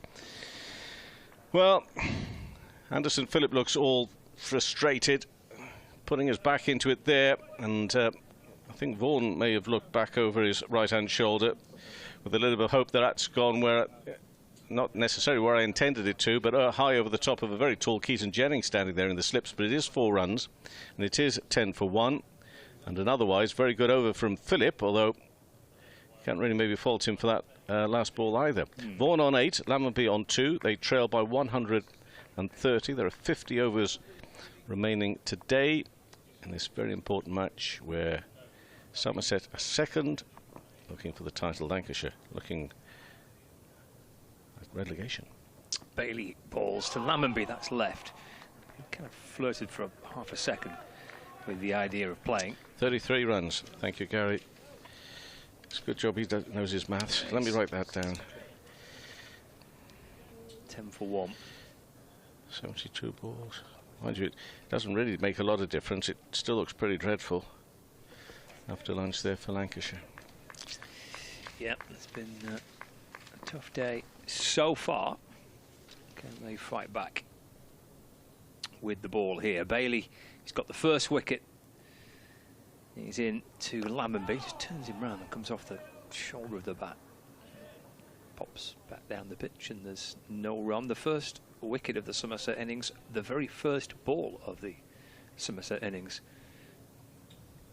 Andy Umeed, who just looked to try and pull the bat away, I reckon, and just kiss the face of the bat into the hands of the captain of Lancashire, Keaton Jennings. But they need plenty more of that if they're going to make 140 feel like anything other than a score that's dreadfully under par. Here comes Bailey in, bowls again to Lammonby. It's down the leg side. Hurst, the keeper, flings himself away to his right. Tried to get a glove on that. Couldn't get anything on it. And the ball flashed down towards fine leg for 4. And Lammonby moves on to 6. And Somerset are now 14 for 1. because it got so busy at the end of last week, it sort of spoiled the fun I wanted to have with what I think has got to be the quote of the season, cricket-wise, from Joe Root. Right. Not even Coldplay are #1 every week. Did you read that? I didn't see that. Following the Test match against Sri Lanka. That was his get-out-of-jail card. Not even Coldplay could be #1 every week. It's Bailey around the wicket, balls. Lammonby drives handsomely away for 4 through the covers. Gorgeous looking shot for 4. Ball trickles over the rope, and Lammonby moves Somerset to 18 for 1. I thought it was a great line, because if you think about it, you're interviewing somebody, right, which you have to do at the end of every day, and things haven't gone well, and you've lined up a few stiff questions, some tough questions need to be asked after, maybe a tricky day or defeat to Sri Lanka in Test match, and they come back at you, and the answer is not even Coldplay can be #1 every week. What's your comeback to that? You said fair enough. Yeah, you do. I agree. Back to you in the studio. Yeah. Bailey in, balls left alone by Lammonby, taken by Hurst, and there's no run. I think it's a great line. It is a good line. I wonder if it was his line or whether he was fed that one. This would be a good thing to say. I don't think it would have been like a media fed line from the media officer. With all due respect, because he's a very good operator, but he doesn't usually bother with that. I think it's just something that somebody's come up with in the dressing room. Yeah, this would be it's a good line. Yeah. You can't, and there's no comeback to that. There is no comeback. You say, yeah, you know what, you're spot on. Bailey to Lammonby, gets in behind it and defends, just drops the ball away into the offside, and there is no run. End of the over. A couple of boundaries in that over, one which was flicked off the pads to find leg, and the second boundary was a lovely cover drive by Tom Lammonby. He's on 10, Vaughan on 8, Somerset 18 for 1, 5 overs gone, replying to Lancashire's 140 all out. Don't forget smart speakers for those who want to have a listen. Have we tried that yet? I haven't got a smart speaker. Me neither. They listen in on your conversations in your kitchen down there. That's what troubles me. Is that what they do? Yeah, well, I have it on good authority. Okay. But anyway, for those of you that are not worried about machines listening in on your conversation when you're having your cornflakes, I've got the exact wording for you in a minute for your smart speaker. Anderson Phillip hauls and worked away to mid-wicket for no run. Ask BBC Sounds to play Lancashire versus Somerset, day 1. It's quite the thing to remember, but once you've got in the rhythm, as long as you remember to say day 2. When it's day 2. The frightening thought for me is, tell me they're not recorded, because what happens if you mistakenly put the wrong, say it's day 3 and you say day 2. So for the entire day you're listening to what you think is the live match, but actually it's the previous day. Next ball bowled, edged, and that's wide but low of the third slip area, and it is going to be 4 more runs for Somerset and 4 more for Vaughan. And the score moves up to 22 for 1 in reply to 140. I guess that can't happen, but imagine if it did. Some sort of, like on BBC Sounds, you can listen back to the previous day, can't you, on programmes and things that are on BBC Sound. And you get the day wrong, and you spend the entire day, and it's only about 3 o'clock, and you think, this sounds very similar to what happened yesterday. Only to find out it is yesterday. So make sure you get the right day. And today is definitely day 1. Ask BBC Sounds to play whatever teams you want, but this time, of course, it's Lancashire versus Somerset, day 1. Anderson Phillip bowls and defended by Vaughan into the offside. And he remains on 12. But we've got a cracking couple of weeks. You're with us in Nottingham on Sunday as well for Somerset. Yep. Got a choice of commentaries there. We'll be in competition with Mr. Gibson at the back on Sunday. He'll be doing a commentary on BBC Sport website, app and smart speaker. With a certain, I don't know, how should we refer to this? A fondness towards Somerset as this ball bowled and worked away through leg side. A single here for Vaughan. He moves to 13. And Nick Webby in the team will be doing it on BBC Sport website with a certain, how should we put it, slant towards Glamorgan. And then we'll be doing it neutral. Right down the middle. Right down the middle. Yeah. Just play it straight. Our message, our motto will be, may the best team win. May cricket. Cricket be the winner, yeah. So really looking forward to that, actually, and hopefully I haven't looked at the forecast, but hopefully it's going to be a good day there at Nottingham. Glamorgan versus Somerset in the One Day Cup final. Anderson Phillip bowls and played square for no run off the bat of Lammonby. And then, who knows what's going to happen next week? Who knows what exactly will be at stake for Lancashire? They need to pull their socks up here a bit, don't they? Yeah. Well, what they would give now just to have something on it next week, going into that game at Worcester. Yeah. How are Notts getting on? Well, it's a question of whether their first innings has reached 4 figures yet. They've lost their first wicket. No. Drama. 203 for 1. Next ball here at Manchester, wide of the off stump. To Lammonby, end of the over from Anderson Phillip, who now was bowled. Well, 5 came off that, so that's 3 overs, no wicket for 13, and Somerset at 23 for 1. So what is that score? 204 for 1. Okay, and Seep Hamid out for 56. Durham 173 for 5 against Surrey. So if we had, like they do in football, where you have a live updated table all the time. Yeah. Somerset here have closed the gap, haven't they, at the moment? Yeah. 6 points, something like that. I think been out to 6 points. No difference yet between the gap between Lancashire and Nottinghamshire. That's still remains at 11. Yeah. Another 2 wickets will give you a point. Correct. Thank you. Which means it would be 10 then. I've got my ready reckoners ready. If it wasn't for his daily rate, I'd be packing him in my suitcase and taking me around in the Argari. Here comes Bailey over the wicket, balls to Vaughan, actually, for the first time, I think. I reckon Bailey to Lammonby, mainly. That's just nudged away by Vaughan up towards mid-on. It is the first time Bailey's bowled to Archie Vaughan.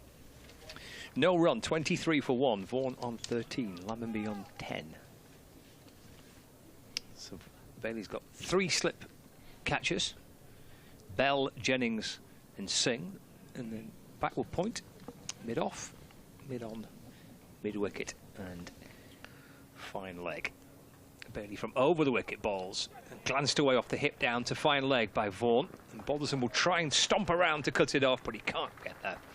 And tickled away down to the rope for 4. And a shot by Vaughan, just off his hip. It'll glance down to fine leg for 4. 27 for 1. I know that it's, professional, and this is not a case of not giving 100%. This is a case of them being human beings. Okay, in this situation, how big a challenge is it to make sure that if Somerset get off to a good start in this supply, that spirits stay high and there's still lots of energy for Lancashire, Bailey to Vaughan, who defends a ball of full length, which is pushed up towards mid-on, where Anderson Phillip fields, and there's no run. I'm not being critical of Somerset. One of the reasons last Thursday that I thought that game was dead, not that they'd given up, but I didn't really. I got the impression that even Somerset thought out there that it was one more over. That it was just one more over. They were going. So then that was it. So in that circumstance, so you've got to hold a bit of belief, because very quickly things can change around. Yeah. Bailey to Vaughan, gets in behind it and defends. Works it out towards mid-wicket. Vaughan to Flintoff. As he fields at mid-wicket, there's no run. 27 for 1. Right, so there's just going to be one more over, and then that was it. I'm going to call it quits, really. So what I love about that story, every hour I get to find out a little bit more about it. And I was there. You were there, yeah. Well, there was a great image, wasn't there? I saw a picture, it must be on the BBC website. Has to be if it was good. Everyone round the bat. Yeah, the final ball of the game. Getting Vaughan in behind, calmly away into the offside, no run. Yeah. And you see that bit at the end where, so the scoreboard, as it was right at the end with Surrey all out. I mean, I was there 2 hours after it all finished. It was still up. Word was that he was going to stay up perhaps through the night. And I think the gates would have been locked as always, but I just love the idea that 2 o'clock in the morning, somebody in Taunton just went, stood in front of the scoreboard, had a little weep, like paid homage to this scoreboard of, which recorded the moment of this great match finished. It's Bailey to complete the over, left by Vaughan, rocks onto the front foot, whips the bat up above the shoulder, and allows that to slide on through to the gloves of Hurst. So that's the end of Bailey's 4th over. 4 overs, 1 maiden, 1 for 14. We've had 7 overs of the Somerset purse innings. 27 for 1, Lammonby on 10, and Vaughan is 17 not out. First bowling change? It is, yeah. George Balderson. Now, he looks as if he means business. There's George here. There's not going to be nothing lacking in effort or purpose here, by the looks of it. Keaton's had a word with him, his skipper. Just goes through a couple of warm-up deliveries. Doesn't come off a long run. He's going to be bowling. He's going to have another chat. Is it with the skipper? Or is it with... No, it's with Tom Bailey down there. Bowling from the Stay the Men's. Away to our right, the pitch today. And he's off with 3 slips going down, and he's bowling to Tom Lammonby. That's not too... Well, big scream. I'm not too sure what for, but he was quite close to the off stump. But if I'm calling for energy, that's what I'm calling for. A bit of noise out there. Plenty of encouragement for the bowlers. At 27 for 1, Vaughan and Lammonby just starting to get something together here. It's not easy. I mean, this pitch will be presumably getting better and better to bat on as the day goes on, but that should really be most evident tomorrow, not necessarily here this afternoon, as this is punched to mid-off for no run. Lancashire will know that, they've got to keep at it themselves, but they know that Nottinghamshire do hold the cards here with that points gap going into the penultimate round. I think Nottinghamshire at home to Warwickshire in the final round next week. Of course, Lancashire travel to Worcestershire, defended by Lammonby for no run. Yorkshire have got Northants in the 2nd Division title race, and the biggie, I suppose, you could say in Division 2 would be the match between Sussex and Middlesex, which is being played at Hove, where already the Yorkies are half convinced that Sussex will be just having a nice time and will not hand the game to Middlesex, but how much will they be putting in? It's past the off stump and through to the keeper. Not that the Yorkies are into conspiracy theories or anything like that, but how are they getting on at the moment in their current I don't game? know, I've stopped looking. 184 for 4 against Glamorgan. What, just at Yorkshire scores? I'm only joking. Balderson again turned, right arm over the wicket, past the off stump. Moves to the keeper. Matty Hurst, no run. I'll bring Gibbo in to join you, Kevin. Oh yeah. Well, I'm looking forward to again seeing alongside a man who usually by this time of the season knows he's well rid of me, but not this season. Actually, that's not the case. There have been a few seasons with Anthony over the recent years where we have been crossing paths. Balderson in and bowls and punched and nicely, but straight to Bailey, really, doing the fielding at mid-off. I don't know how you can say that. We've been second 5 times in the last 14 years. I have to keep on reminding myself of that, but there's something that feels different about this time. And it's big. And there's no other way of me putting this. Let's give the score here. 27 for 1 after 8 overs. How's it happened this time, Anthony? Well, it's a very good question, because I started off the season with very low expectations. Somebody asked me what I was hoping for from Somerset's County Championship season, and I said not to be relegated. And, well, it's turned out very differently. And the season was a tough one. It wasn't just tough for Somerset. I mean, the weather and everything made, but yeah, it was a very downbeat start to the season. A rather dull draw at Canterbury. Here's Bailey in to bowl to Archie Vaughan, who's on 17. And then Somerset nearly threw it away against Surrey at the Oval. And then a rain-affected, rather dull draw at Kidderminster. And it wasn't until Essex came to Taunton found themselves on a pretty dodgy pitch. That was all over in 2 days. And then Kent came to Taunton, didn't play very well. And suddenly Somerset were towards the top of the table, which is where they've remained ever since. Is Bailey in bowls outside the off stump, no shot from Vaughan. It does have quite something to it if it's least expected. Yeah, absolutely. You know, a lot of those previous seasons, you might have looked at that Somerset team and thought, well, yeah, I can see how this is happening. And this sounds so disrespectful to a group of really good players, but this group of players, maybe for a year or two, you thought, there's plenty here, we need to see a bit more, and that's what we're seeing now. That's the story, really, isn't it? Along with a couple of new additions.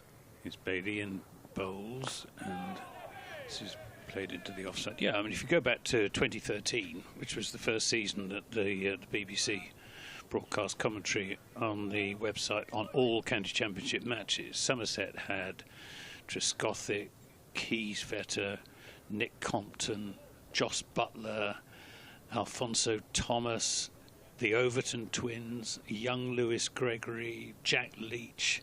You know, it was a tremendously strong side. And, you know, man for man, on the face of it, this Somerset 11 doesn't really compare, yet they've played above themselves. This is edged wide of slips and will be pulled in just a couple of yards inside the boundary by Luke Wells. 2 runs are taken, 29 for 1. My goodness me, that scoreboard is quick, isn't it, on the far side of the ground? So yeah, it's been. I mean, Jason Kerr had a gentle go at me for saying that they weren't amongst the more fancied sides at the start of the championship, and he said, "In your opinion," but they weren't, in all honesty. Bailey in bowls and a solid defensive shot from Archie Vaughan, whereas curiously Lancashire were. Several people tipped Lancashire to win the county championship, or at least to be Surrey's main challengers this season. And Lancashire, I think, have underperformed against their potential to quite a big extent, whereas Somerset, I think, have fulfilled their potential. Let's put it that way. Yeah. And you can't actually ask for much more than that. As Vaughan just plays that from the crease. What do you make of Archie Vaughan? You saw him down at and with the bat, I'm talking about. Yeah, I know. I mentioned it earlier. You know, for all the wickets taking, I still might. It's a silly thing to say. My takeaway from the week was the batting rather than the bowling, because he did a marvellous job. Of course, he did with the ball. But I would have been quite happy if my takeaway of Archie Vaughan from the whole 4 days had been what I saw in that first innings. Yeah, because he looks solid, he looks the part. At times he does look a bit like his dad, but not as much as the Rocky, as we said earlier, son of Andrew. But he has got that unflappable look that his father brought out there to the middle. And that was tough going, wasn't it? It was Worrell. This ball is bowled side of the next over, past the off stump through to the keeper, Kemar Roach. It's 10:30, and still his dad made me chuckle when he found out. I don't know if he found out that his boy was opening live on Test Match Special, or whether his son had tipped in the wink the night before. I don't know, but his reply live on air was 10:30 September. Kemar Roach, Dan Worrell. Good luck, son. Good luck with that. Yeah, good luck, son. And he did a really good job. Next ball is punched. Is that going to be 4? Yes, it is. Lovely shot from Lammerby, this. It's gone pretty straight, and it's over the boundary to our right-hand side as we look down here. And that's 4 more runs. Beautiful for shot. Somerset. Yeah, 33 for 1. Driving it almost on the up. Wasn't a half volley. Just a full good length.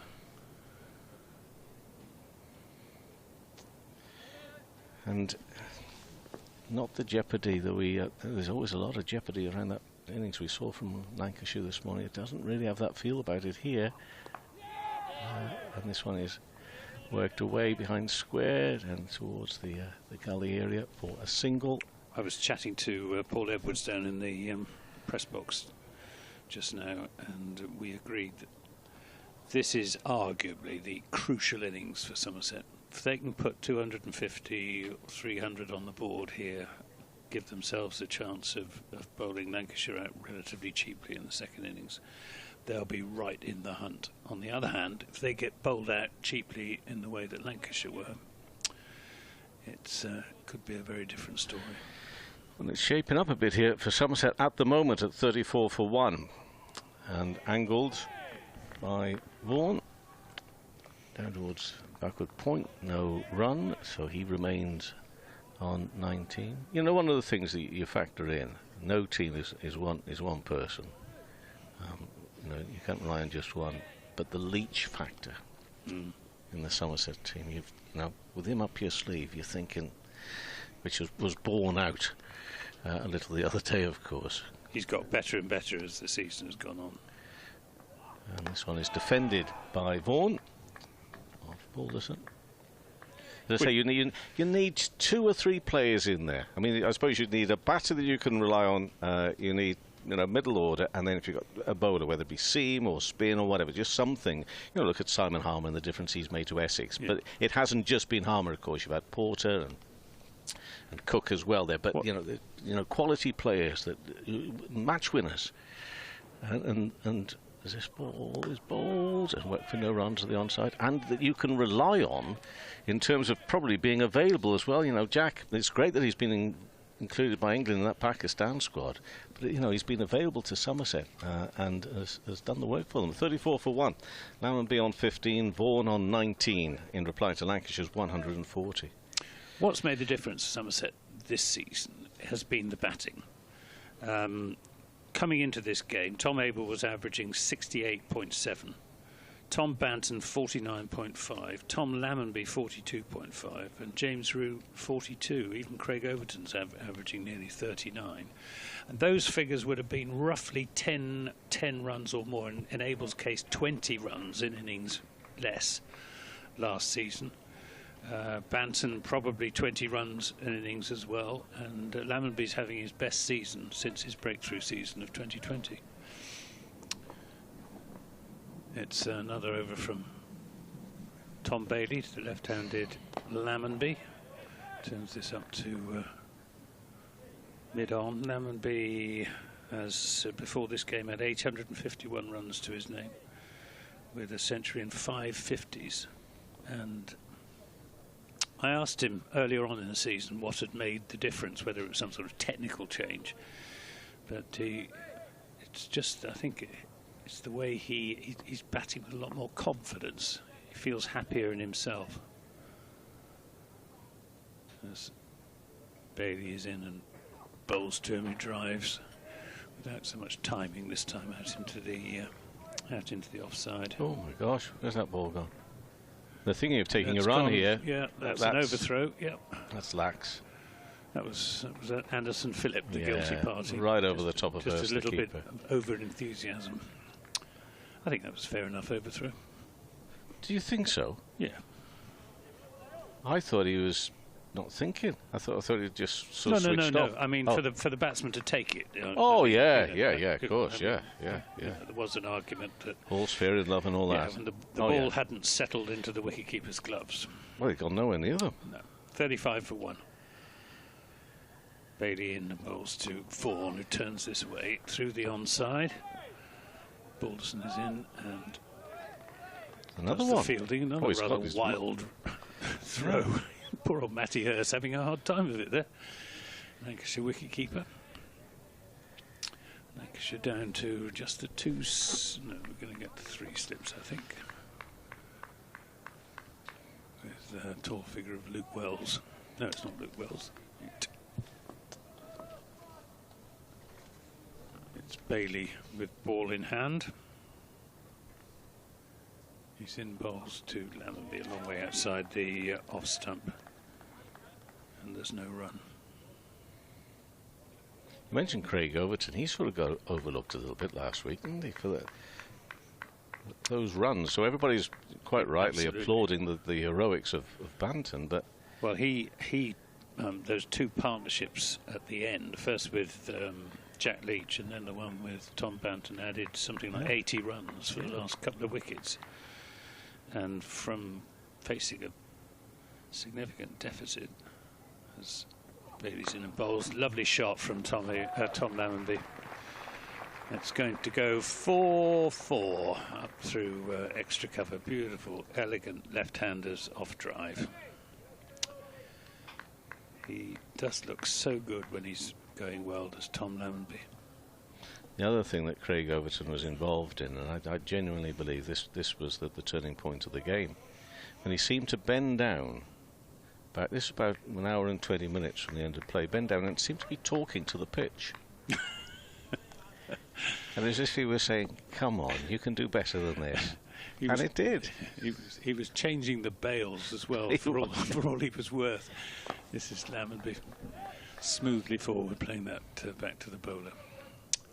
But yes, he's a wonderfully combative cricketer, is Craig Overton, who always gives every last drop of effort. Craig Overton, he talks to pitches, or pitches listen to it. Good stuff. Anyway, I mean, I don't apologise for talking about that game last week, because it's going to live long in the memory as being one of the most extraordinary, awesome games of cricket. And Liam Norwell, Warwickshire against Hampshire a couple of seasons ago as well. You know, terrific stuff. Meantime, Vaughan's on 20. And Balderson bowls to him here in Manchester and pushed up to Bailey. It just shows at mid-on. what sort of cricket you could get if you prepare a pitch that offers something to the spinners. We've seen a bit of it, you see, haven't we?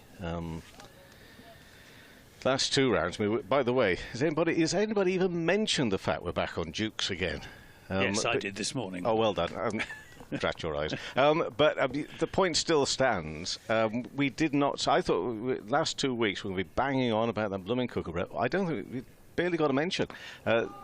Worked into the offside and no run. Well, I think it. I've got no empirical basis for this, but it seems to me that it suits the spinners maybe a bit more than the Duke's bowl. I mean, if you remember, yeah. remember early in the season, Cam Steele took a heap of wickets with his leg breaks. He was the leading wicket taker. Yeah, exactly. Yeah. Balderson, 3 slips in still for Vaughan on 20. Straight bat, full face, and keeping them out of the moment. Some scrappy out cricket from Lancashire at the moment as well, isn't there? Say that again. Scrappy out cricket. Balls being dropped. This loose returns. That's what I was talking about, that throw from Anderson Phillip. I mean, he's only been around for a couple of rounds, but he just looks. Look, I've got a lot of sympathy, stroke empathy, whatever, with Lancashire at the moment, but it just looks a bit loose again as you see Balderson bowling and push back up to Balderson. This is in no stretch of the imagination. Is this a reference to any effort or application, or really it's just as I say, it's a feeling that you've got to have some empathy with because of their position. It's not gone well for them today so far, and they'll be aware of Nottinghamshire piling on the runs. 224 for 2 now away to Kent. This is where they've really got to dig deep, really, and beyond the metal with everything in the game. Driven on the onside, Bailey. That's good effort, good energy, running around, collecting that ball with the right arm throw. But that's what they need at all times, and it's in those little moments where just don't pick on him. But when Anderson Phillip just threw that ball and went high over the Hurst, big deal. Well, yeah, it is. You just be on it, because otherwise this is not going to be a slip to relegation. It's going to be a very quick slide. This one is pushed back to the bowler and no run. 40 for 1 after 12 overs. Lammonby on 20, Vaughan on 20, and that was a maiden over for Balderson, so that's better from his perspective, but I'm not too sure how much danger I felt there was there. 42 overs remaining today. It's the first day, and We count our blessings from a cricketing point of view, the fact that it does appear, the forecast does change, but last time I saw it, shall I say, as if we were going to be okay for this week. This week? Yeah. This week. Next week's looking a little less certain. Let's hope it changes between now and then, which you can't do, of course, but yeah. Right, on Twitter, Football Cricket Mad says, who are the other commentators, please? One was obviously at Taunton last week. That was me, Anthony Gibson. We've got Kevin Howells, Scott Reed, and Paul Allott.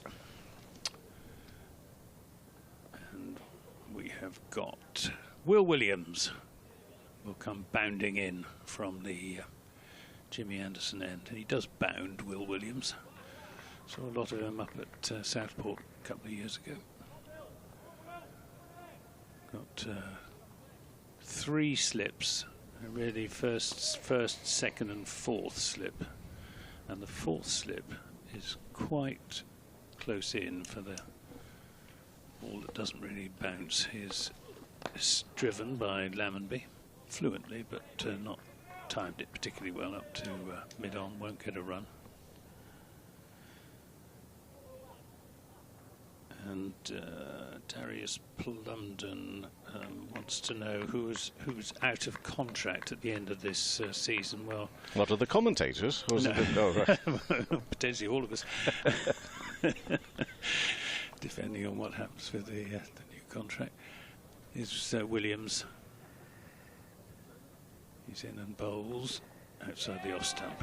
For Somerset, Lewis Goldsworthy would have been out of contract, but he signed a new 2-year contract. And Tom Banton is out of contract. No news of a new contract for Tom Banton, but I would be very, very surprised if he were to leave Somerset after the season he has had in the Championship and in the Blast. I agree with you, of course, but what a way to go. What a way to go. Well, it would be heartbreaking if Banton were to, now he's become one of the best players in the country, were to be snapped up by somebody else. This is outside the off stump by Williams to Lamonby. But no, I don't expect Tom Banton to go. But I dare say he and his agent are driving a fairly hard bargain on the back of his best season for Somerset. I thought you were just going to say 2 days of cricket last week. Well, I mean, he's a hero, isn't he? Yeah, definitely. It was absolutely heroic, because he must have been I haven't spoken to him about it, but he must have been in a lot of pain. Well, he must have been, but he even comes on with his crutches at the end of the game. Yeah, came bounding on his crutches. Williams to Lamonby, who comes half forward, bat angle down, plays that back up the pitch. Will Williams is lively medium pace. He's got a decent record in first-class cricket. 205 wickets, in fact, he's taken at just under 23 runs a wicket. So pretty good figures. And Lancashire need wickets from him this afternoon. They've got to take wickets. 40 for 1 Somerset. This is turned away nicely into the onside by Lamonby, but good tumbling stop by Tom Bailey at mid-wicket. Lots of encouragement from the Lancashire fielders for their bowler. Quite animated out there at the moment, Lancashire. Yeah, they need to keep that up. Could make a difference. Well, as I say, absolutely crucial innings this for both sides. Lancashire have got to get themselves back into the game. Williams in and bowls, and this is driven nicely by Lamonby, but straight to Anderson Phillip. And Somerset need to put runs on the board. They've done the first part of their task today, which is to bowl Lancashire out cheaply, having won the toss. Now they've got to put serious runs on the board. So we've just had a couple of maiden overs there, yet I don't feel as though that's put pressure on them somehow. Or well, I'd be interested to see what Paul Allott has to say about the pitch. But no, I mean, I was thinking about the pitch. Right. It just seems to me it isn't doing quite as much now as it was earlier on. It has a different feel to about it, doesn't it? So am I going to do one more on my boss, and then And then I'm going to move out. Vaughan's on 20. Balderson bowls again, and that's driven back up to George Balderson. No run. Durham 198 for 5. Keep a close eye on that one. Surrey, of course, still out at the top in the title race. I think you switched the wrong microphone off there, Anthony, because we still heard a wonderful cough. Try again. Bit for cough for level. Nottinghamshire 234 for 2. Next ball bowled into the offside. There'll be no run. God loves a trier, Anthony, and you try to switch the microphone on. You'll be doing what I now push you back on. Essex 60 for 5. Crikey. After Warwickshire made 78. What sort of pitch is that at Edgbaston? It's a go home early pitch. Sussex 28 for 1 after Gloucestershire made 109 in Division 2. Balderson goes back, defends Vaughan deep in his crease. No run. Middlesex have got 8 down. Derbyshire 8 down. 156 for 8. Yorkshire 210 for 5 against Glamorgan.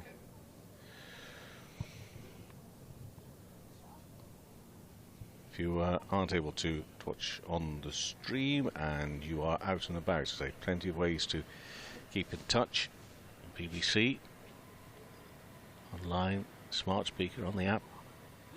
Bit of shape away. We've had a few of those yays and yells, and I've never been 100% certain why. There's good shape on it, but he didn't get it. It's a long way outside the off stump. Yeah. But anyway, I fancy Somerset haven't played and missed nearly as often as Lancashire did. No, well, it's 29 times in the first 31 overs. That, Paul will come in. He'll give us the expert view on what's going off out there as Williams bowls. Balderson bowls, beg your pardon. Angled down towards the gully area by Vaughan. That didn't look so certain and safe. But they've got plenty of time. They rattle through Lancashire in no time at all to get them all out for 140. This is only day 1, as we say. The forecast is set really well for the week, so about long and get a big score on the board here. Somerset, it may take some time to get there, but that's the plan. As Balderson again bowls to Vaughan, and steady as you like. He's faced 44 balls for his 20. It's the end of that over. 40 for 1. Another maiden for Balderson. He's only gone for 5 runs from his 4 overs, but it's still just the 1 wicket down. 40 for 1. Vaughan on 20. Lammonby on 20. They trail by exactly 100 runs. Anthony Gibson will continue, and Paul Allett is going to replace me. Yeah, tidy as George Balderson, but not particularly threatening. Here we are. Lancashire 44 plays and misses in their innings. Somerset in the innings so far 1.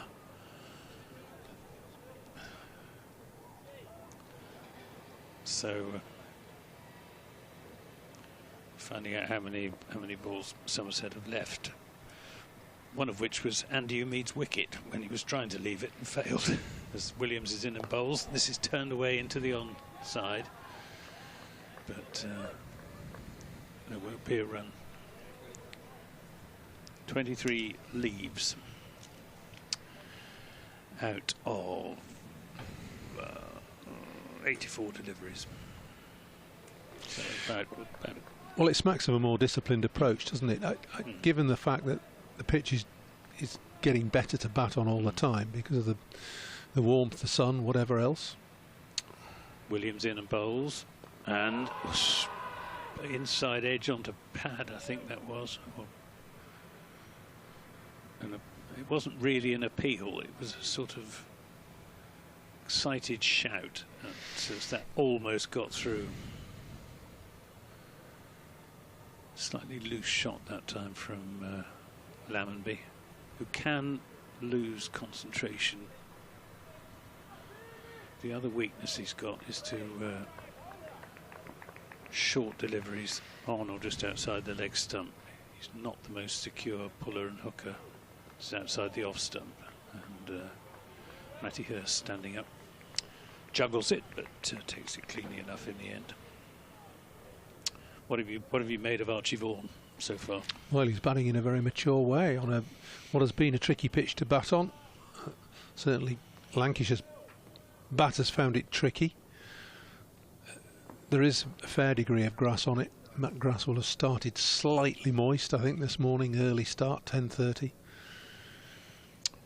Here's Williams into Lammonby, turns this into the onside. The runs have rather dried up for Somerset just recently. Good accurate bowling from Lancashire. Yeah, but there's no sign of worry from Somerset's batters, either Lammonby or Vaughan.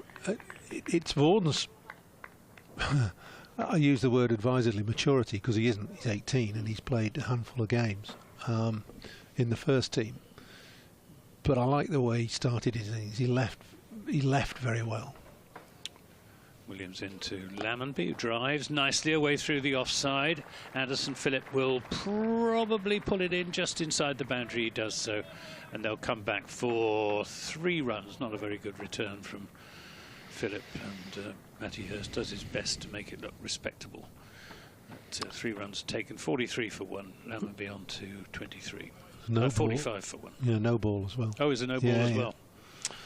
Yeah. First runs from the bat for 24 balls and 14 minutes there. But again, that's illustrative of the way Somerset have played, isn't it? And also of the way the pitch is easing slightly. That was Lammonby driving through extra cover. A ball that wasn't a half volley, it was good length. Not quite a half volley, but he just eased it through extra cover for 3. It's Williams in and bowls to Vaughan, who pulls his bat inside the line of that, I think. That one bounced more than usual from Williams. We've seen the odd ball bounce, haven't we, from that Jimmy Anderson end. Yeah. The one that got Bohannon out was a beauty. Couldn't do much about it. Similar ball to that, actually. The ball from Overton, probably a yard quicker at least, I would think, which helps when you're a bowler, of course. It's Williams in and bowls, and Archie Vaughan defends from the crease. It's the end of that over, which included the 3 and the 2 for the no ball, so went for 5 and 45 for 1 at the end of it. Archie Vaughan on 20, Tom Lammonby on 23. I said before lunch, it might actually have been after lunch, but that's when Lancashire lost the plot, really. They were 4 down at lunch, which wasn't good, but to lose 5 wickets in 50 minutes after lunch was certainly poor and not what they either wanted or expected. I said then I'd be interested to see how Somerset bat. There are 2 ways, really, I suppose. You could bat in an aggressive attacking way, which Lancashire tried to do at times, or bat in a more proper. Balderson's in and bowls, and appeal for, well, sort of appeal for LBW on the basis that it might possibly have hit the pad before the bat, but simultaneous. Proper and more conventional way, and that's what they've done. Vaughan leading the way as opener, but Lammonby, who was in second ball of the innings, equally so. They're both scoring a run every 2 balls approximately. Steady as she goes. Balderson in and bowls, and this is tucked away into the onside by Lammonby. There'll be 2 here as Anderson Phillip sends in another ragged return, which not even Matty Hurst sprinting for 25 yards from the stumps can turn into a respectable return. 47 for 1.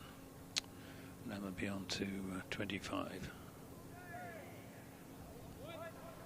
Listening to cricket commentary on this Vitality County Championship Division 1 game between Lancashire and Somerset, for myself, Anthony Gibson, Paul Allett of Lancashire and England. As this is run down to backward point. And there's no run. Broadcasting to you on the BBC Sport website, app, smart speakers, and of course on Lancs TV. Balderson. Around the wicket to the left-handed Lammonby, who drives nicely up to mid-off, won't get a run. Lammonby 25 from 48 deliveries, and Vaughan 20 from 46, so just about keeping pace with each other. Will Vic be with you next week? He will. He will the indeed. Final game of the summer. Yep. He does. He tends not to go to the away games, but he's there for most of the doing home games. the home games. Yeah, Yep. very good. Yeah, good old Vic. Oh, and this is edged, but it didn't carry to second slip. Keaton Jennings went down to his left to try and make the stop. Couldn't get a hand on it, and it's gone down to the third-man boundary for 4 runs. But that was a moral victory for the bowler, taking the outside edge. As a strange sound goes off in the commentary box. I hope it's not a fire alarm. That's the 50 on the board for Somerset. Well, they lost a wicket to the very first ball of this innings when Andy Hamid tried to take his bat out of the road. A one from Tom Bailey failed and feathered a catch through to Keaton Jennings. So this partnership is now worth 51, as Lammonby this time is right forward, defending that back up the pitch. End of that over. 16 overs have been bowled, 51 for 1. And apologies if you were picking up the sound of an overworked outboard motor. Sure what it was. Something in the ceiling, we think. It's certainly not Scott Reed's equipment, that's for sure. There's something in the ceiling, apparently. The only thing I can see in the ceiling, apart from lights, is a fire alarm. Anyway, we're still here. We're still here.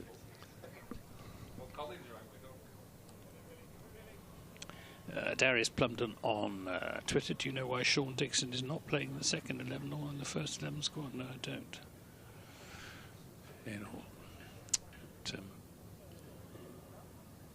Will Williams is in a bowls. This is turned down to long leg for a single, 52 for 1. Perhaps he's being given a well-deserved break after that crucial innings that he played in the semi-final of the Blast against Surrey. But he hasn't been, hasn't made the county championship side for some time now. He was signed as a solid opening batsman and has turned out to be most valuable as a hard-hitting middle-order 20-over batsman outside the off-stump, not taken cleanly by Matty Hurst. That one again bouncing more than Hurst was expecting. Beautiful afternoon here in Manchester at Old Trafford. There is literally not a cloud in the sky. Not sure I've ever said that at Old Trafford before. I'm not sure I've ever said. No, I have a few times. That's true. Not a breath of wind either. No. It's Williams in and bowls. This is turned away through the onside. It was in the air for a time from Tom Lammonby, but well wide of Tom Bailey at mid-wicket. Goes to the boundary on that side of the ground. It's quite a short one.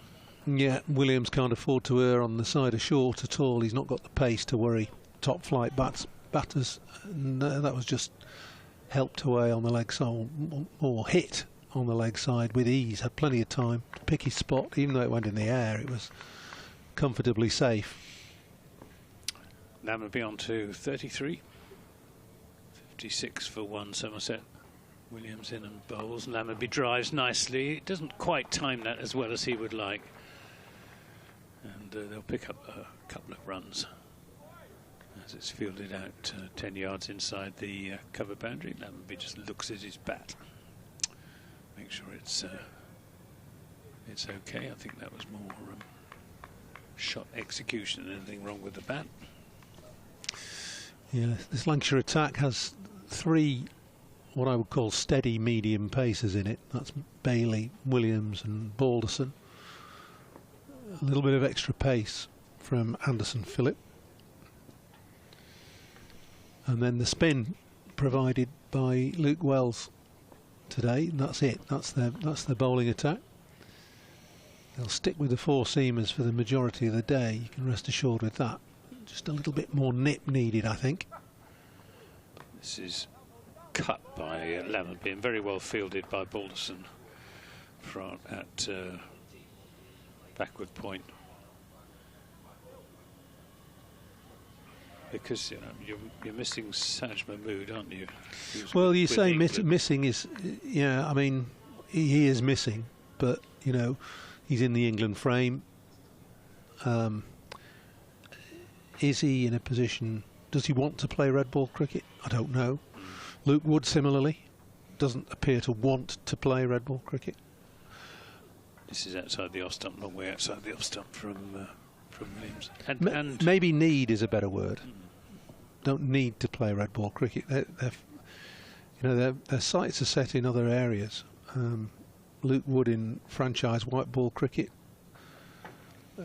Saqib, I think, has got a contract. Well, he's got a contract with the ECB as one of those fringe bowlers.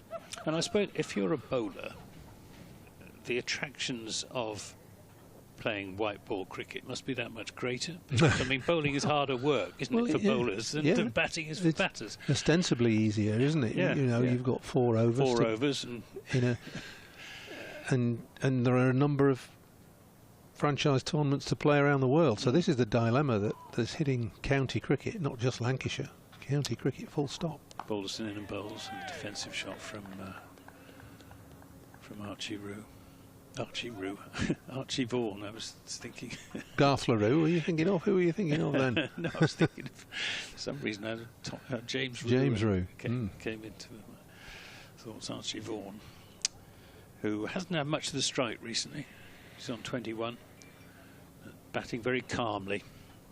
He's got a decent technique and good head on his shoulders. Doesn't get ahead of himself. Balderson in and bowls, and he's beaten by a good one this time. Now that was a most definite play and a miss. He went quite firmly at that, did Archie Vaughan. And ball just jagging away, he goes down and gives the pitch a good prod. Well, that's what Balderson does. He's a good, accurate line and length, medium. You got the young quick bowlers coming up through the pathway. Aspinwall is on the fringe. He's played a few first team games. Balderson in bowls outside the off stump, too wide. He's got a little bit of extra pace. Got a left armer called Boyden, who's Josh Boyden. Oh yeah. Not quick, but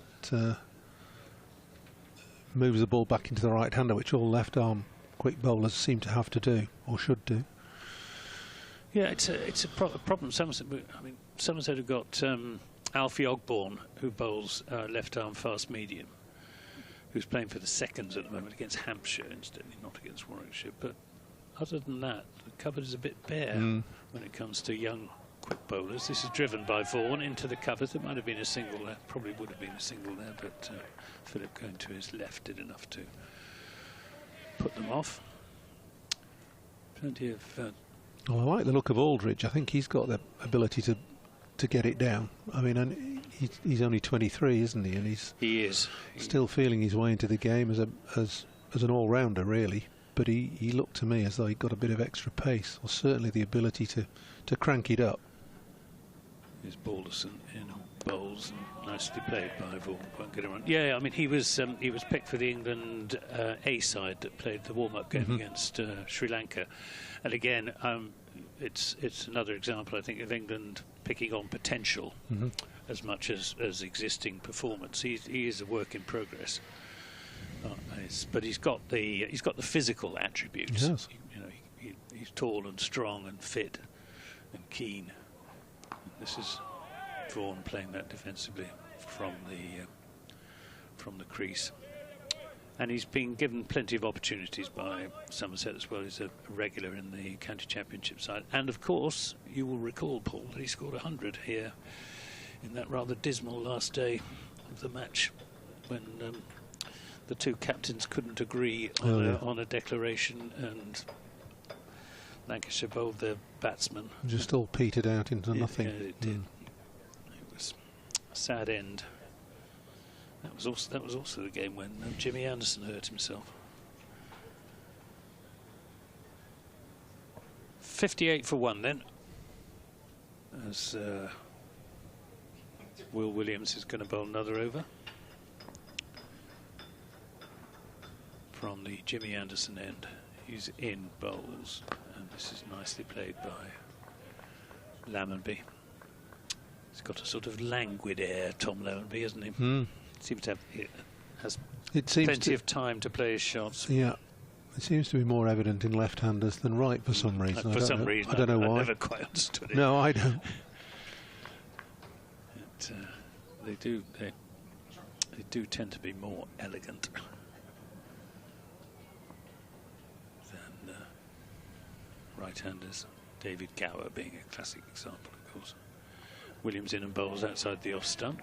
Nicely taken by Matty Hurst, standing up to the stumps. Just got the 2 slips now. George Bell at first slip. Keaton Jennings at second. Backward point, shortish extra cover. Suggests that the odd ball may just be sticking in the pitch a little bit. Cover point, mid-off, mid-on, mid-wicket and a long leg. As Williams bowls to Lammonby, who goes for a big drive and, well, over-ambitious there, I think, Tom Lammonby. Well, it was full, wasn't it? But it was wide, and it was a tempter from Williams with this field set with 2 slips, a gully and a short extra cover catching. And Lammonby very nearly fell into the trap. Didn't quite commit himself enough to the delivery, may have been drawn at it because it was wide and full. Williams in and bowls, and Lammonby this time restrains himself and just lifts his bat, doesn't bring it down. Elsewhere, Durham have lost another wicket against Surrey, so they're 205 for 6. Hampshire going pretty well against Worcestershire, 220 for 4. Notts 255 for 3 against Kent, and Essex have not lost another wicket, so they've taken the first innings lead against Warwickshire at Edgbaston as Williams bowls, and this is driven by Lammonby and well fielded at backward point. There won't be a run. They bowled Warwickshire out for 78 and Essex 85 for 5. I mean, from a Somerset view, you're looking for 2 wins, aren't you? 2 wins and hoping that Surrey don't. Exactly. 2 draws from them. Somerset have got to win both of their last 2 games. Yeah. And Surrey have got to draw both of theirs. Yeah. Yeah. Yes, and the gap was 8 points at the start of this round of county championship matches. Williams in and bowls. This is turned into the onside by Lammonby, and there won't be a run. Another over goes by. That was a maiden over from Will Williams. He's bowled 4 overs for just 12 runs, and 5 of those runs came from 1 delivery, which was a 3 and a no ball. So his other 23 deliveries have cost just 7 runs. Very tidy stuff. Well, he's a tidy bowler, very straight. Got great control over what he does. And as such, he's a valued member of this squad. The issue here is that for Lancashire is that they've got, on a pitch that requires something slightly different, they've got 3 bowlers who bowl the same. And, you know, in Bailey, Balderson and Williams. But it's Balderson to Vaughan, who hasn't scored for some time. Archie Vaughan, he hasn't had much of the strike either. He's a little bit becalmed at the moment. Lancashire have been bowling accurately and tidily, making the batsman play for the most part, going past the outside edge a couple of times. Well, again, it's a good test for Vaughan, isn't it? In these conditions and the situation, the state of the match, he's got weather set fair, good pitch, or will be a good pitch. Just take your time. Balderson comes scurrying in and bowls, and Vaughan is out. Caught behind. Well, he lost patience there, and went for the square cut and just got a feather on it, and a good low catch to his right by Matty Hurst, the Lancashire wicketkeeper. What do they say? The impetuosity of youth. Just giving him the build-up. Look at that, the ball deserved crashing through the covers, to be honest. He didn't move his feet towards it though, did he? Well, a little bit, but yeah, it was a full swing of the bat. He'll be desperately disappointed with that, because he'd done the hard work, as they say. Seen off the new ball, and then thin edge is a half tracker, which is so wide of off stump. He'll be a hugely disappointed young man. He's gone for 21. It's 58 for 2. And Tom Abel is the new batsman. Not sure how fit Tom Abel is. What's the problem? Well, I don't know what the problem is, but he went off midway through the last final on Saturday, and he's had a history of hamstring problems. He last season he missed part of the season with a hamstring, and he did his hamstring in a pre-season game this season, and couldn't come into the side until the end of May. Well, it's significant, is that, because if he does something running between the wickets here, he won't be allowed a runner. No, he won't. No, because he's come into the game with an injury. So it's Somerset are taking a little bit of a risk, but it's probably Tom Abel himself who's decided that he's fit enough to play.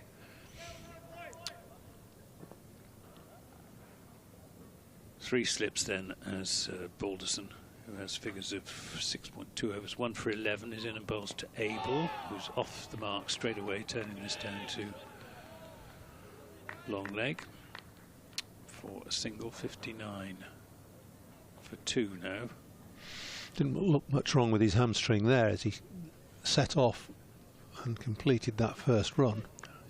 Although he's just carrying... Yeah, he just doesn't... Yeah, he looks sort of nervous, as it could go at any time. Yeah. Now he's got to the non-striker's end at least. Yeah, it's... and it was noticeable he was fielding at mid-on when Somerset were in the field, whereas he's normally short extra cover or mid-wicket. This is beautifully stroked by Lammonby, and a very good stop at extra cover. Josh Bohannon, who hasn't actually had much to do in the field, but is a top-class fielder and saved his side. 4 runs there, as that was nicely timed by Tom Lammonby. Not what Abel needs either, is it? A bit of a stop-start single and a slight panic, as a good piece of fielding brings a quick throw.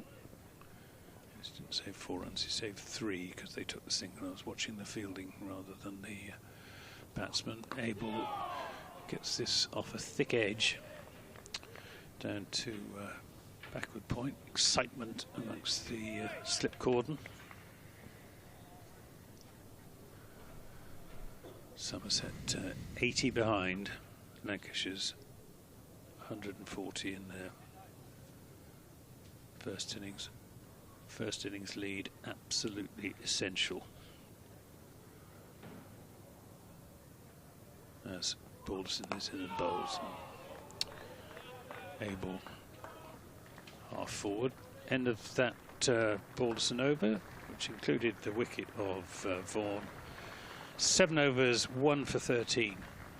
George Balderson and Somerset replying to Lancashire's 140, 60 for 2. It's been a good spell from George Balderson. Probably got the wicket with the worst ball he's bowled, which can often be the case if you've been bowling tight and been bowling maidens and dot balls. Then that can often happen. 7 overs for 13 is miserly enough. Williams to bowl another over from the Anderson end. He's in bowls outside the off stump. No shot from Lammonby. Were these ends ever called anything other than Anderson and Statham, given that the ground has been moved around, or the pitch has been moved around by 90 degrees? Pavilion end. Yeah. And media box end. Media box end, right. I think. Nothing very poetic then. No. It's Williams in and bowls. Oh, edge caught! And that's the end of Lammonby. A good catch by George Bell at first slip. And Tom Lammonby has gone for 36 and a double breakthrough for Lancashire. Somerset now 60 for 3, and Lammonby, who was going well, has gone nicking one off to first slip. Well, this will rejuvenate Lancashire, won't it? It's a good spell of bowling from Williams and Balderson, just getting that to straight. William straighten on around off stump. Lammonby has been so good and so careful, just edging that to Bell, who good catch. Took a good low catch at first slip. It will have come from out of the shadow of the keeper, but it was a good snaffle by George Bell, and Lammonby has gone for 36, 2 wickets in half a dozen balls for Lancashire, and Somerset are 60 for 3. And Tom Kohler-Cadmore is the new batsman, brought back into the side to replace Lewis Goldsworthy, or in preference to Lewis Goldsworthy, I think would be a better way of putting it. And he's got something to prove, has Tom Kohler-Cadmore. He's not been having a great season in any form. In the Championship, he's only played 3 matches. He was in the IPL until the end of May, so didn't play in the first 7 County Championship matches. He's played 3 in all, and he scored just 127 runs in 5 innings. Best of 49, average of 25.4. And Somerset will have been expecting more from him than that. Right-hander, of course. Williams in and bowls to him and turns this towards the square leg umpire. Won't get a run. As Rocky Flintoff fields. Flintoff, who hasn't actually had much to do in the field so far. No, first time we've seen him, I think. Well, certainly for a while. So Kohler-Cadmore's a bit of a dasher, isn't he? He is. He likes to give it a bash. That's the way I play, he will say, when he's got out holding out at long on for the umpteenth time. As Williams is in and bowls to him, and he drives nicely, just get a single as it's cut off at wide mid-off by Josh Bohannon. 61 for 3. These are 2 of Somerset's 3 Toms. 4th, of course, Tom Banton not playing, having done his ankle ligaments playing football. Did you play football before the start of playing? No, we didn't used to do that. We played it pre-season and used to injure ourselves in April, so that was fine then. Williams in the bowls, and Abel turns this into the onside. Yes, I remember having some lethal games. There used to be you'll remember, maybe you will remember. Yeah, there was another ground on the we called it the backfield. Good ground, good pitch, but that was our training ground, and we used to play a lot of cricket on it. But that's where we used to train pre-season. That was the scene of many ruthless and very aggressive. Tackle. Yeah, all that. It was horrendous. Yes, Williams in and bowls outside the off stump, and Abel lifts his bat out of the way. Quite a lot of counties have given up playing football now before as a sort of warm-up. Yeah. Lancashire play a sort of version of football, volleyball, tennis type thing. Yeah. Warwick should do the same. No real competitive. No. Well, it is competitive, but there's no contact. No contact. Yeah. Yes. Well, there was quite a lot of criticism directed at the Somerset football, but Andy Harry, the director of cricket, insisted that it was a key element in Somerset's success because of the team building. Team building. Yeah. That's the way. And well, he knows a lot more about it than I do.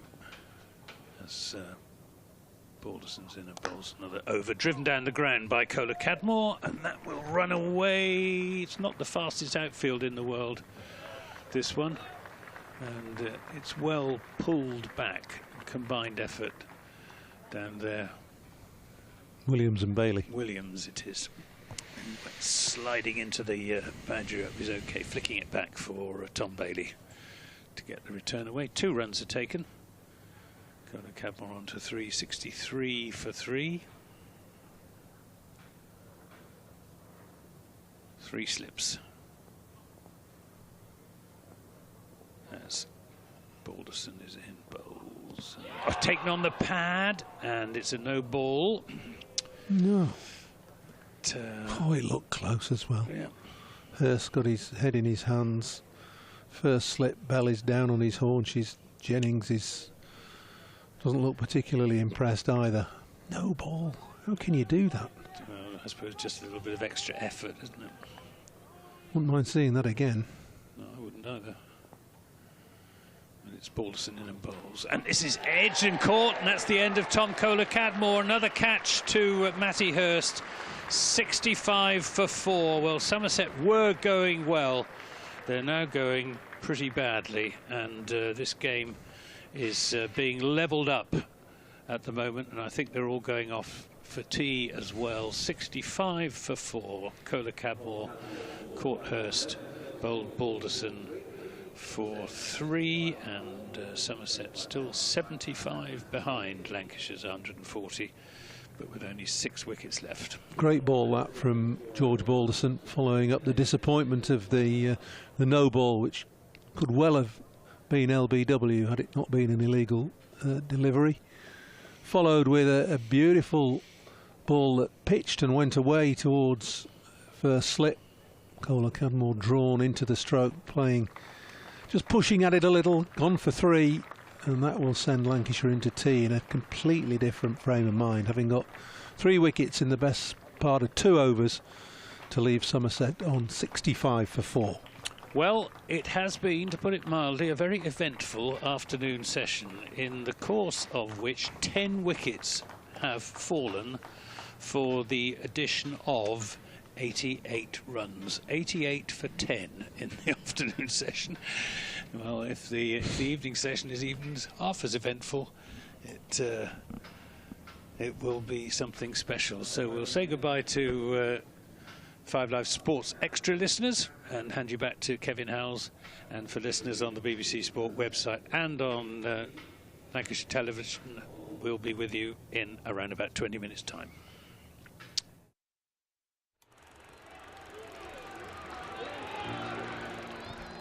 "1864. We were first class then, and we're first class now. With a dream to spread cricket through Lancashire's towns, where girls and boys, with willow and leather, become more than a badge, but the red rose together." A club where more than legends are made, but friendships, obsessions, moments replayed on our screens, in our minds, in our hearts forever. 'Cause it's who we are, our DNA, the red rose together. Statham, Briggs, Jimmy, Freddie and Joss Chappie, Sir Clive Lloyd, Carol Hodges, Kate Cross. What a roll call. It's a hard one to measure, with future names still to be written on the red rose together. We're all about people. It's what the red rose really means. Yeah, the ones signing autographs, but the ones behind the scenes. Our community, grassroots, the ones that feel tethered. Whether you're from here or belong here, we're the red rose together. And what about this place? Talk about world-class venues. Internationals, gigs, events. You can choose from a menu of triumph, of disaster, of pain, or pleasure. We've seen it all at Emirates Old Trafford, with the red rose together. Red ball, white ball, lightning and thunder. Have you ever sat back? Have you ever just wondered, how far we've come, the storms we've weathered, or how far we'll go as the red rolls together.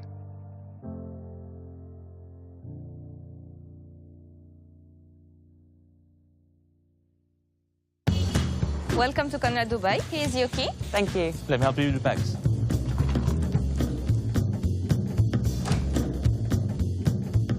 Nice room. How's that?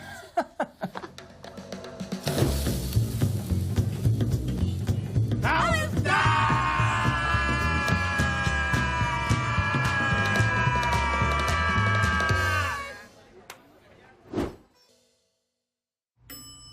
How's that?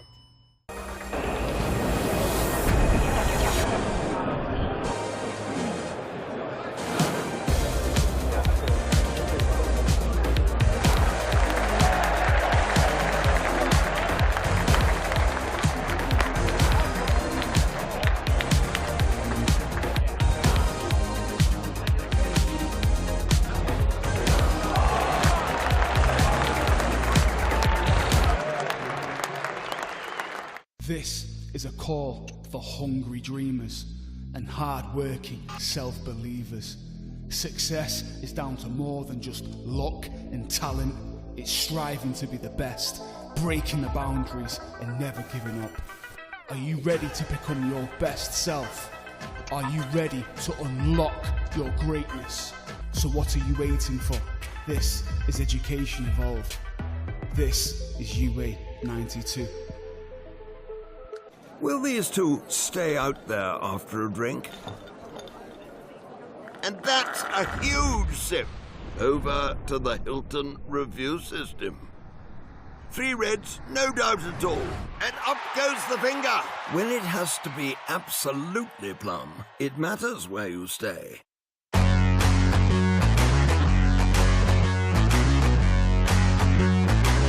Hi, I'm Keaton and this is Luke. We are the giraffe opening pair at Lancashire Cricket Club. We are here today at the Astoria Estate Agents. Let's see what they have in store for us.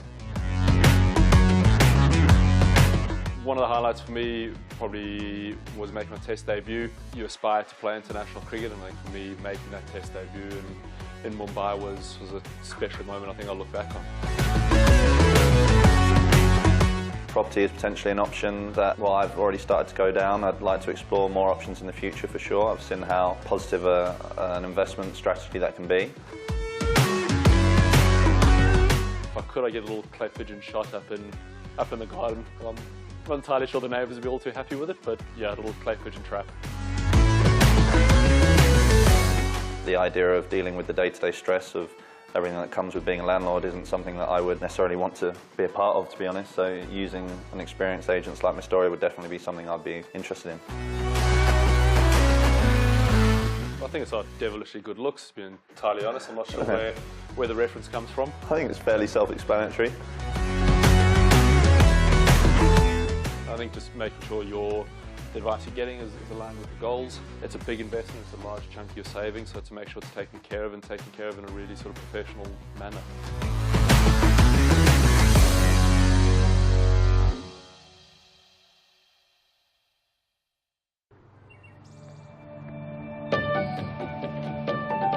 So it's but the heritage of the club is actually everywhere you look.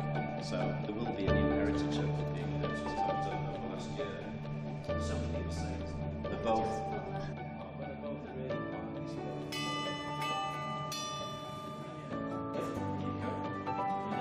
Hi Noah, nice to meet you.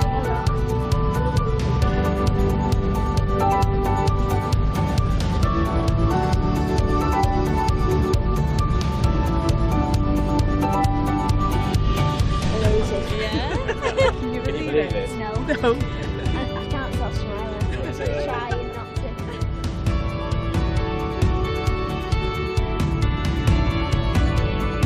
Yeah, that's it.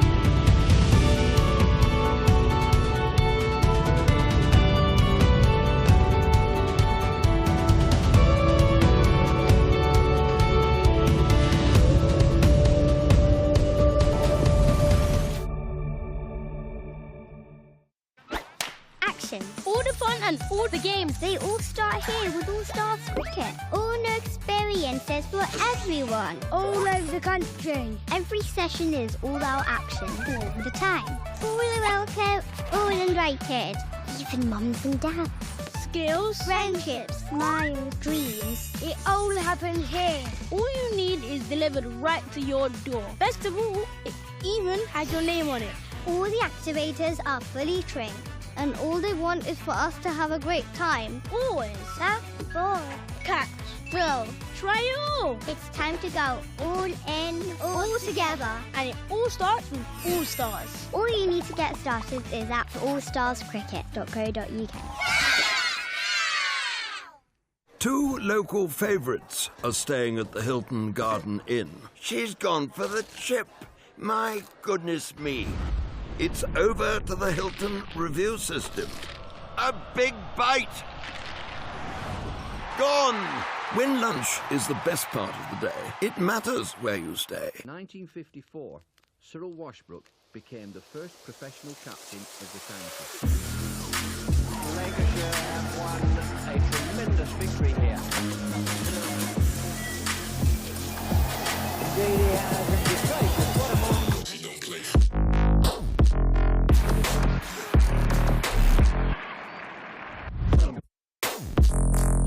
Well, a real thrust that innings came from Hagen's Fairbrother. Fine chance, 2 runs and the winning hit. On come the crowd.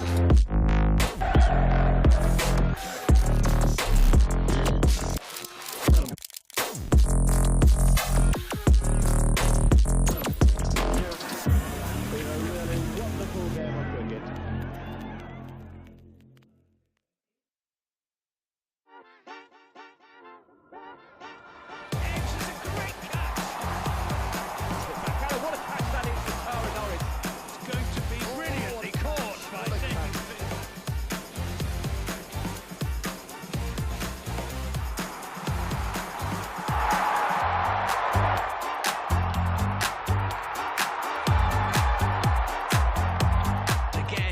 That's a big hit. It's another monster hit for 6. Big shot by Sol. It's into...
Wow.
Welcome back, everybody. Welcome back to the evening session on the first day of the, well, it's the final home game of Lancashire's championship season. It's the penultimate round of fixtures.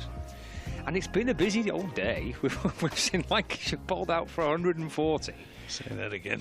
Somerset in reply at 65 for 4. Well, in the afternoon session, 10 wickets fell for the addition of 98 runs. Lancashire went from 107 for 4 to 140 all out.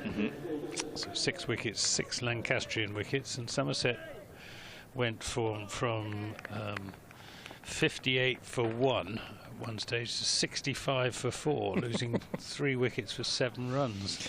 So 10 wickets in total in the session. Goodness. And it's not that bad a pitch, I don't think. But, no, it's nibbled around all day, hasn't it? But I mean, Archie Vaughan was out chasing a wide one, the one that got Tom Kohler-Cadmore, and indeed Tom Lammonby got a good one as well. Here we have got George Balderson in to bowl to the left-handed James Rue, who scored a century in both innings here last year. He certainly scored a century in the second innings. Definitely got one, didn't he? Yeah, it may have been both. Yeah, that does sound familiar. Yeah. Let's find out. Let's have a look. He's having another good season, James Rue. And Somerset need runs from him today and preferably tomorrow as well. Beaten on the outside edge as he gropes forward at that delivery from Balderson, who is warming to his task. 2 wickets for 17 in his 8th over, so he's been right on the spot, getting the ball just to swing a little through the air and deviate off the pitch.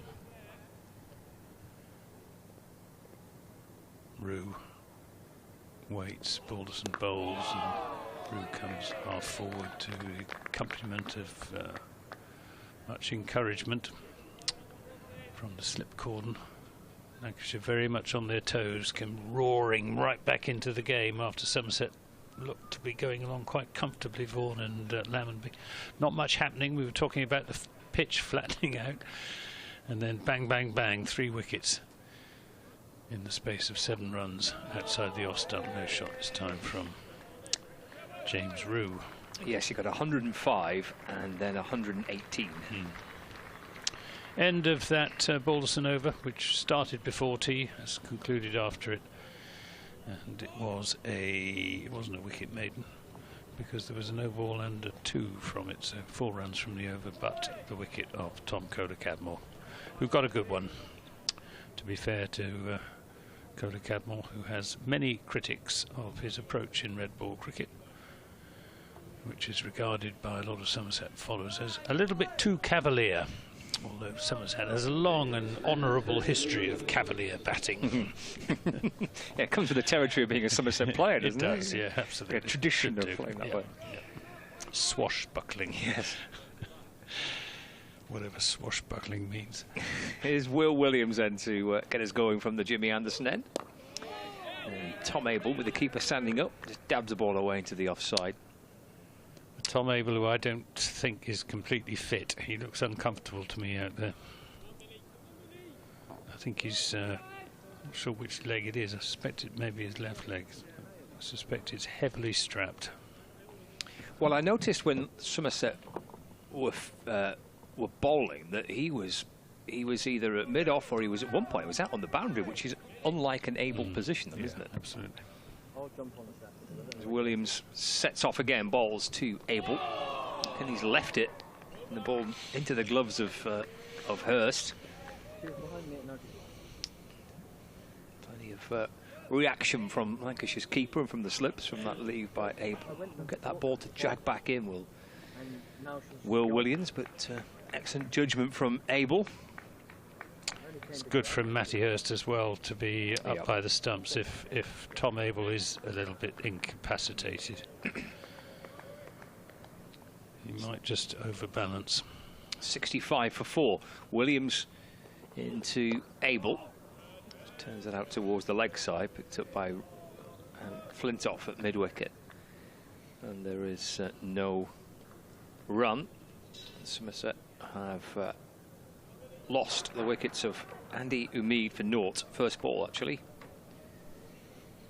Archie Vaughan for 21. Tom Lammonby for 36. And Tom Calder-Cadmore for 3. So Abel and Rue restarting for Somerset after the tea break. Here's Will Williams for Lancashire. In and balls to Abel, left. And again taken by Hurst. There is no runs. He's probing away with Williams here, just outside, in and around Abel's off stump.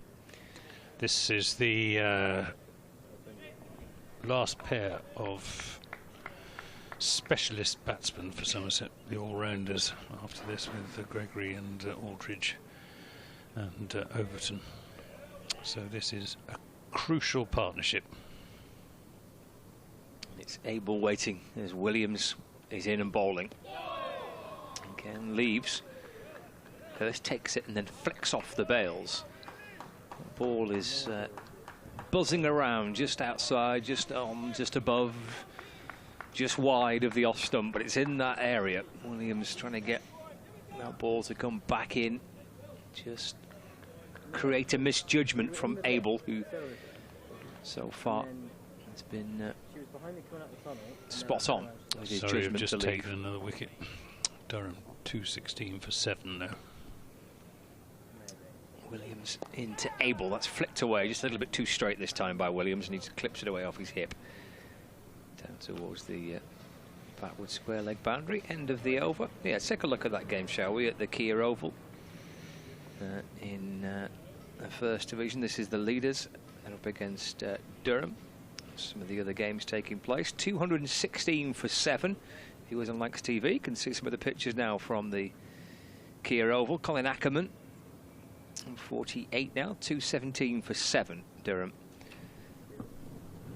Batting first against Surrey. And the other game which is of significance to both these two sides, or at least one of these two sides, is Kent against Nottinghamshire at Canterbury. And that's the Nottinghamshire score. So Ben Slater's still going, 151 not out. Here's Balderson progressing nicely to Abel, turns this into the onside. Takes a reasonably quick single, which suggests that he's not too seriously incapacitated, Tom Abel. And the score moves on to 67 for 4. Nottinghamshire score there, 283 for 3 against Kent. Yes, looking a bit ominous from a Lancastrian point of view, isn't it, that game?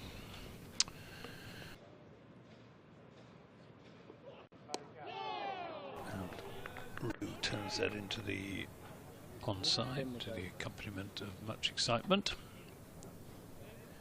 Rue has a habit of either playing around his front pad or looking as if he's playing around his front pad, which gives plenty of encouragement to Slip Cordon to think that there's no LBW on the cards. Balderson bowls outside the off stump. And no shot from James Rue. Beautiful afternoon. Respectable crowd. You say about 1,500, Scott, something like that? I'm not sure about today's crowd. Maybe a little bit down from that, perhaps. It's difficult. I'm pretty hopeless at guessing. Well, it's very difficult in a big ground. It like is, this, isn't yeah. it? Balderson in bowls, and it's played into the onside. Best crowds this year, in truth, Anthony, have been at the two outgrounds. I mean, Lancashire played 4-day games at Southport and Birkdale, and at Blackpool they played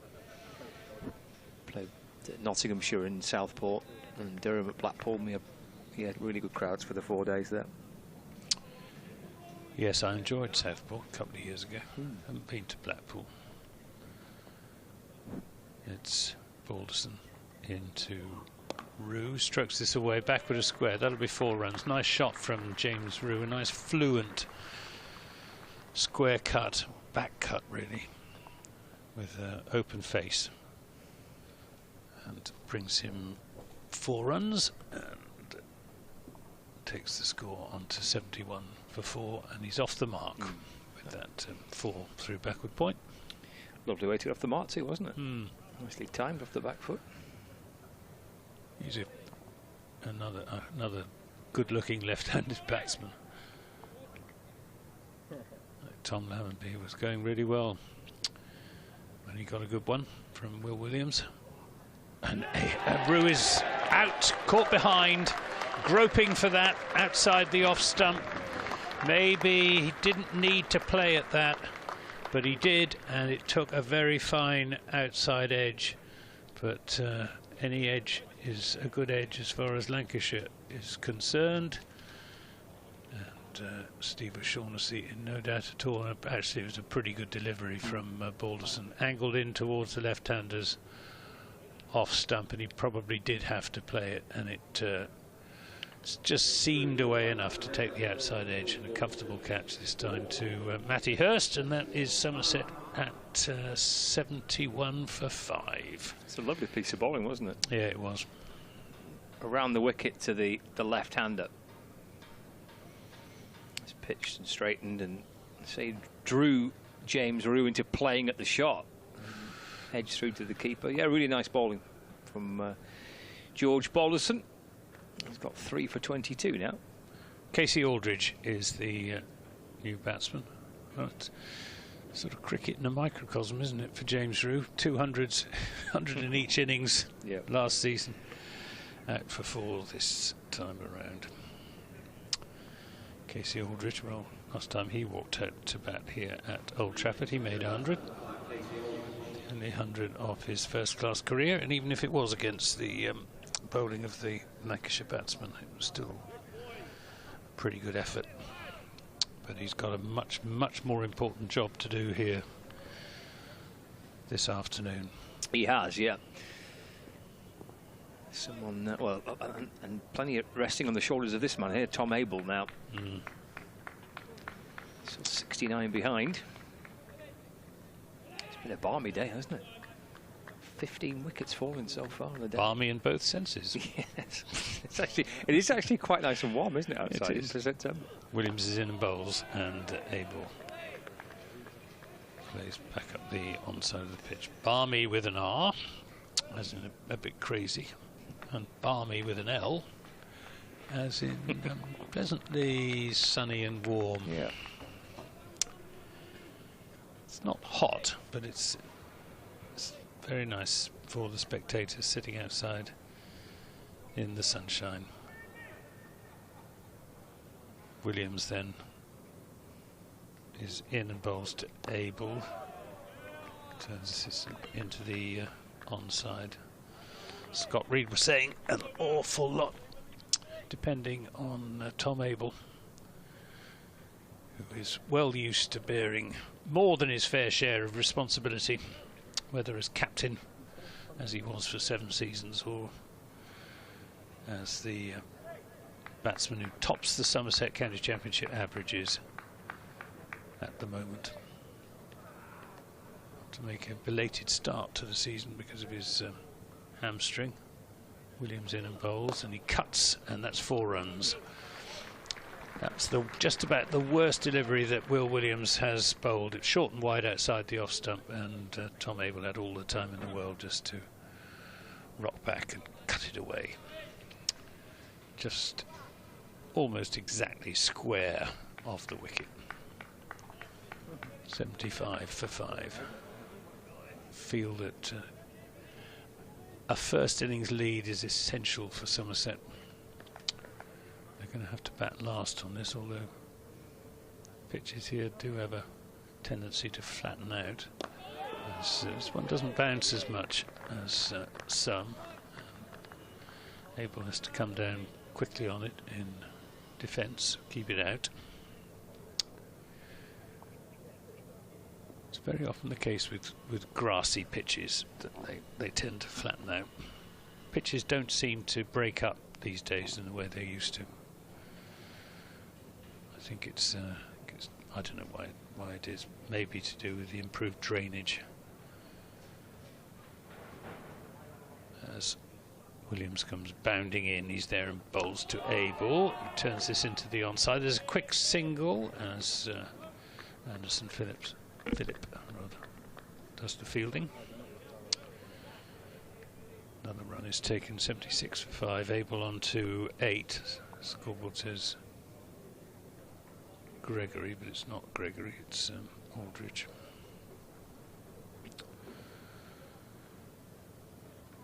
Unless Lewis Gregory has miraculously grown 4 inches overnight. Yeah, got it right now.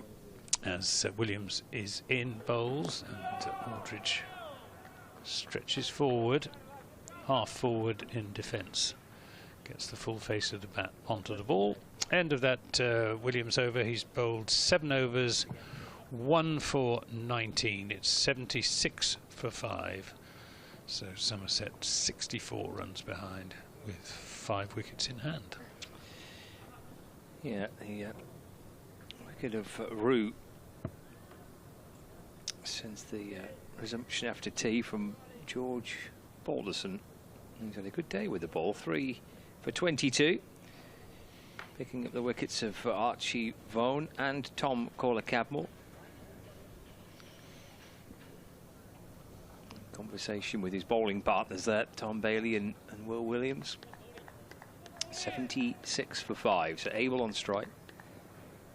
And still Hurst able to stand up to the behind the stumps as he bowls to Abel. That's run away down through Gully. And there is no run. So 64 behind.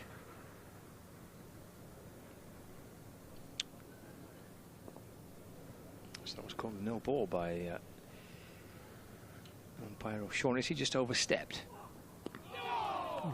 Left again by Abel. Yeah, Balderson overstepping just before tea. It was 2 balls before the wicket of Tom Corley-Cadmore, and if he hadn't overstepped, he might have had Tom Corley-Cadmore LBW. But he got him anyway. He did. A little feather behind to keeper Hurst. There's Balderson over the wicket. And Abel flicks the ball away out to the leg side. Josh Bahannon's at mid-wicket to field. And there is no run. He's been cramped for room here, Abel, with Matty Hurst crouching down right behind the stumps behind him. Balderson in a classic spell of bowling this. Accurate line and length, wicket to wicket, shuffling back in, balls again, driven away. That's a good shot, and that beats the dive of Anderson Phillip at cover. And that races its way towards the boundary for 4 runs for Tom Abel. He moves on to 12. Somerset now 82 for 5. Yeah, lovely shot from Tom Abel. Classical off drive. Bats with a slightly more open stance these days, Tom Abel, than when he first came into professional cricket back 10 years ago. But still very correct. 82 for 5. Balderson to Abel. Gets calmly in behind that. Defends it up towards mid-off where Will Williams fields. He's got 600, well, it's north of 600 runs now this season, Tom Abel. They say his average is pretty healthy. 3 centuries. Absolutely. He came back into the side up at Chesterfield Street at the end of May and got 0 and 4. But since then, he's been in the form of his life. Waits for Balderson, who's back in. And gets carefully behind this and defends. And all over the country, Somerset supporters will be saying, "Don't say that! Shh, keep your mind."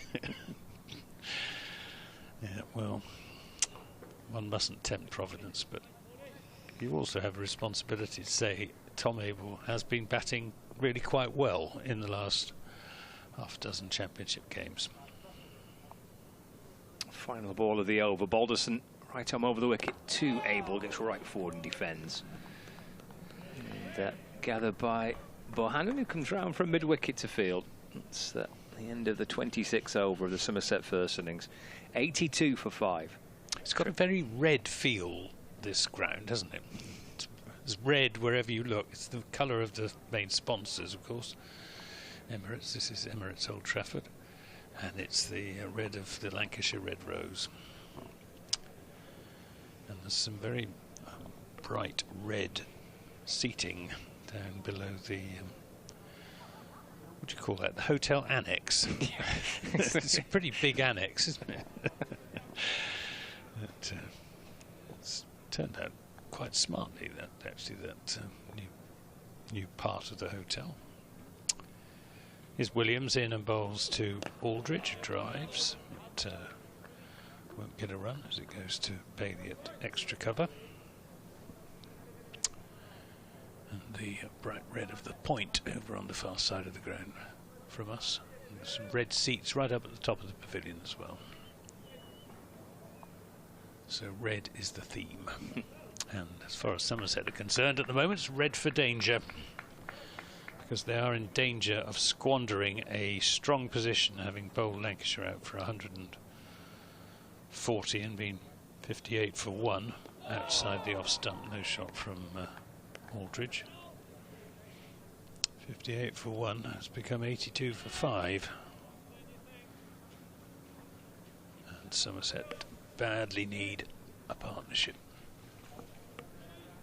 Yes, because if this turns into be quite a low-scoring game across the 4 innings, then any kind of first innings lead could yet be pretty important here. Yeah. Albeit the sequence normally here is that it does get easier and better to bat on as the game goes on. Williams in and bowls, and Aldridge is forward. And of course, Somerset don't have a Tom Abel to come in. Tom Banton to come in on one leg. Heroic effort last week, wasn't it? To turn the tide of the game with Craig Overton, I think it would be fair to say. He got 40 odd, didn't he, as well, batting on one leg? 46, yeah, okay. He did. That's Williams is in and bowls, and mixture of bat and pad. They think about a single. Abel has to retreat at the non-striker's end as Rocky Flintoff quickly in from mid-wicket. Rocky Flintoff, who will have just done his GCSEs at Manchester Grammar School.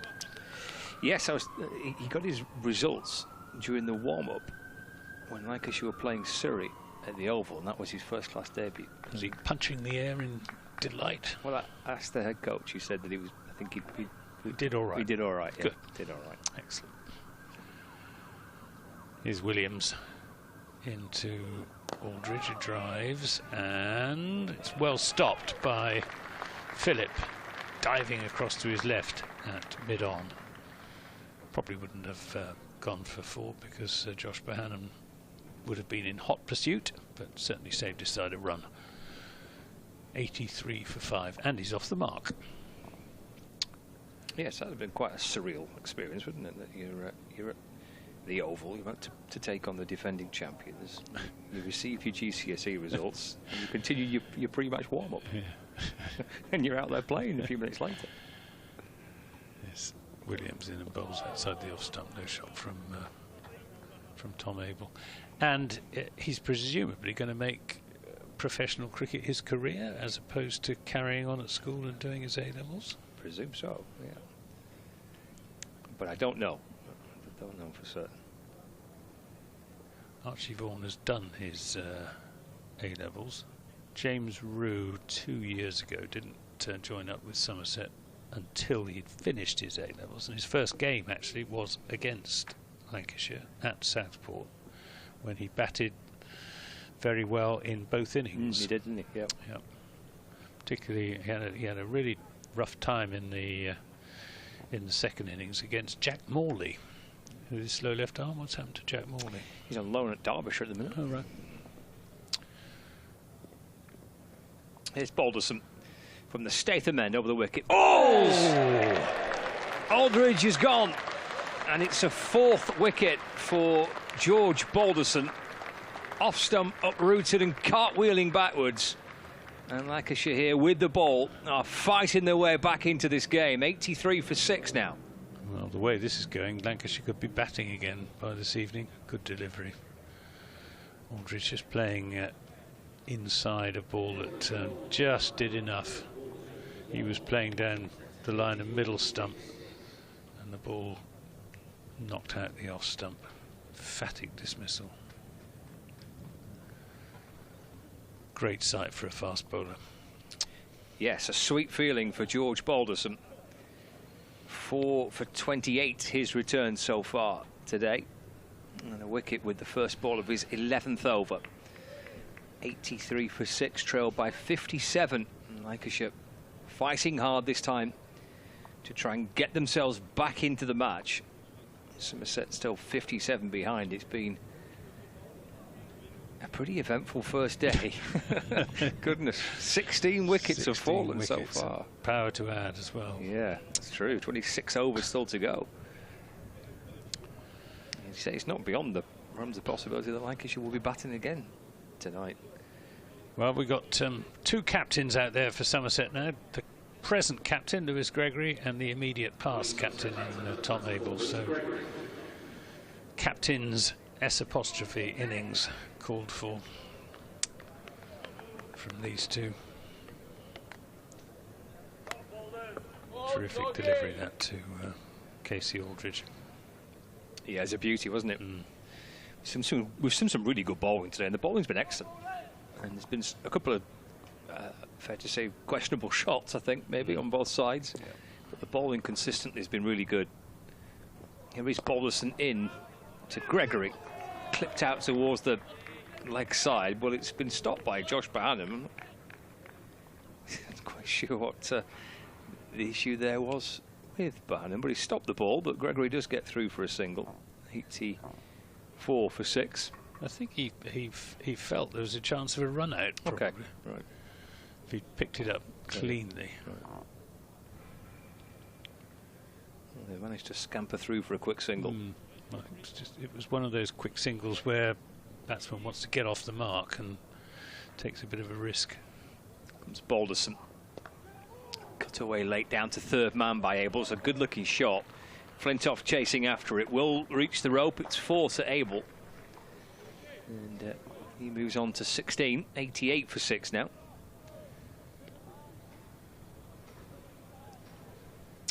Well, perhaps it's these two that are going to put the partnership that Somerset need together.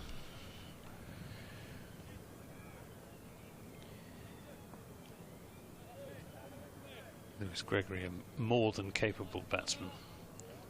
Got a very good technique. Just plays the wrong shot from time to time. There's only been 2 partnerships that have reached double figures. Vaughan and Lammonby. Balderson's in. That flicked off the pad down to through square leg for a single by Tom Abel. 89 for 6. And then Abel and Aldridge put on 12. They need to find something from somewhere here. Lancashire's partnerships, well, their best partnership was a joint effort between Keaton Jennings and Rocky Flintoff, and Matty Hurst and Luke Wells. They both put on 29. Yeah. Well, it says something when a partnership of 12 is being referenced. Something special. Balderson to Gregory plays off the front foot in defence, and there's no run. It's been a rather torrid day for the batters. The bowlers have filled their boots, mind you, with 4 wickets for Craig Overton, 4 for Lewis Gregory and 2 for Casey Aldridge.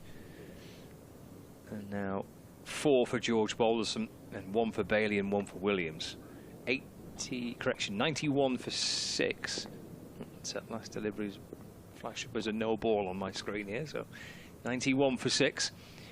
And again, Balderson played away to the leg side by Gregory. Fielded at mid-on by Tom Bailey. And there's no addition to the score. Still 49 behind. 26 overs remaining in what has been a lively day. On a sporting pitch. Yes, yes. Here's Balderson to complete the over. into Gregory. It's driven to mid-off, where Will Williams is there to field. And that is the end of the over. 91 for 6, 49 behind. Yes, it's... I wonder how Lancashire are feeling this. I dare say the consolation when Keaton Jennings lost the toss, he may have said to his team, well, it's not a good toss to lose, but it's going to be just as difficult for them to bat on this pitch as it is for us. And so it has proved. And who knows, 140 might not be a bad first innings score. The runs are on the board. Somerset still 49 short, with 4 wickets in hand. 3 slips. Matty Hurst, the wicketkeeper, standing up to the stumps. Will Williams in to bowl to Tom Abel, who plays that defensively back up the pitch. Ben Slater's been dismissed, and Nottinghamshire have lost a 4th wicket. 313 for 4 now. Slater out for 160. Yes, the headline on the BBC Sport website cricket page is live county championship, Somerset slump against Lancashire. Can't argue with that, as Williams is in the bowls, and Abel just plays a slightly worried looking shot. That was a hint of anxiety as he managed to adjust to the away movement off the seam, keep it down, play it down into the offside.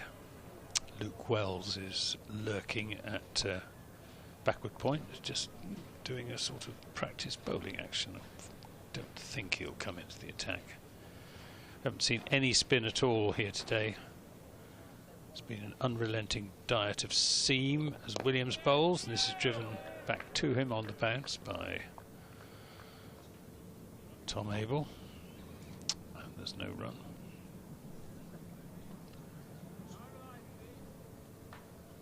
There's 2 blue cranes and 2 red cranes. The red crane, one of them was in action earlier on today, but it's becalmed now. The red crane. If we were in Somerset and we're talking about cranes, they would have been of the avian variety. This is Abel punching this away through the offside for 4 runs. Nice shot, back foot punch shot, and there's an perhaps he has just kept it in out there. Josh Bohannon, and they've come back for 3 runs. Brilliant piece of fielding if he did indeed keep it in, and he has done. So it is just the 3. 94 for 6. Abel on to 20. Yeah, Josh Bohannon it was. It was. Super piece of fielding to try and, well, successfully retrieve the ball, flick it back and save a run. Yes, we've got quite a few cranes in Somerset now. Ornithological ones. They make a very strange sort of unearthly noise as they fly in formation over the Somerset levels, which I won't attempt to imitate. Is outside the off-stump shot from Abel. It's a sort of like a sort of ghostly cry. No, you were about to give it a go, weren't you? You came very close. No. You came very close. I'm not good at bird imitations. The Somerset cranes. In their formation, what type of formation? 4-4-2. Oh, they fly in a sort of V shape. Ooh. Yes, this is driven nicely by Abel and very well stopped by Anderson Phillip. Touch and go as to whether he'd get across in time, but he did. Makes a stop. End of the over. 94 for 6. Abel on 20. Gregory on 1. Good stop by Anderson Phillip, and Lancashire obviously boosted, lifted by the way that the afternoon session finished and the way that the evening session started. But the fielding's been excellent, and Yeah, because it was a bit scrappy earlier on. Yeah. Lancashire looked quite down early on in the Somerset innings. Obviously lifted by the wicket of Andy Mead first ball, but Somerset were going along really quite comfortably when Lammonby and Vaughan were batting together, and then Vaughan was out, and that opened the floodgates. 94 for 6. Here comes Balderson.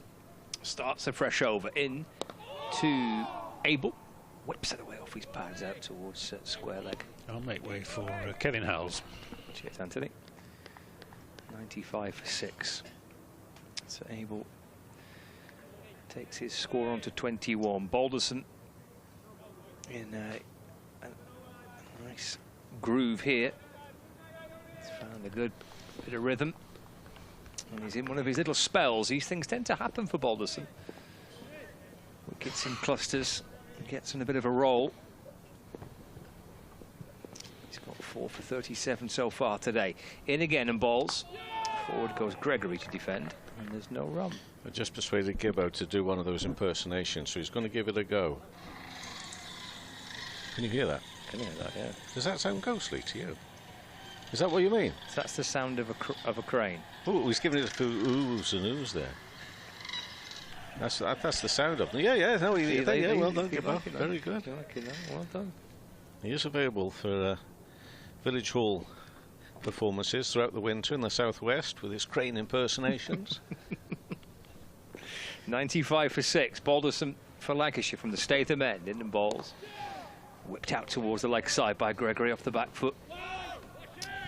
Caught up by Hannum. Just the single to Gregory. He moves to 2. 96 for 6. I'm not picking on him now because he's totally wrong. But when he referred to those mechanical cranes all becalmed, the last time he used that word becalmed, Vaughan and Lammonby were batting for Somerset. Yeah, that was Look what happened then. What's going off out there, Scott? I don't know. I'm very confused. But I'm always confused. 96 for 6. Here's Balderson. Over the wicket, balls again. Defended away by Abel. Pushing into the offside. No run. But you see, meantime, Nottinghamshire 324 for 4. Durham at 245 for 7 against Surrey. That's a decent little score there. Durham might push Surrey, you never know. But at the moment, it's Lancashire who are pushing Somerset here. I mean, this is what, still trailed by 44 runs. Low scoring thriller. How much is it going to change on day 2? That's the big thing. Yeah, it could do. It tends to, doesn't it, Dave? Oh, we've still got 24 overs left today. Well, that's a fair point. Left again by Abel, whose judgment of where his off stump is has been immaculate so far. The keeper standing up. First when Williams is bowling from the other end, and now Balderson from this end. He's left and left and left a few more outside that off stump. To use Jason Kerr's terminology for the Somerset, the ebbs and flows at the moment of this championship story. In again to Abel off the back foot. Pushed into the offside, and that's the end of the over. Just 2 coming off it. 96 for 6. Somerset trail by 44. Just when you think, you know, collectively speaking, a team's got their hand on the tiller. They know which way it's going, or we think we know which way it's going. It changes course. A wind whips up. Oh dear! And changes course. However, I think it was fair to say that everybody at 140 all out thought that there was a possibility, outside chance it might be, that we might see Lancashire batting again tonight. But then there was that period, in fairness to Anthony, that's what he was referring to. Although they were bowling maiden overs, it didn't look like perhaps there was a wicket coming, and then so many have fallen. Yeah, terrific stuff, you know, from an entertainment point of view. But it's no good if you're wanting a nice steady day today. There's nothing steady about today. So off we go again. 96 for 6, and that one is worked away on the onside, and that's beaten the fielder there, and it could go all the way to the boundary from that point of view. No, good running. Terrific work in the end from Anderson Phillip out there, pulling that one back in.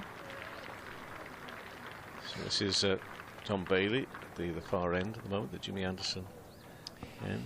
He's been really impressive, Anderson Phillip. He's had a really difficult opening game at Durham last week, and obviously so far today, the first half of today anyway, but been impressed with his kind of attitude, his commitment to the whole thing. His fielding's been superb. It was last week at Durham as well. Well, I'm glad you said that. 99 for 6 here, and that is still going to stay the same, because I had a bit of a go at him. Oh dear. Well, it was just a momentary error of judgment on my part, maybe, in as much as his, but there was a bit of a wild throw which went over the keeper Hurst, which resulted in picking up an extra overthrow run, and that looked a bit loose and sloppy, in fairness. And I just you've given me the platform and the opportunity to just say, I now realise that was rare from him, because his attitude has just been spot on. That was just a momentary lapse, was that one. Onto his toes, worked away on the onside, and no run, because he's been anything but lax, should I say, from what I've seen of him since. He bowled pretty well last week in a game where Durham were just miles ahead. And batted pretty well last week as well. So he's only obviously here for last week, this week, and the final game next week. But you never know with these things. It come next season. Well, the season ends after that, Scott. That's what I mean. So come next season, they might look at maybe bringing him back potentially. Bailey in. Oof, one out off the bat from Abel. He manages to get it away. Played it quite well in the end. It looks like he was taken aback a little bit by it. And that single brings up the 100. For the team, it means they trail by 40 runs, 100 for 6. Abel on 21, Gregory on 5, and Lancashire will not need to tell them that in Abel and Gregory they've still got their work cut out here. That's actually going as a leg by the way. That one. These two, given half a chance, can once again swing that authority back their way as a pair, but it's Gregory who's facing now, and that is angled down, but again doesn't know too much about it to Wells at backward point. But I've been Liv over there. I said, is it warm enough for you on your camera, in the party stand? She said, yeah, it's lovely and warm. I said, well, there'll be a few cool spots out there. I didn't realise, because I've only just popped out myself. It's actually a very warm day out there. It's nice, isn't it? Yeah. But I reckon still in the shade, it might be a bit cool. But I didn't realise just. It's the air conditioning in here, isn't it? No, I've got it switched off. You think it's... Well, I find it quite chilly in here. Next ball, Bailey. Pushed up to Anderson Phillip at mid-on. No run, 100 for 6. Well, Dean Koska, next door, the match official. Match manager? Match manager. He, too, was struggling with his air conditioning earlier on. And you went and sorted it for him? Well, I tried to, yeah. He was too chilly. Too chilly? Yes. Too chilly. How is Chilly? I've not spoken to him. I hope that Chilly's not chilly in his box downstairs. I hope he's not. I'm sure he's all right. So, yeah, he's obviously had issues with his air conditioning. Is that what you're doing during the winter? You do go around here sorting out air conditioning, air conditioning engineer? Yeah, yeah. For all your air conditioning needs? Yeah. It's a big demand in Manchester in the winter for that.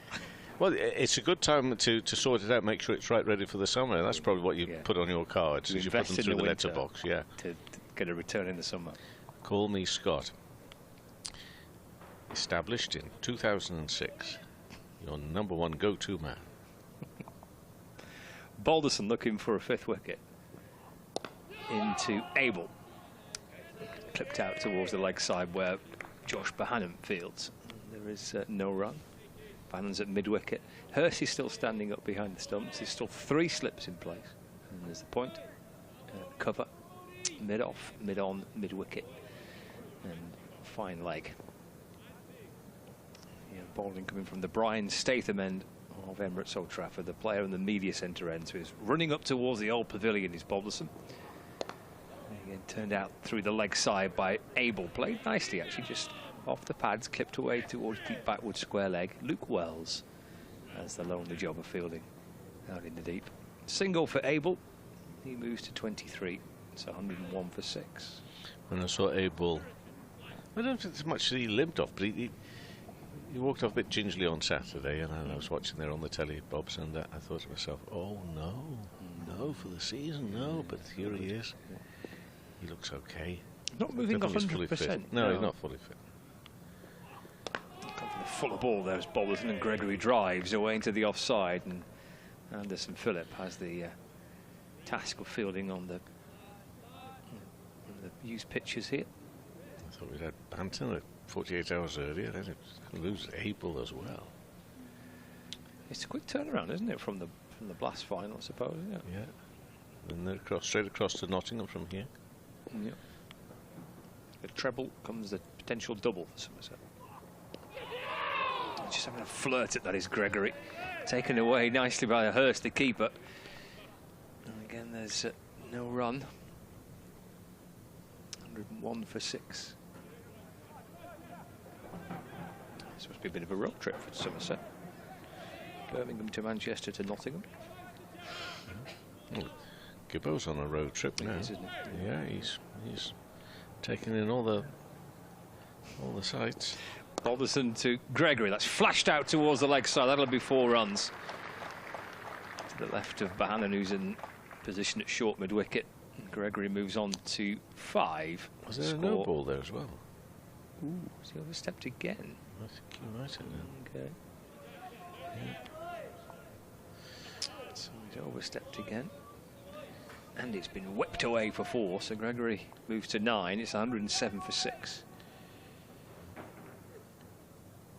It's a 6 coming off that delivery from Balderson. Trail by 33 now. And this is the very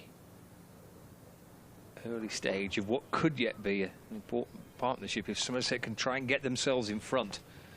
They're still 33 behind, and Lancashire working hard either side of T to get themselves back into the match. Run away through the offside by Lewis Gregory. Oh, and not fielded properly. Point and out towards the boundary. It's gone for 4. And 4 more towards bringing Somerset level with that Lancashire first innings score. Was there a bobble? Was there a bobble? Oh, it sort of lost. I think there might have been a bobble on one of the ends of the pitches there, but should have got down to it. Yeah, Rocky Flint off at backward point. Maybe he did take a little bobble or so off a pitch, but one that should have been stopped. It's gone for 4. 111 for 6. Balderson over the wicket. Driven away off the back foot.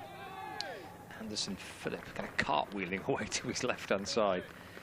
Could be a few bumps and bruises and grazes fielding on these old pitches here over the next day or so for the fielders. But he's done well. He's managed to restrict Somerset to just a single. And it's now 112 for 6. The batting card for Somerset. Lemonby 36, Vaughan 21, Abel 22, and now Gregory on 14 with some low scores in and around that. Umid for 0, Cadmore for 3, Rue for 4, and Aldridge for 1. Overton, Leach, and Randell still to come for Somerset. 112 for 6, trailed by 28. It's that Ben Slater 160, which is continuing to put a bit of misery in the hearts of Lancashire supporters, but Slater of Nottinghamshire 160 off 217 balls, 22 fours. Nottinghamshire 337 for 4. Jack Haynes is on 46, Lyndon James on 12. But 112 for 6 here, Somerset, trailed by 28 runs, and this is Bailey in again, carved and straight to the field at Luke Wells at backward point. Did you see the news yesterday? Our very close friend and colleague, the Girdler, would have been in tears. With Fletch. Fletch leaving. 17 years. What it's been, 17 years. Man and boy.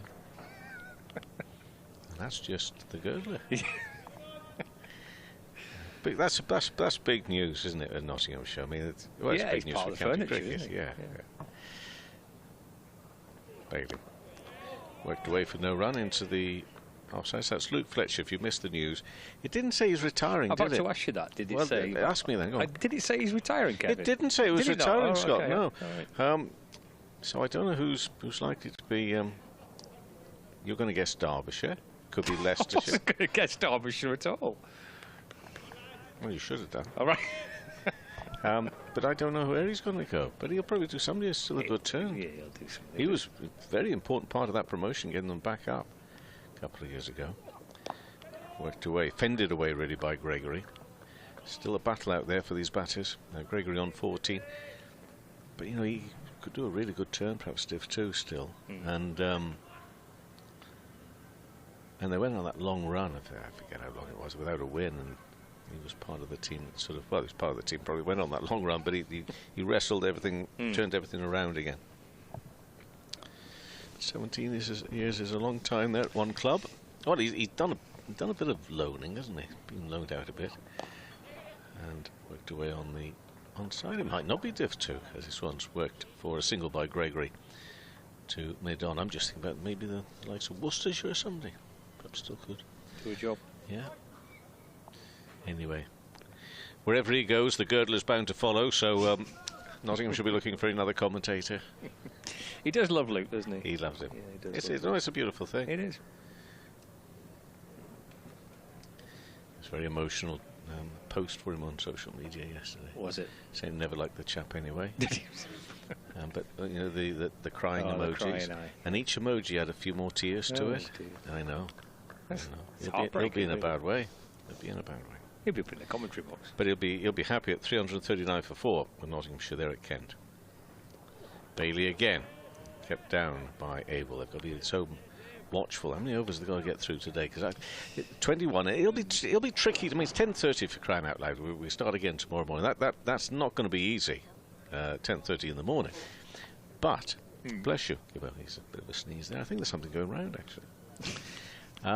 But you know, you get through to 11:30. There's a chance, possibly tomorrow, that you know you could push on here. But this is 6 down now already, and we've still got 21 overs left today.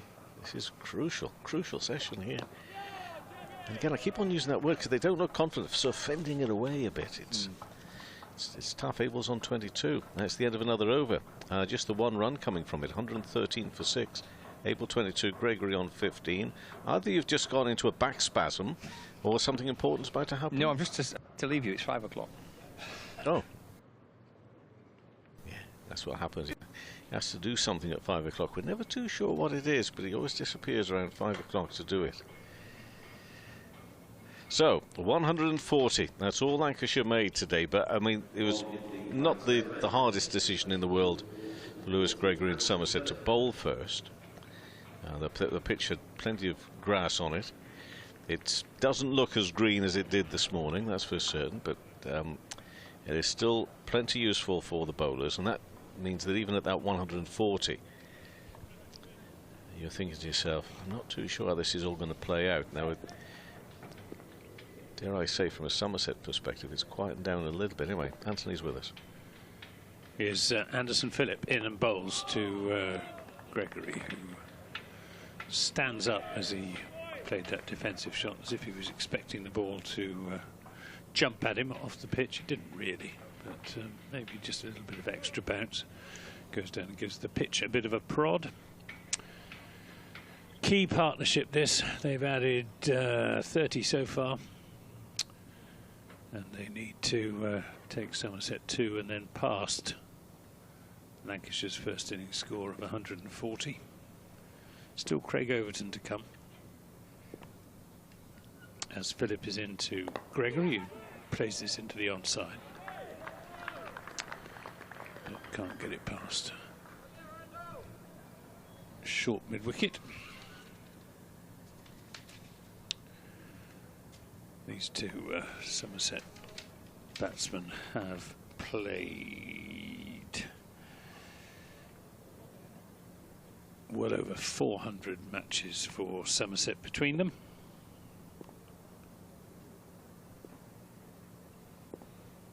And Phillip just pulls up in his approach. It's not... Something crossed his mind that he presumably stopped and thought to himself, I'm not thinking about what I'm doing here. So he decided to start again. Well, it is. You can sort of lose concentration, can't you? Don't I know about it, exactly. Yeah. I'm with him all the way on this. Here he comes again. Oh, and it's a really good ball that has Lewis Gregory turned around and trying to fend that off. Fortunately for Gregory, didn't get anything on it. I noticed Tom Abel, when he was standing at the non-striker's end, in the previous over from this Brian Statham end, he was just tapping his left foot on the ground and just feeling it. I'm sure it's his left hamstring that's... what, he's doing it again, isn't he? Yes, he is, yeah, there he is. He's clearly not 100%. No. As Philip is in and bowls, and Gregory gets another good ball, which he keeps out. Doesn't do anything much more than that. But no surprise that he's out there. Well, no. I mean, it's a game that Somerset have got to win. Yeah, these circumstances. So, whether he'll be fit to play against Hampshire next week, I'm not sure. But unless Somerset win this game, the Hampshire game could be not irrelevant, but of much lesser importance. Philip is in and bowls, driven by Gregory, but not time. Depending, of course, on what happens to Surrey. What about Sunday? Have they said that they're going to stick with the same group of players? For the not sure that they have actually announced that, but it is generally understood that they're going to stay with the same group of players. Yeah. George Thomas, for example, is going to open the batting, I understand. Yeah. And I think that's absolutely right. They're the players who it can backfire on them, you know, by bringing in, you know. It could, absolutely. Yeah. As Philip is in the bowls. Nice shot from Gregory between extra cover and mid-off. Handsome cover drive and classic Lewis Gregory. Brings in 4 runs, takes the score on to 117 for 6. And it's the end of that over, and Gregory on to 19. Yeah, I mean, it could easily destroy team spirit if you dropped a couple of the players who've done so well to get Somerset through to the final and brought in others from the blast side, for example. You know. Yeah. I mean, it's good to know they're there in case of any injuries or something happens. But I mean, Glamorgan will be. They're pretty much at full strength because they didn't have players lost to the 100. Lost 2, I think, to the 100, yeah. Next over, Bailey bowls, and Abel, again, just reaching for that a little. Bailey, at the moment, bowling his 9th over. He's taken the 1 wicket, gone for 26 runs. But we're at an intriguing stage of the day's play. It was tough going for Lancashire throughout, but particularly after Lancashire collapse, and then for Somerset, wickets lost before and after tea, either side of the break. Has it settled down or not? We wait and see. It's into the offside from Abel again. For no run, he goes off for a bit of a walk. I always think when the batters go for a bit of a walk, it's something that's troubling them. But he doesn't do any of the stretching at this stage. He doesn't necessarily look that comfortable. He hasn't done with his last couple of shots. I reckon his left leg is pretty heavily strapped. Yeah. Got 2 slips in at the moment for Bailey. Turns to approach Tom Abel on 22, 117 for 6. Somerset reply to 140. And again, it's more sort of. It's not attacking. It's defensive. It's just keeping it out, keeping it away. Hoping it doesn't sort of loop up into any of these fielders who are relatively close in on either side. But not very deepish extra cover actually, and a little bit closer there at mid-wicket on the onside. You've got a square leg or backward point quite deep with these 2 slips, mid-off, mid-on. You've got fine leg. Not running out of the shadows yet at the far end, but it's Bailey who's in and worked on the onside for no run. And well, it's Harry Singh, young Harry Singh doing the fielding. If this game finishes in 2 days, I'm going to have to rethink my travel plans. And how many nights are you going to spend in Spoons then? Surely you can spend more than 1 night in Spoons. Other hotel chains are available. Yeah, but none are special for you. No, I want to go walking in the Peak District. Well, that's your story. Next ball Now he gets an edge, he does. He goes to try and withdraw the bat, but it's too late. Abel has gone, caught by the keeper, it's 7 down. All that patience, all that hard work. And eventually Bailey gets a second for him. Another one falls. Abel is on his way. And pressure and problems continue here for Somerset in what is turning into a very low-scoring day. Let's take a look at this one again. Anthony Gibson.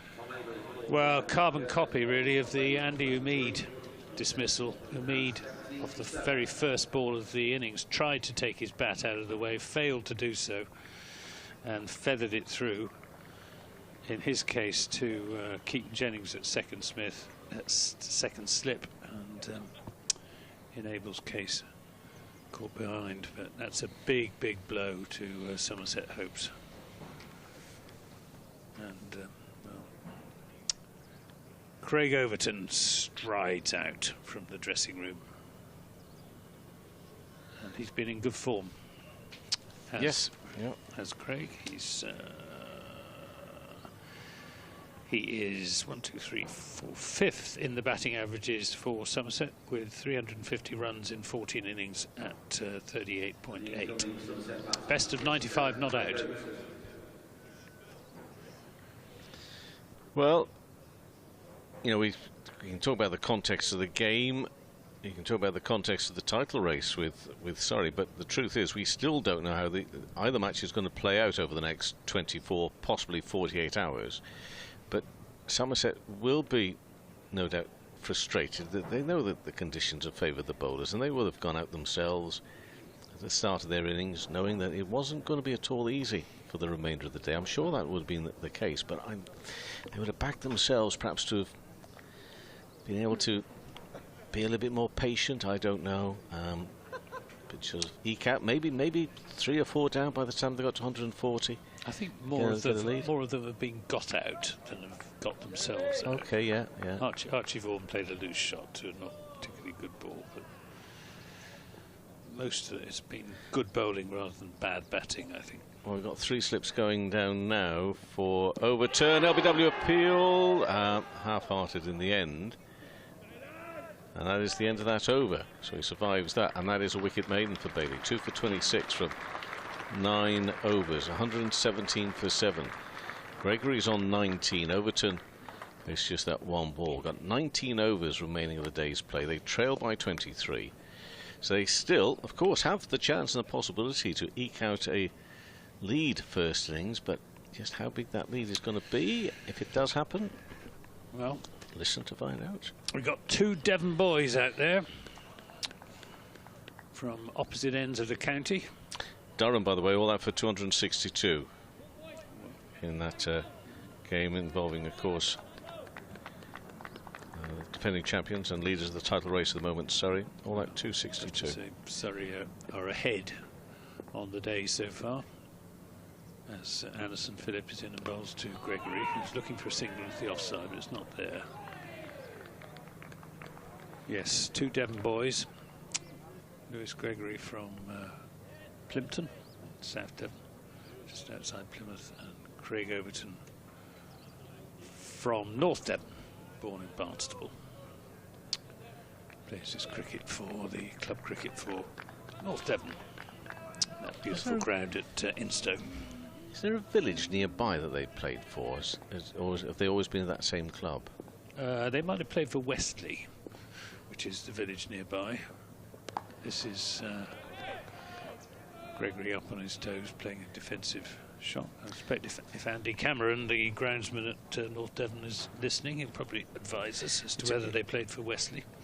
I have a funny feeling that the first year we did Sports Extra, for various reasons, we had a few members of people working on the programme, and we used to do intervals where we sometimes do slightly unusual things. I think we got somebody on from the tourist board, from where the 2 Overtons came from and played their cricket. They just talk about where they came from, just randomly one tea time. North Devon Club is at Instow. Right, well, they may have been there, yeah. It's beautiful, beautiful ground. Oh, and this is leading edge from Gregory. Doesn't go to hand. Brings him a single. Takes him on to 20, 118 for 7. Westley is just inland from Instow right on the coast. ground, North Devon ground, is on a sort of peninsula sticking out into the Was the one Torridge estuary. Well, there are a few, I would say. Is that the one you often see photographs of? Then? Yeah, yeah. It is. Yeah, okay. yeah. That's the one. Yeah, very old and famous club, North Devon. Here's Philip in and bowls, and Overton swats at that. And he repeats the shot. Sort of short arm hook shot. And made no contact with it. Makes no secret of his intentions, Craig Overton. Well, if Somerset fans do want to keep an eye on things, of course, they'll be hoping that Durham can get in amongst that Surrey top order a bit tonight. They've got 12 overs left of play there at the Oval. A couple of wickets would be useful, maybe 3. It's a weakened Durham attack, though. Oh, and a play and a miss from Overton. That one really took off from Anderson Phillip, taken shoulder high by Matty Hurst. Still plenty in this pitch towards the end of the first day. 18 overs remaining, so just over an hour's play. So they've got Baz DeLay, Callum Parkinson, young lad, very impressive young lad by the name of Daniel Hogg, James Minto and Chimo Holder. Yeah. There's no Potts. And no, from his 9 wickets last week. No, I see what you're saying. Yeah. ECB says no. Philip in and bowls, and this is cut away by Overton for his first run. He's off the mark with a single, 119 for 7. Oh, and yes, we've said that. Yeah, we've Scott's just showing that Durham are indeed all out for 262. Dan Worrell taking the last wicket. It's good to know he's listening. In fairness, he's been off doing busy things. 2 runs off that Philip over. 0 for 19 in 5. 119 for 7. 21 now, the deficit. Well, we'll keep a close eye on that for you, of course. That game of the Oval, but right here we're keeping a close eye on how Somerset are getting on. 119 for 7, and that one is pushed up to mid, off for no run. Gregory and Overton here charged really, I reckon, 17.5 over, seeing how they can hang in there, make sure they don't lose a wicket. I say, because I think if somehow even these 3 wickets standing, they can still be around tomorrow after about half an hour, 45 minutes worth of play. It could look different, but maybe it's for both teams in their second innings to go on and produce better, and still we'll have a cracking game on our hands. But it's not looking good for bonus points. That's the other thing from a Somerset point of view with the batting. And this one's worked on the onside. Sliding stop from Anderson Phillip, who does throw himself around. I mean, he leaves nothing out there. Slipping and sliding, and we saw an acrobatic stop a couple of overs ago, which to my eye didn't look necessarily as if he was required or needed, but he still threw himself at it, threw everything at it. 120 for 7 then. Trail by just 20 runs. I can't see Somerset obtaining many batting points from this particular situation. Gosh, no. Of course, it's all very important points for Lancashire at the other end of the table. Bailey bowls, worked by Gregory this time. Leg side, they'll go through for a single. That's a better throw. Harry Singh throwing to the keeper. Hurst, he's been made to jump around quite a lot as Hurst as the keeper. He rose well to that one. Craig Overton goes out, does a little bit of guarding out there, settles down, looks for any possible gaps. So are you going to be down in Taunton next week, or are you going to be? I don't know. I don't know. At Colchester, well, Chelmsford. That's where I'm going to go for a quiet week. Colchester. Bailey in. Well, where's that gone? Onto his boot. LBW gone. Well, he's completely flummoxed by that one.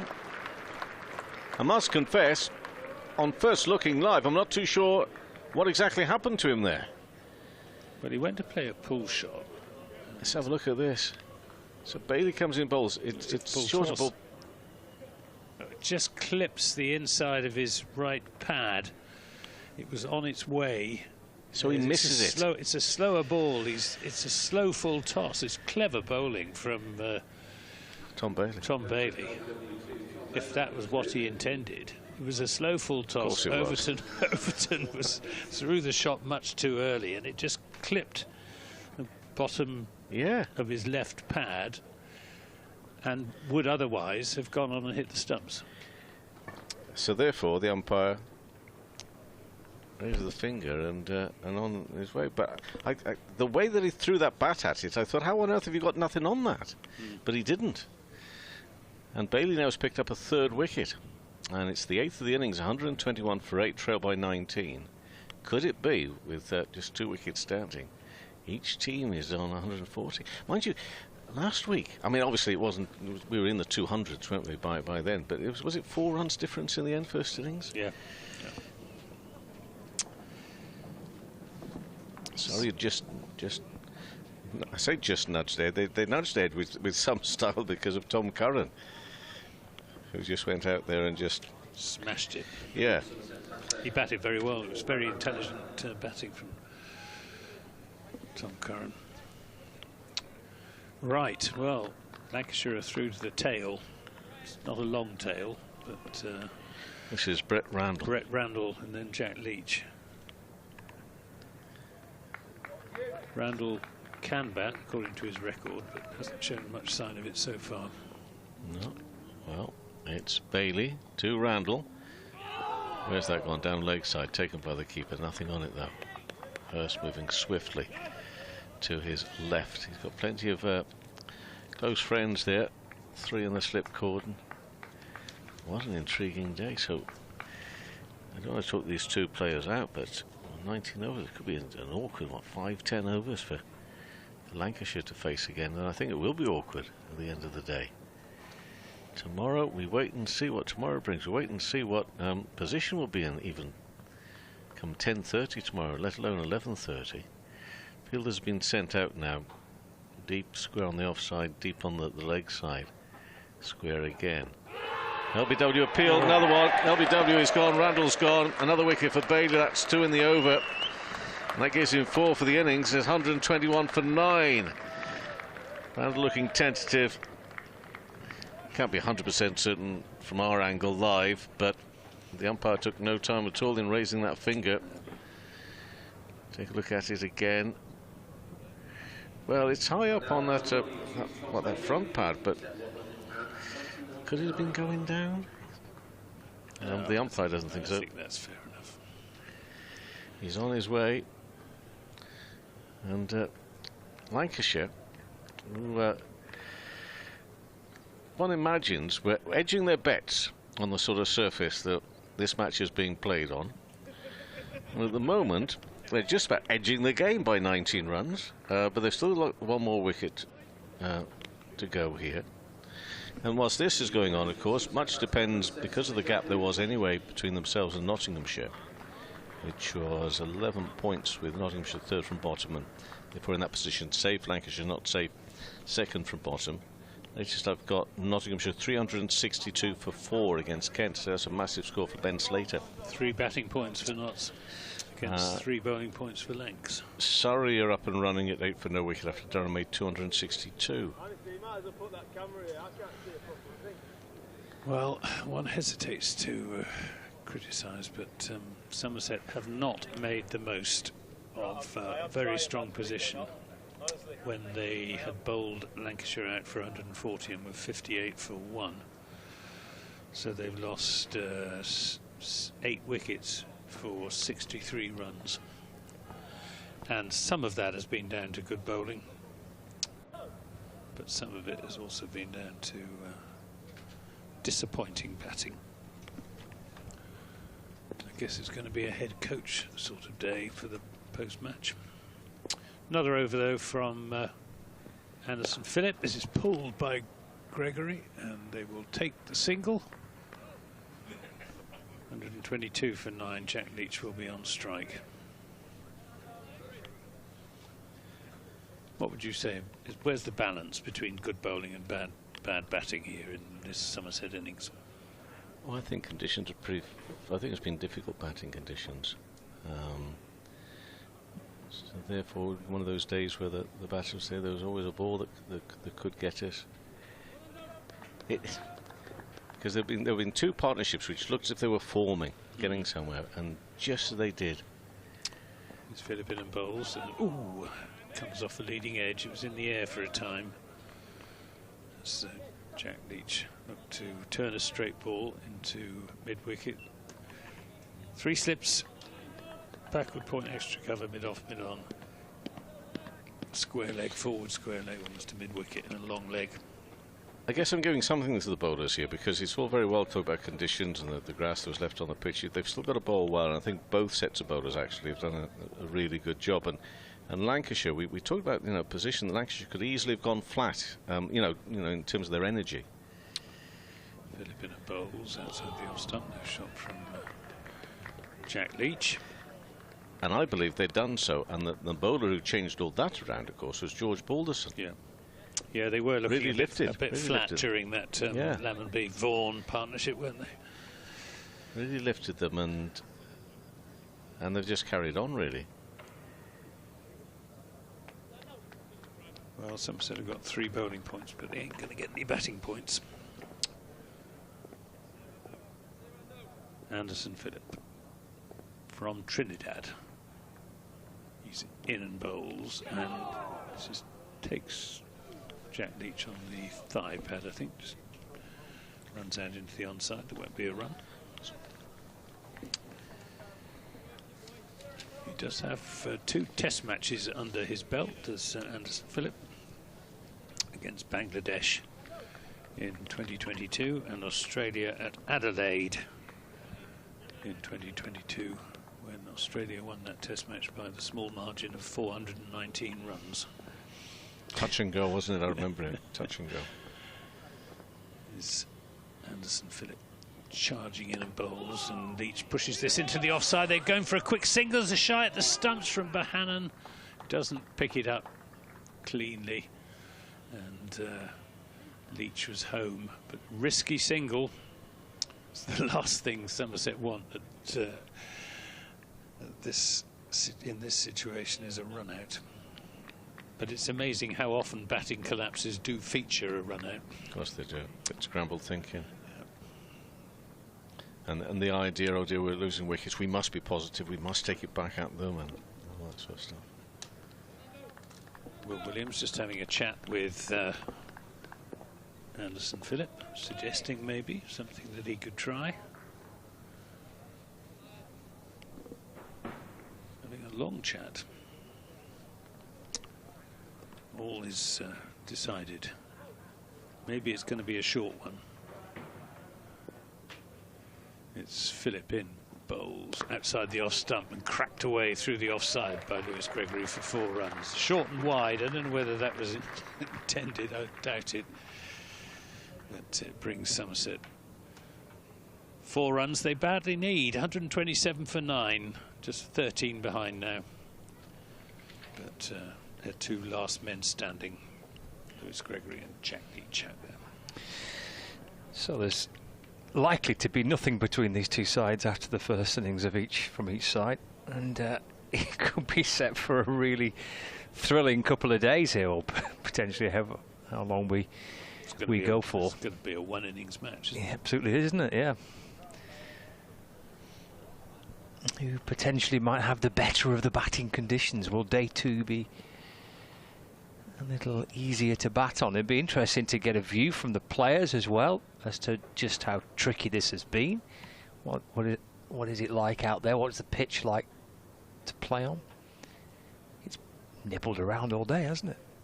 But is it a 140 all out and a 130 for 9 pitch? I don't know. I don't know.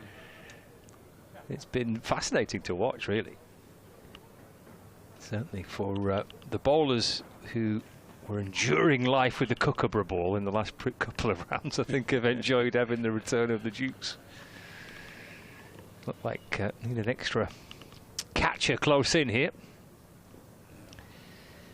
Bailey's on a bit of a roll himself, isn't he? It's a good spell, this, from Tom Bailey from the Jimmy Anderson end. 4 overs, 1 maiden, 3 for 6 in Bailey's spell. He's got 4 wickets in the innings, but 3 for 6 from this 4-over spell.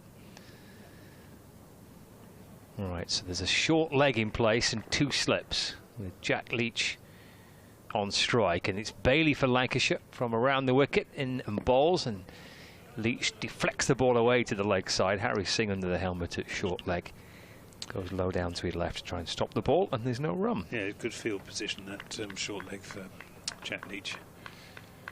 He does sometimes pop the ball up in that direction. So it's Singh under the helmet in that position. He's 2 pitch lengths, or widths away from the batter. There's Bailey back in to Leach, who drives away down towards the backward point boundary. It was in the air. It's gone for 4 for Leach, and he moves on to 5. And Somerset are 131 for 9.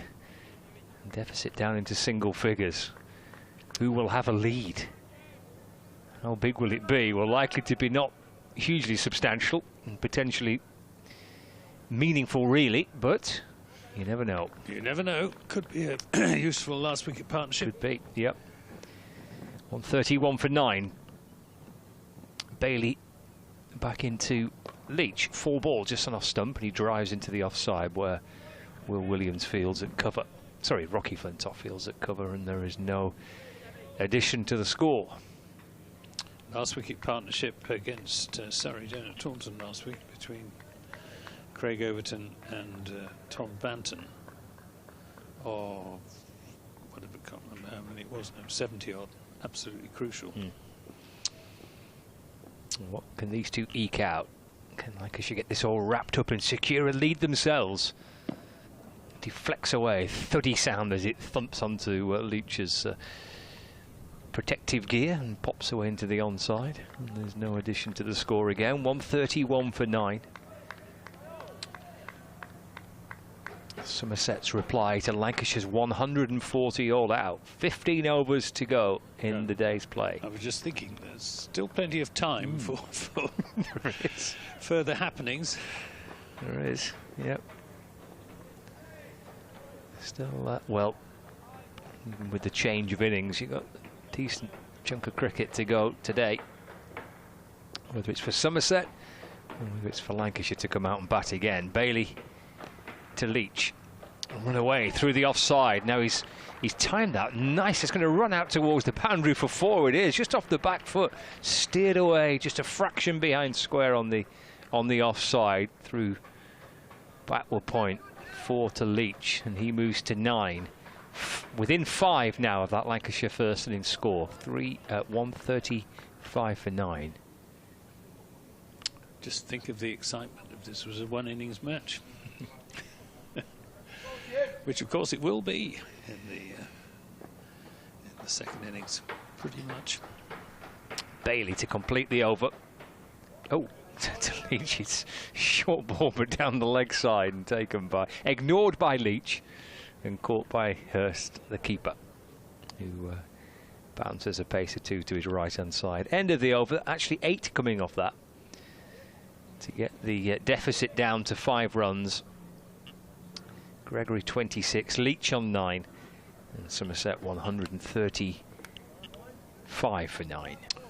Must have been one of the most fruitful overs in the entire Somerset innings, that one, because they've been, the run rate's just 3.5. Runs have been hard to come by, even with relatively attacking fields. This isn't a relatively attacking field, though, as Keaton Jennings just keeps himself in at slip as Philip is into Gregory, playing that up the pitch to mid-on. We've got 1, 2, 3, 4 men out, and 4 saving 1 and the slip. The men out are at third man, deep backward point, long leg, and deep square leg. Jennings expecting Gregory to go for his shots. We will see.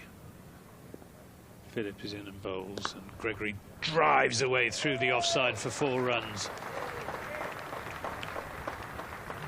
I say drive, it was almost more of a slap, almost cross-batted it through the offside. Very much a one-day shot. Profitable, brings him 4. Down to just 1 now, the deficit.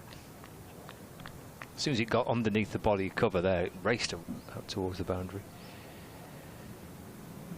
Yes, the outfield seems to be quicker on this. The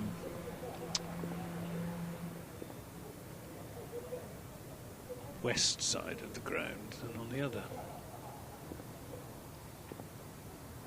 side. Ball fairly raced away. Here's Philip to Gregory. Takes him on the pad as he looks to turn that into the onside. They'll trot through for a leg by, and the scores are level. 140 for 9.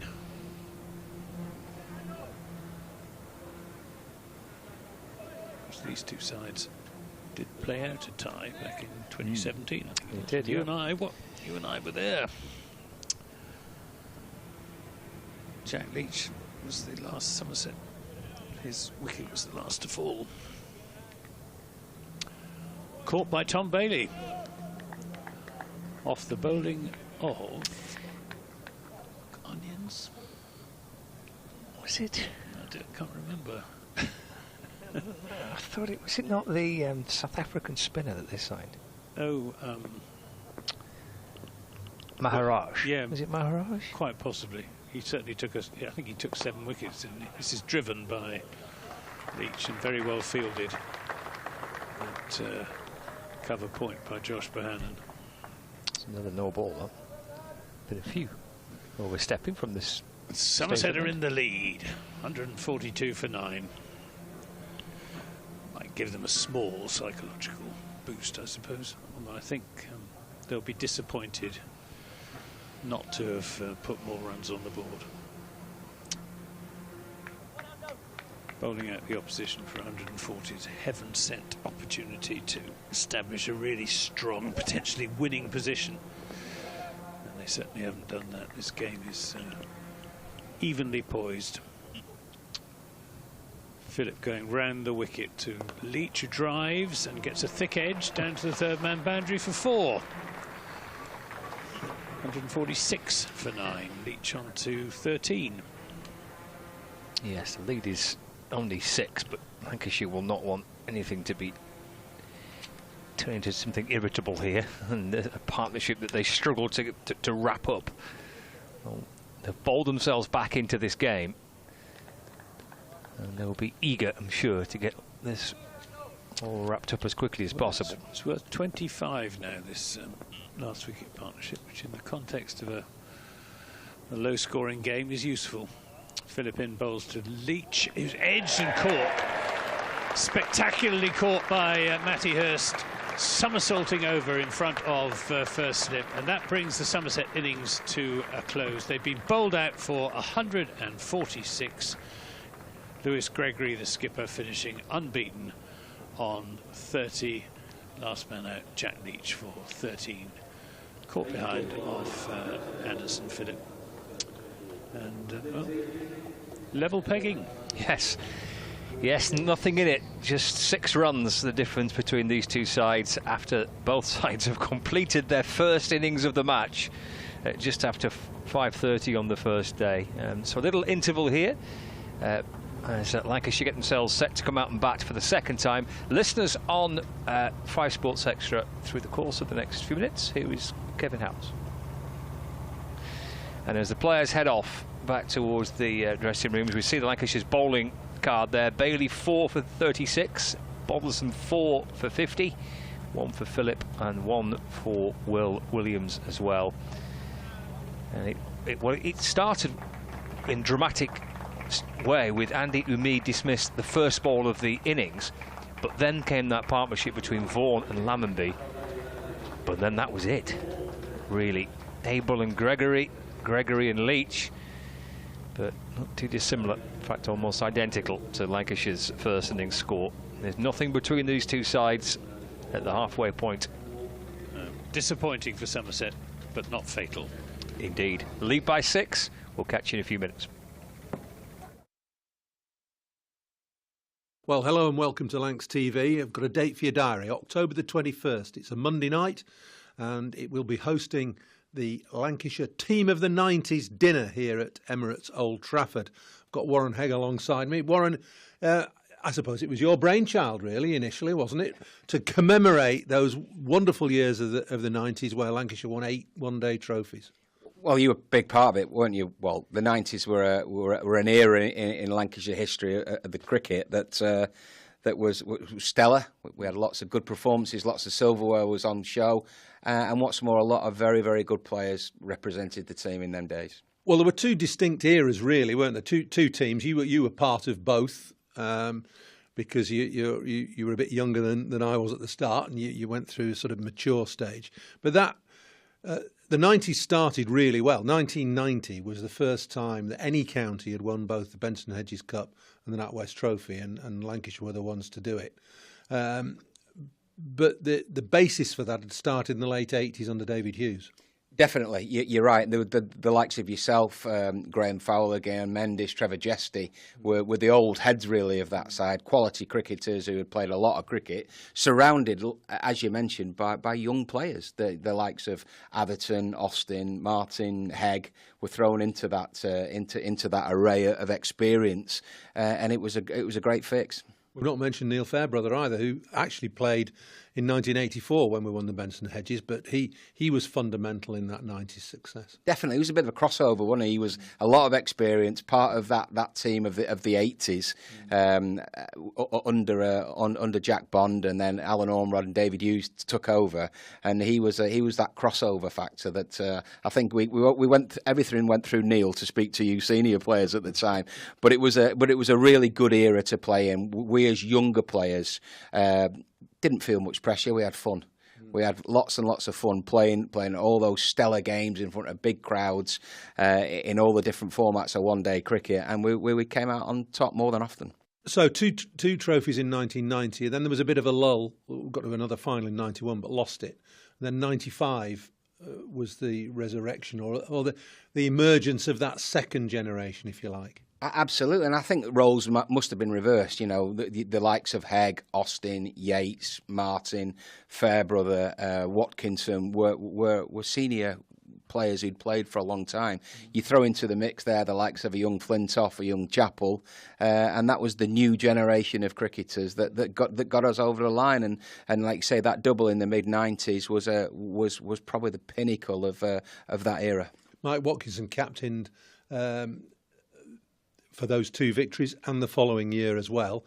And Wasim Akram captain for one. I mean, you're giggling. Wasim was captain for a year, wasn't he? And then John Crawley was captain for the final one. So you've gone through David Hughes to this younger generation. Who was the best captain for you out of all that lot? Or would that be unfair? I think it's a good question. I think they were all different captains. I thought lots and lots of different captains throughout that area, and each one of them captains brought their own kind of stamp onto that team. It helped that we'd all grown up together. It helped that we'd played together in junior age group sides through second team into first team cricket. So we knew each other backwards, really. But you mentioned Wasim Akram there, you know, one of the greatest cricketers ever lived, and no doubt he'll have played for Lancashire cricket. And you add him into a mix of all those players that we've mentioned, and you've got a very, very formidable team. Talking about 3 different competitions, Benson Hedges, NatWest Trophy. Well, it was basically 55 overs, 50 overs, and the 40 over Sunday League, wasn't it? Different competitions, but which one gave you the most joy to win out of all those? Or is it the Lord's Finals, or is it the playing well through a season for the Sunday League? You're right. The Lord's Final is the FA Cup of cricket, and we loved it, didn't we? Well, we all went down to Slater's and got a new suit, and we went down on the train. We played golf at Wentworth. There's lots of media hype. A couple of days before the event, we We trained together, we worked hard together, we ate together, we drank together, we won and we lost together. So I think for me, those days in the Lord's finals were second to none. Although take nothing away from the wonderful years we had in the old Sunday League, the Refuge Cup. I seem to remember you hitting a 6 against Surrey to get us over the line one day, with me next in with my lip quivering, and those were wonderful days in front of a packed house here at Old Trafford, as it was in the days, and there were days that will stick with me forever. So you've mentioned a lot of names. We've mentioned a lot of names from the 90s. Who's going to be here on the night in October? Yeah, it's great. Well, unfortunately, you're not going to get everyone in the room, but we've got lots and lots of Lancashire legends, really. You know, yourself, Gary Yates, Ian Austin, Peter Martin, Neil Fairbrother, Mike Watkinson. You know, the main backbone of those teams. You throw into the likes of Graham Fowler, who was a massively great servant for us here at Lancashire, and I think those guys there will have some great stories to tell and some great reminiscing to be done on the night. And what's the format of the evening then?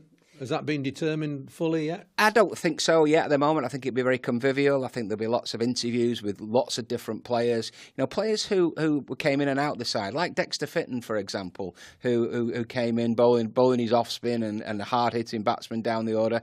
But again, was a very, very pivotal part of winning trophies in that era. And whether you played in 10 games or whether you played in 100 games like we did, you know, we were all part of one team. Great stuff, Warren. I think we're all looking forward to it. October the 21st, then it's a Monday night here at Emirates Old Trafford. All details on the website, and you can get your tickets through there.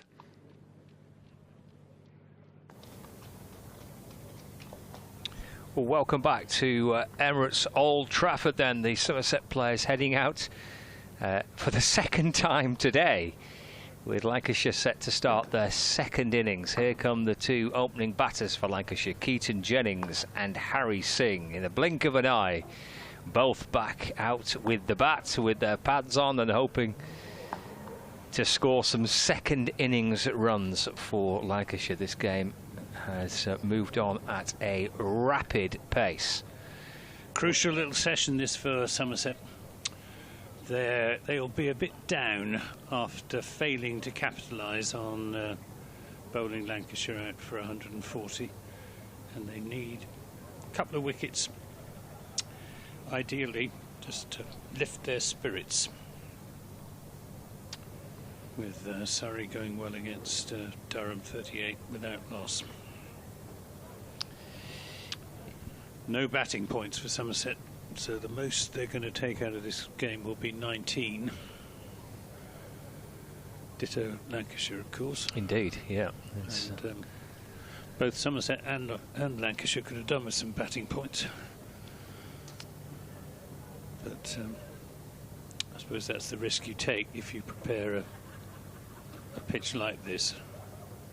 Well, I suppose, yeah, this is obviously Lancashire's home game, and they've left a little grass on the wicket, and it's a bit of a sporting pitch, but there's been so many games that have been drawn here. Every match here last season was drawn. Nobody won a championship match here last season.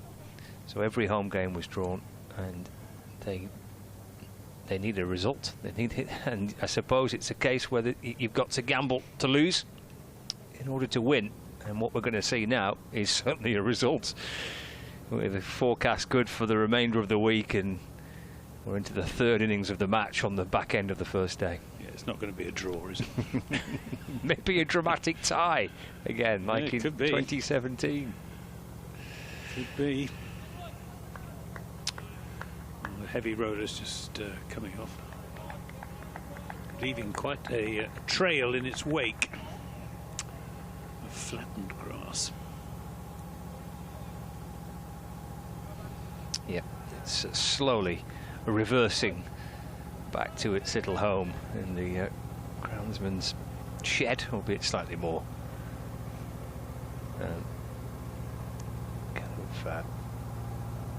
better than a shed, really, isn't it? It's a compound. Here we go then, Overton in to Harry Singh, flashed out towards the leg side, and Singh comes back for a couple. Lancashire's second innings is up and running. We're effectively down to a one innings match here There's just a 6-run difference between these two sides on first innings, and this will be a case of. Sorry, just tip the water. Yes. Let's hope it doesn't get in the electrics. Yes. A little bit of water. If we go off the air, ladies and gentlemen, it's because I've just tipped him. Overton into Singh.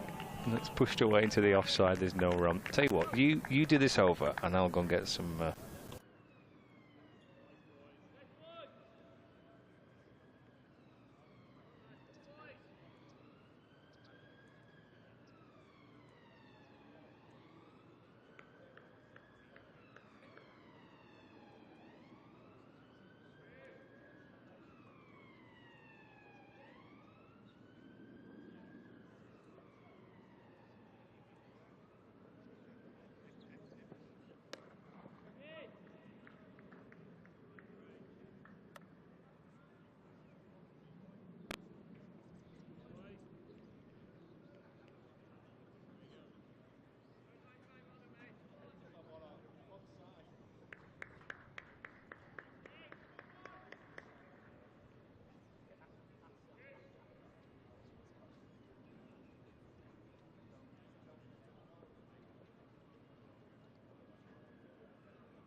Cut it off.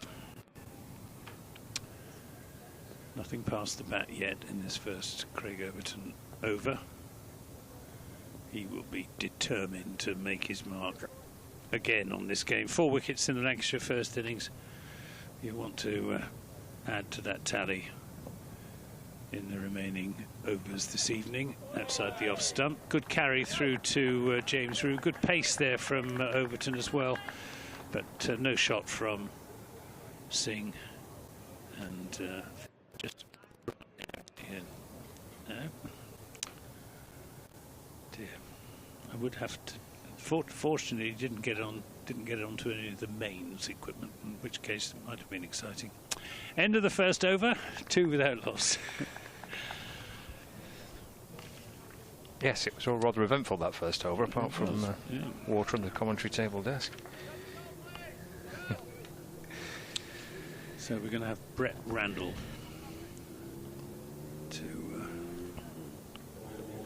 yet to take a wicket for Somerset.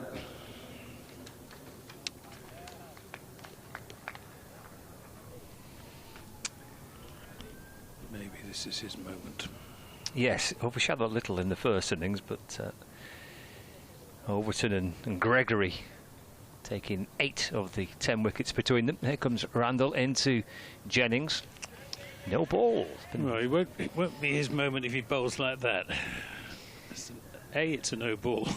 B, it was about 3 feet outside the off stump. We've seen quite a few no balls from the Statham end, though, haven't we? I don't recall many from the Anderson end. I don't recall any. No, I don't. I'm glad you said that. I didn't commit to any, but if you're saying any, me too.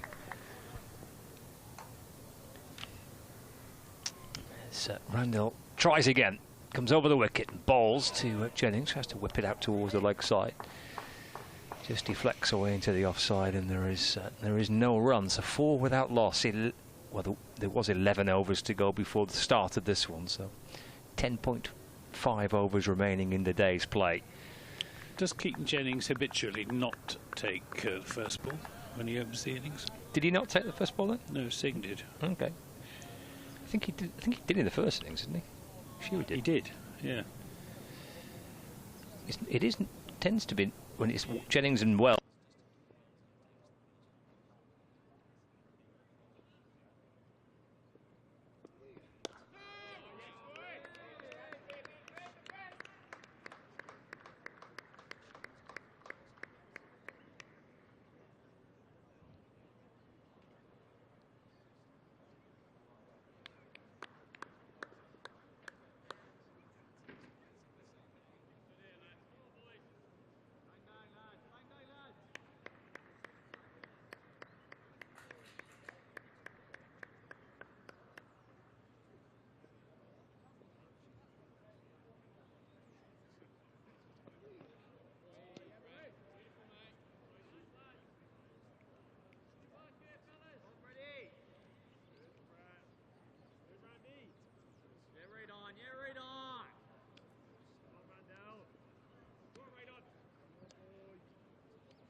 4 without loss. Singh 2, Jennings on 0. Randell balls to Jennings. That's turned out towards the leg side and fielded at mid-wicket by Andy Umeed. And a tweet from Stephen at Berkhamsted, which I suspect summarises the thoughts of Somerset supporters quite well. He says, "Oh my God, horror upon horror." Stuart Hughes, some awful dismissals, terrible. Well, pitch is doing a fair bit, and Lancashire did actually bowl pretty well, but 1 or 2 of the Somerset dismissals were batsman error rather than excellent bowling.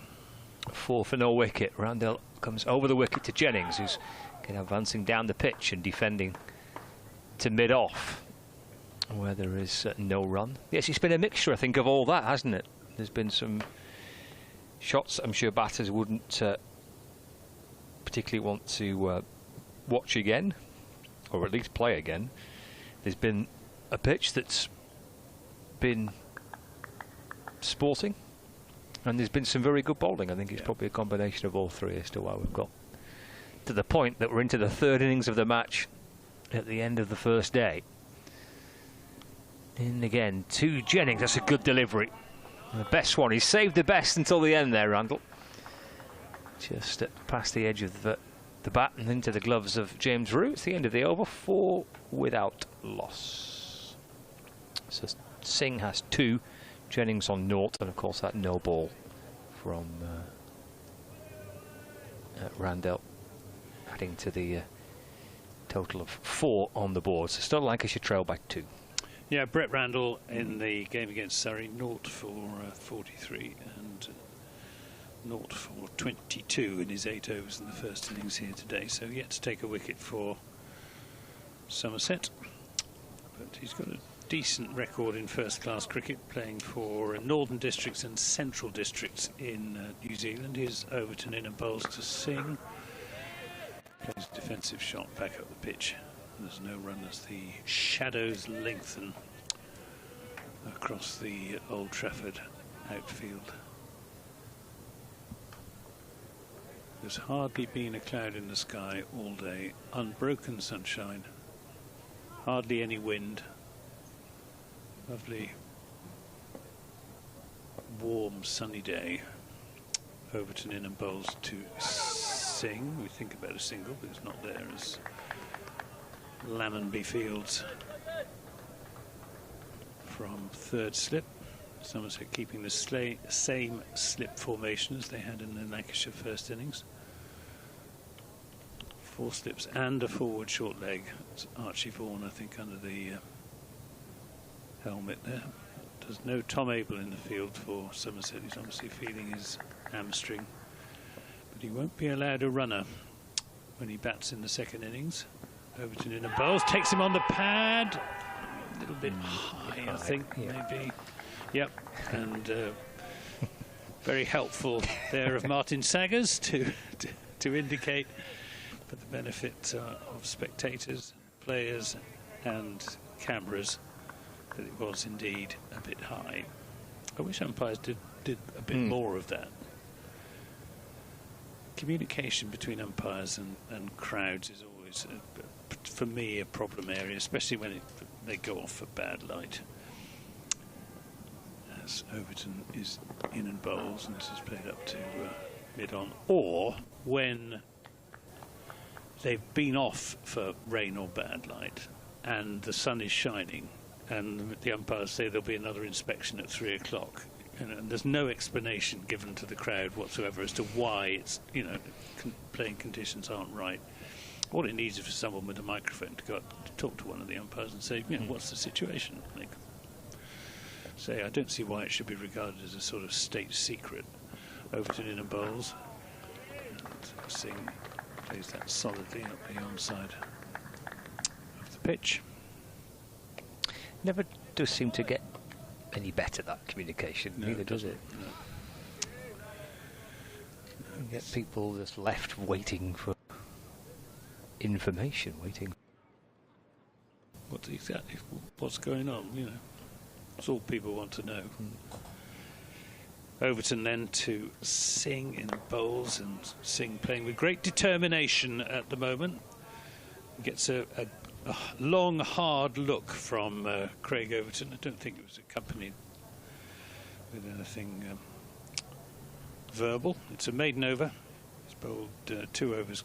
Craig Overton conceded just the 2 runs. 4 without loss, with Lancashire still 2 runs behind. Well, it's a odd debut for him, isn't it? To be out there. This is his second chance now to bat on first-class debut, and we're only into the very end of the back end of the first day. So it was a determined approach by Harry Singh. Jennings is on strike. He's down the pitch.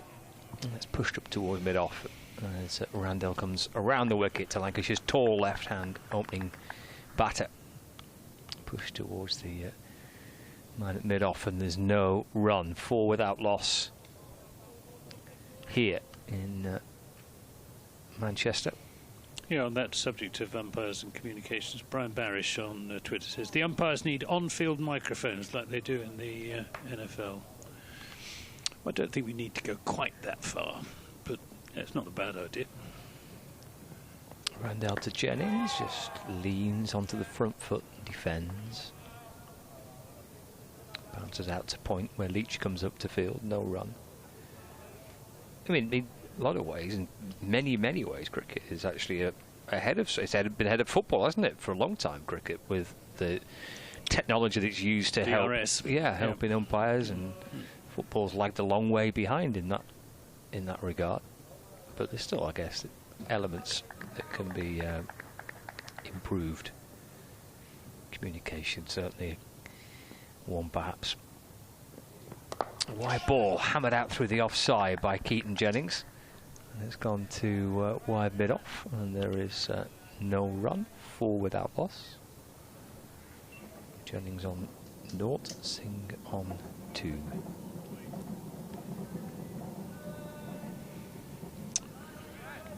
Trail by just a couple of runs, Lancashire. Halfway through the 4th over. Lancashire's second innings. Here's Randall from the Brian Statham end. And balls to Jennings, wandering forward again, Keaton Jennings, and brings the bat down alongside the pad and just carefully caresses the ball towards mid-off where there's no run. Very cautious, these two, and good bowling from Overton and Randall. Yes. But just the one past the outside edge so far, just one play and miss.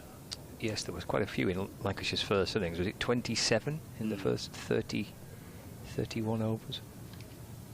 Randall into Jennings, hammered away for 4. Raced out towards the boundary. A little bit of width there offered to Keaton Jennings. Carves that out towards the point boundary for 4. He's not missing out on that, isn't the Lancashire captain. So Lancashire with that now lead by 2. 8 without loss. Jennings on 4. Singh on 2. Poor ball from Randall. And yeah, he's not quite got it right, has he?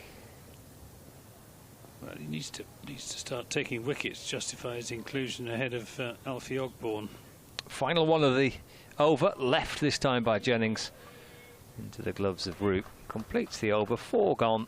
Lancashire a couple of runs in front with 8 overs remaining in the day. Singh on 2, Jennings on 4, and Lancashire 8 without loss. Yep, and something elsewhere. Surrey 52 without loss against Durham. Hampshire 373 for 4 against Worcestershire. They're heading for at least 4 batting points, which will close the gap of 19 points on Somerset. Hampshire in 3rd. Here we got Overton into Singh. He's there and bowls. Singh gets one down the leg side, which is taken by James Root. Nottinghamshire 393 for 6 now, but pretty much odds on for at least 4 batting points. And Essex recovered dramatically. They were 50 odd for 5 and are now 189 for 9. 111 ahead of Right, nice Warwickshire. turnaround, isn't it, that? Overton in and bowls outside the off stump, and no shot from Singh. Somerset pressing for the early wickets that they will feel they need. Somerset will have to bat last. Whether batting last is a handicap or an advantage remains to be seen. Depends how the pitch behaves. Yep. Certainly wicket taking is looking harder now than any previous stage in the day's play. Overton in and bowls. This is defended into the onside. It's no run. So they've reached the close of playing Canterbury. So Nottinghamshire 393 for 6. So they've enjoyed a very, very good day with the bat, Nottinghamshire. So they've got 3 batting bonus points. And get a 4th tomorrow. Could come away with maximum batting bonus points.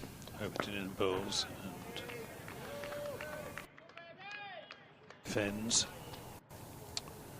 Overton plugging away from the Anderson end. He's in his 3rd over, conceded just the 2 runs, but he hasn't gone past the bat yet. Somerset badly need a couple of wickets here this evening.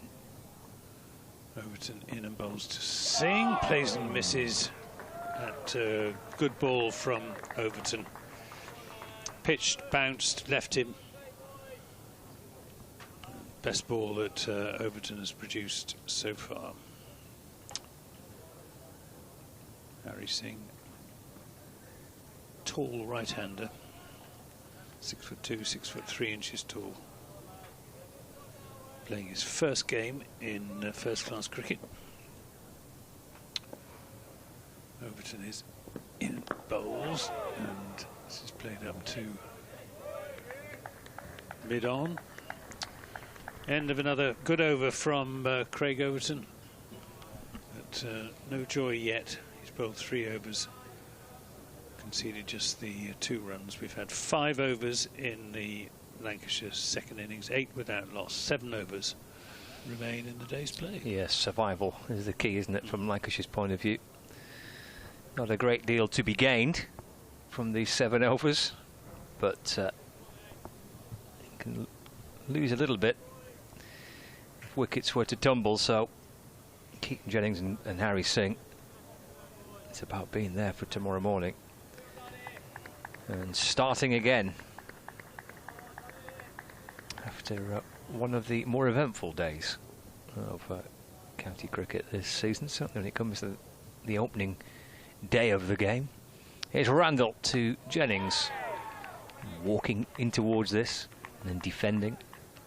Ball ricochets off the thickish outer edge of the bat out towards backward point where Jack Leach fields. And there's no run, 8 without loss.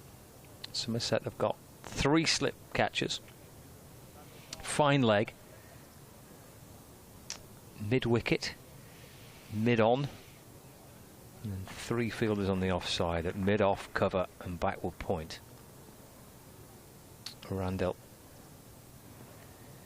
past umpire Saggers, bowls left by Jennings, taps his foot back into the crease using his toe of his right boot, just taps it a couple of times as he allows that one travel past the keeper's gloves. We've had greetings from Philadelphia. Hello. From Brian Barish, who's in an office building in suburban Philadelphia. He says I'm not inherently a Somerset fan, but I would love to see them win the title. And that's Somerset always used to have the reputation of being everybody's second favourite team. Not sure that that's still true, but it certainly used to be. Randall to Jennings. Cushions us away into the offside and there's no run. On account, partly I think of sympathy at the fact that they've never won the county championship, but also the way Somerset have traditionally played their cricket, with a smile on their faces. Swashbuckling approach, which hasn't always been true actually, but they've had that reputation. Yeah. So thank you, Brian, for that.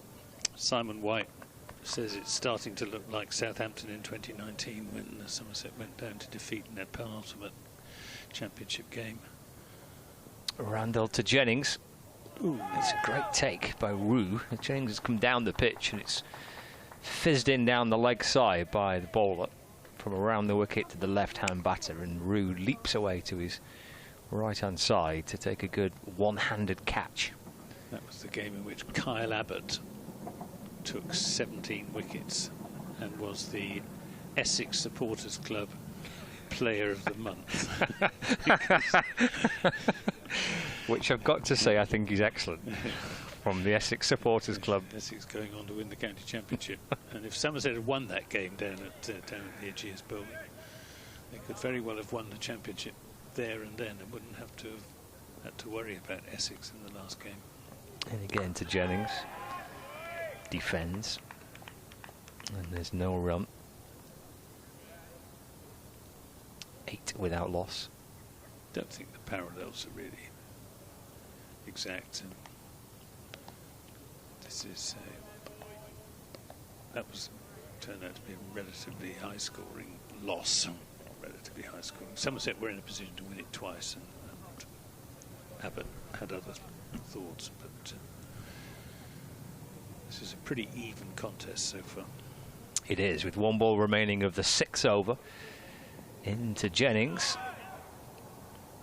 And again on the walk, Keaton Jennings. He's been on the walk for most of the day. He's been, in fact, out there for almost every part of it. He has. For Keaton Jennings. End of the over. 8 on the board for Lancashire, with 4 to Jennings, 2 for Harry Singh. And I think it's about time we had a change of bowling from this Brian Statham end. Brett Randall hasn't really looked like taking a wicket. Lewis Gregory, I think, bowled very well earlier on, taking 4 wickets. Just a burst from 3 over burst from Gregory from this end. As this is driven away through the offside, and Leach is going in pursuit and will pull it in 5 yards or so from the boundary rope on the far side of the ground in front of the new part of the hotel. 2 runs are taken and Lancashire are in the lead. There's another Somerset flag now on the older part of the hotel. Glad to see it sagging a little bit, which maybe not inappropriate, as Overton is in and bowls to Singh and goes past his outside edge. It was Gregory, the Somerset skipper, at first slip, applauding another good ball from Big Craig, who's giving it everything, as always.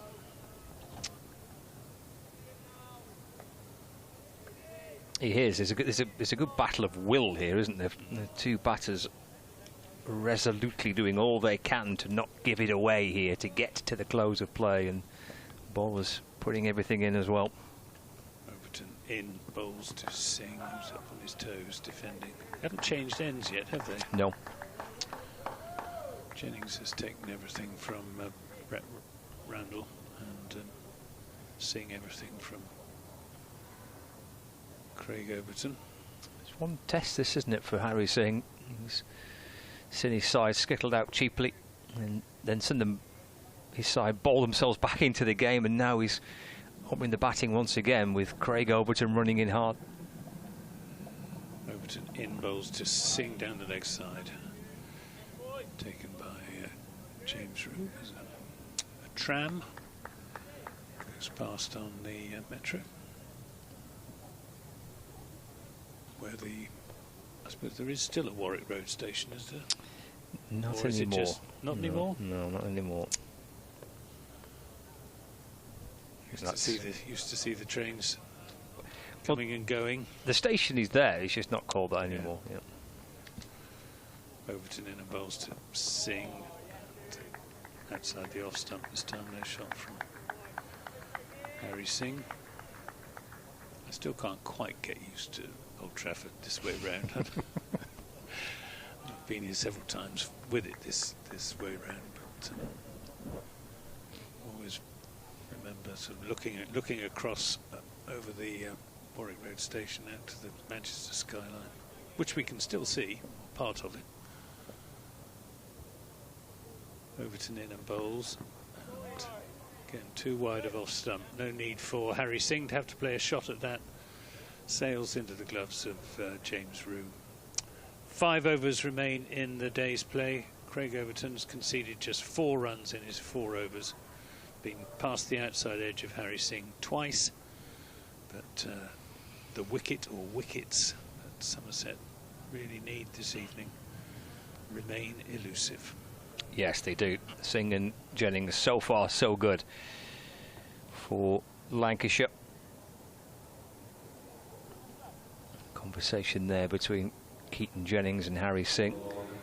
He's got his skipper at the other end to have an attitude to help guide him through this spell. I think it's been quite. I think he got 7 in the first innings. If you look on the scorecard, you might think, well, that's disappointing for Singh. He got a very good ball from Craig Overton. I think what we've seen from Singh so far has been encouraging. First bowling change is Lewis Gregory from the Brian Statham end. Around the wicket, Jennings on strike, and the keeper stands up. And Jennings just drops the ball away into the offside, and there's no run. 10 without loss, Lancashire lead by 4. 4.5 overs remaining here in sunny Manchester on 5 Sports Extra, Lancashire TV, or Lancs TV, give it its proper name. Live from Emirates Old Trafford, BBC Sport website and app. Thrilling day. Gregory to Jennings, edge gone, taken at first slip. Gregory decides to make the change, and it's Gregory who gets the breakthrough.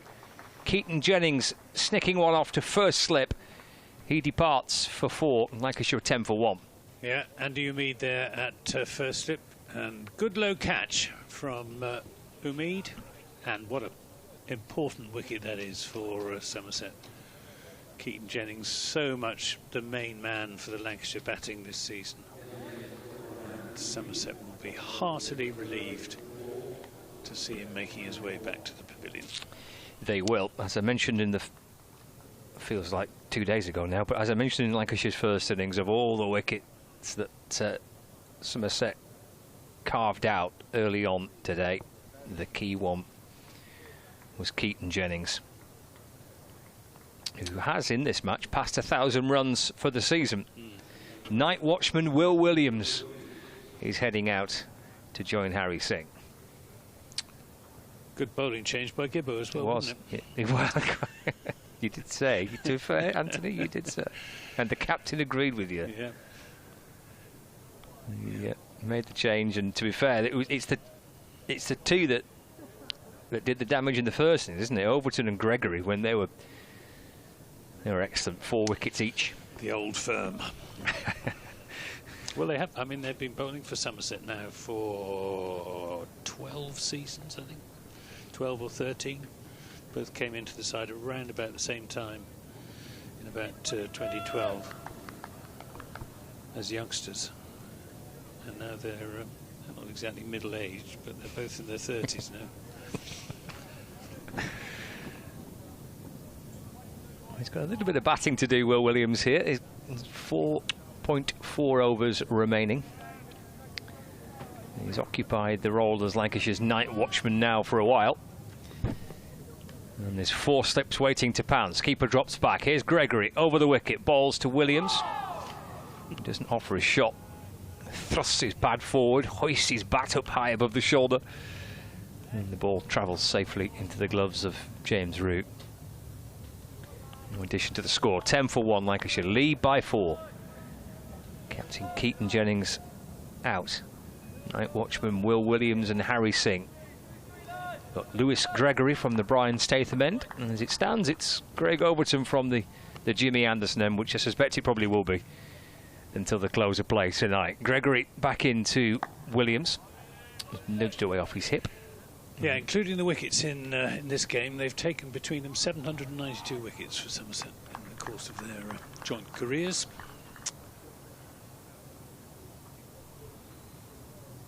And it just shows how important Devon cricketers have been for Somerset cricket over the last 10 or 15 years, with the likes of Tom Lallenby and Ben Green as well. 10 for 1. They're going to bring a man out of the slips and position Andy Umeed with the protective helmet somewhere close in on the leg side by the looks of things. In fact, they're not going to sacrifice a slip. They're just going to go with the 4 slips. Umeed goes to short leg and mid-wicket goes to mid-off. So there's 4 slips, point, mid-off, mid-on, short leg and fine leg on the boundary. 10 for 1. That's Gregory for Somerset. And balls to Williams and plays off the front foot in defence, and there's no run. Ball bouncing back down the pitch. Picked up mid-on. Who's that gone to first slip then?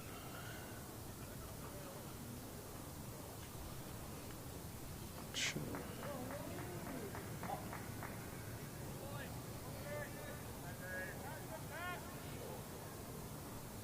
Final ball of the 8th over. Tom Kohler-Cadmore, possibly. Yeah, I think it is. Gregory to Williams, short ball, which he ducks underneath. And it's a wicket maiden for Lewis Gregory, so the captain's decision. And there's work to treat. He's got the wicket of Jennings. That's the one they wanted. That's the one, if they could prize one out, just one out tonight, it would have been Lancashire's captain, Keaton Jennings. Yeah, it was Tom Kohler-Cadmore at first slip, because Andy Umeed is under the helmet at short leg. Close of play at the Oval as well. Surrey closing on 52 without loss in reply to Durham's score of 262. They're going to take a lot of stopping, Surrey. Here comes Craig Overton. He's in to bowl to Singh, who turns this into the onside and won't get a run as it's fielded at short leg by Andy Umeed.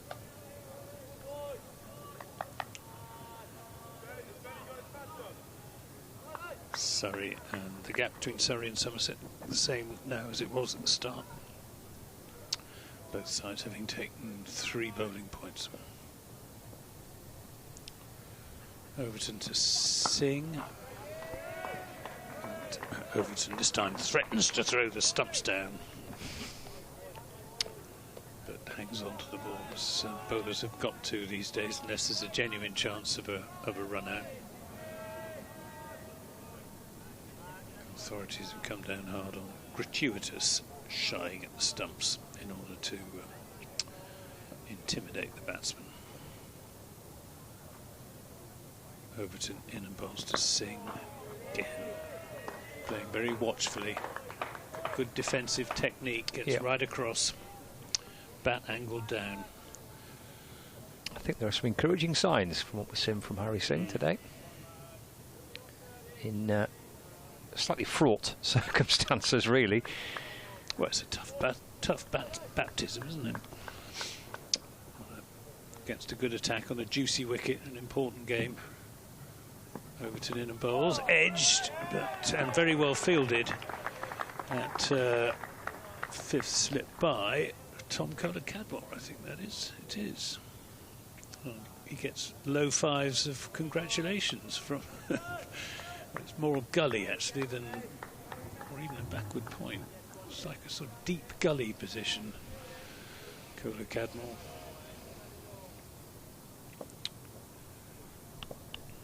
Overton into Singh. Again comes solidly forward. Craig Overton in his 5th over has conceded just 4 runs, and the batsmen haven't changed ends in 1 ball less than 9 overs. It's not a record, but it's quite unusual. Yep, it's been Overton to Singh, hasn't it, the contest? Overton probably quite happy just to be bowling at the right-hander, rather than having to shift his line for the left-handed Keaton Jennings. Is outside the off stump, and another dot ball. 10 for 1, Lancashire, so they're 4 runs ahead with 9 wickets in hand, and the game still evenly poised. It is. It's absolutely in the balance, isn't it? Close of play in all the other Division 1 games. So Surrey 52 without loss to Durham's 262. Hampshire 373 for 4 against Worcestershire. Nottinghamshire 393 for 6 at Kent. And Essex 189 for 9 against Warwickshire, who were 78 all out. In fact, this is the only game in the country still going. All the games in Division 2 have reached a conclusion for the day. As Gregory comes in and bowls, it's fallen wide of off stump and left by Williams. And there's no run. Glamorgan 12 without loss, replying to Yorkshire's 361. Gloucestershire 109 all out. Sussex 149 for 4. Northamptonshire 134 for 3. Gloucestershire's probably feeling the after effects of their winning at last. Yes, maybe slightly hungover still. Leicestershire 203 all out.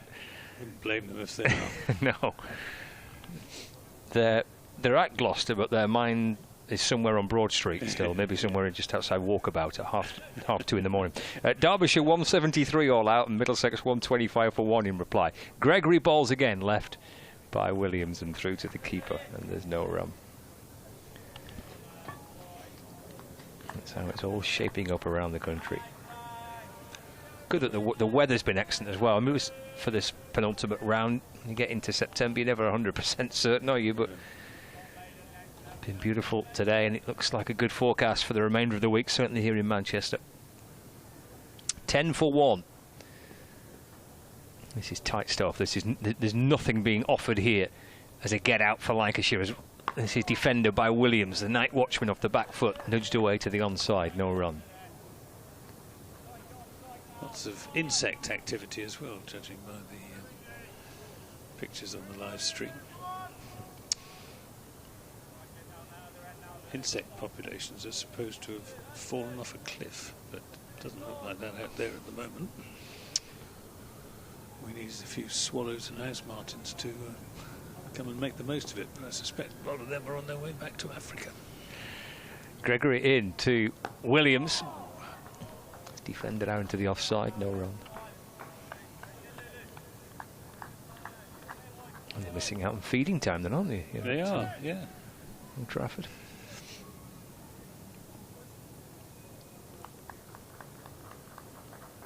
Well, the crowd have certainly got their money's worth today. Just a bit.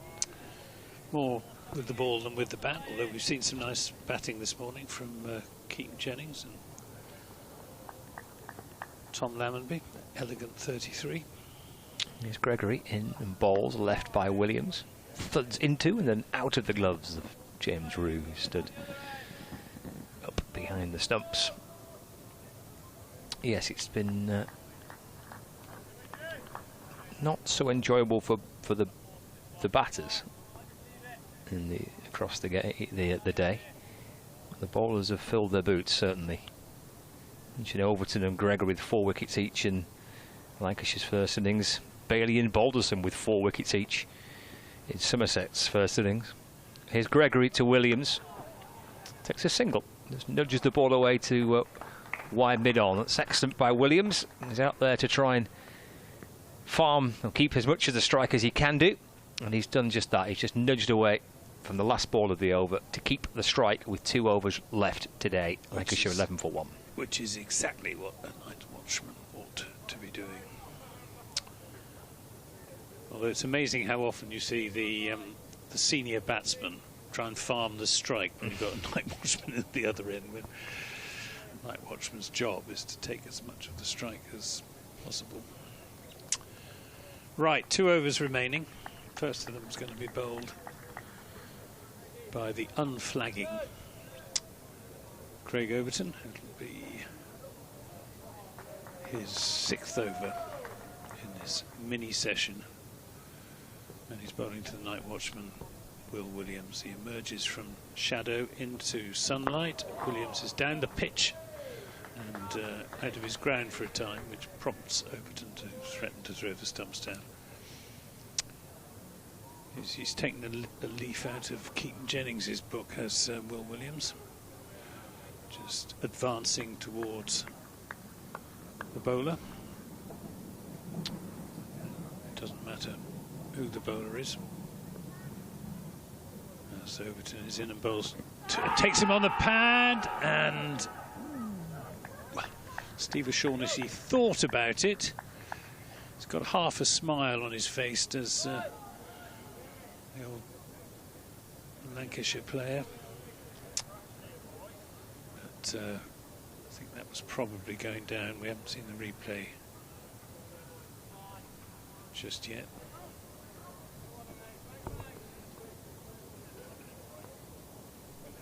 Overton tries again. In and bowls. Appeal for LBW, but that was much too high. And no response at all this time from Steve O'Shaughnessy. It was high and going down. Very optimistic appeal. Still, you can't blame Overton and the Somerset close fielders. Hunting wickets. Maybe they'll feel that one more wicket would just shift the balance of this game in Somerset's direction. Overton in and bowls, and this skews off an outside edge down to backward point, and Tom Kohler-Cadmore will retrieve it. A run is taken, 11 for 1. Williams on to 2, but it does mean that Harry Singh will have the strike, so it might have been, well, with only 2 balls left in the over, I think it's fair enough for Williams to get up the other end so that he can take as much as possible of the last over of the day. Overton in and bowls to Singh. Again, this time from the crease. Plays that defensively up to mid-on. He's scored only 4 from 31 deliveries, Harry Singh, but he's done his job for his side. He has, yeah, he has. Lancashire will try and take some comfort, some crumbs of comfort, whether they win this game or not, whether they stay up or they don't. They'll try and take some things out of the season that they'll think is something for the future, and very, very early signs, but encouraging start by Singh on debut here. Craig Overton's last ball of the day, and it's another good one, making the batsman play, but no joy for Craig Overton. He finishes his stint this evening with figures of 6 overs, no wicket for just 5 runs, and as always, he's given it everything he's got. Yeah, which is what is needed, isn't it, from players at this part, well, through the course of the entire season, but it's a long season, you can't always maintain those standards, but when it gets to this type of moment, when your team needs you the most, can players find something?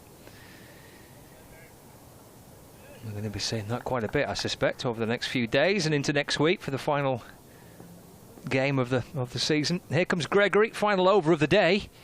Edged, it's come through the slips and down towards the boundary for 4. Flashed at that, did Will Williams. And in between, I think, first and second slip, and down towards the boundary and 4 runs. It went at an absolute pace off the bat of Williams, who threw everything at that. Yeah, right between first and second. I think they left it to each other, didn't they? It went very, very quickly with Casey Aldridge at second and Tom Kohler-Cadmore at first. Disappointment etched on Lewis Gregory's face. 16 for 1, lead by 10. There's Gregory over the wicket to Williams off the back foot, just shuffling back into the crease and works the ball up towards mid-off, and there's no addition to the score. It was a fair thrash, wasn't it, from Williams? He put everything at that thick edge, and you just say both appeared to leave it for each other, went at a good height, but directly in between first and second slip. We think that's Collar Cadmore and Aldridge then. Yeah. With Overton at third and Lammonby at fourth. Gregory from the Statham end, balls again. Again, Williams just off the back foot to nudge it away towards the leg side. There's no run. Just after 6:30. And the shadows, as the sun sets lower in the sky, just starts to drift further across the ground here. Bowlers in sunshine, the batters in shade. Late in the day. Into the middle of September. With 3 balls remaining of the day. 21 wickets so far. As Gregory comes in and bowls to Williams, who defends.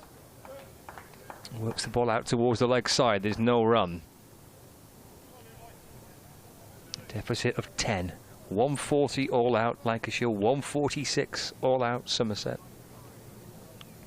And now 16 for 1 second time round.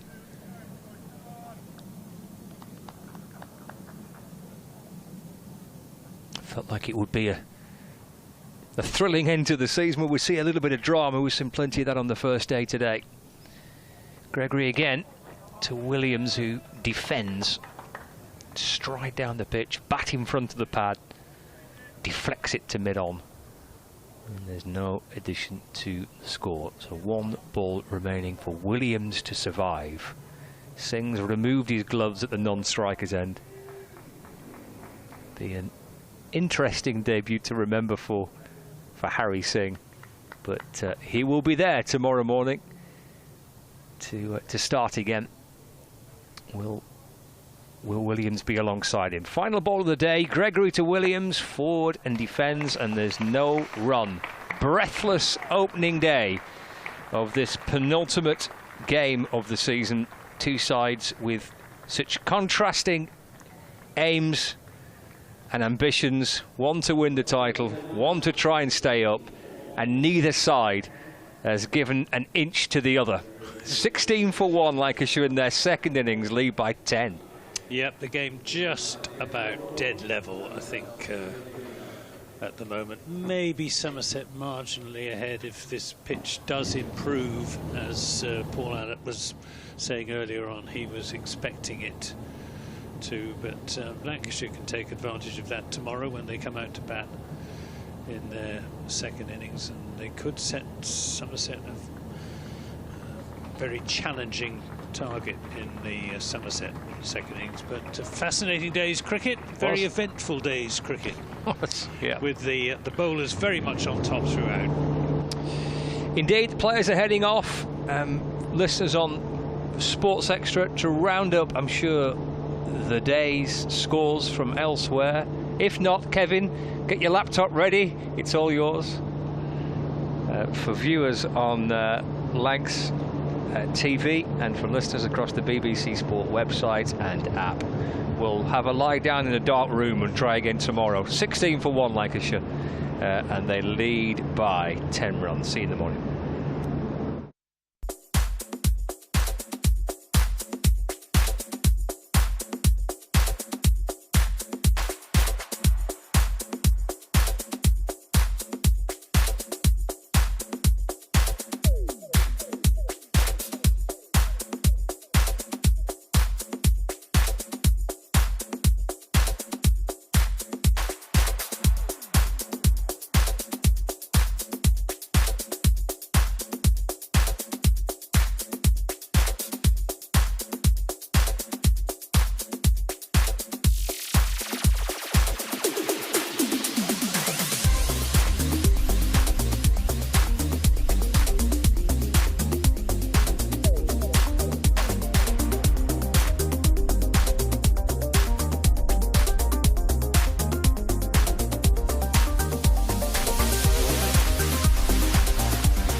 Hi, I'm Keaton and this is Luke. We are the giraffe opening pair at Lancashire Cricket Club.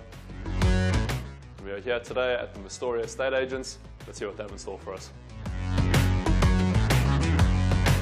One of the highlights for me probably was making my Test debut. You aspire to play international cricket, and I think for me making that Test debut in Mumbai was a special moment I think I'll look back on. Property is potentially an option that, well, I've already started to go down. I'd like to explore more options in the future for sure. I've seen how positive an investment strategy that can be. If I could, I'd get a little clay pigeon shot up in the garden. I'm not entirely sure the neighbours would be all too happy with it, but yeah, a little clay pigeon trap.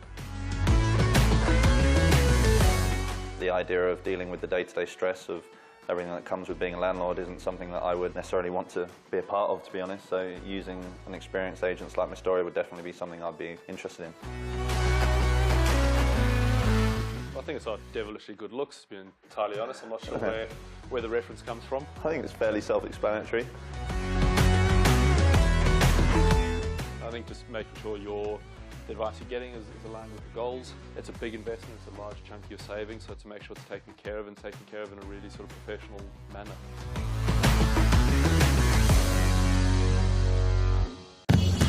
Welcome to Conrad Dubai. Here's your key. Thank you. Let me help you with the bags.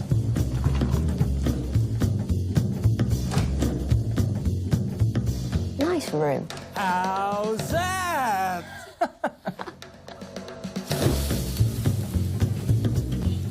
How's that?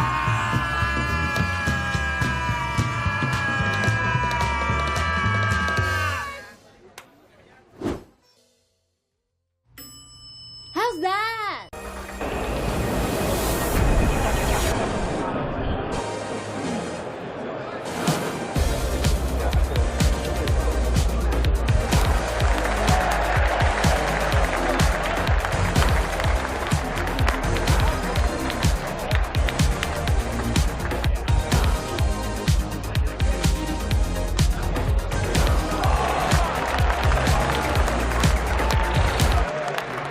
This is a call for hungry dreamers and hard-working self-believers. Success is down to more than just luck and talent. It's striving to be the best, breaking the boundaries and never giving up. Are you ready to become your best self? Are you ready to unlock your greatness? So what are you waiting for? This is Education Evolved. This is UA 92.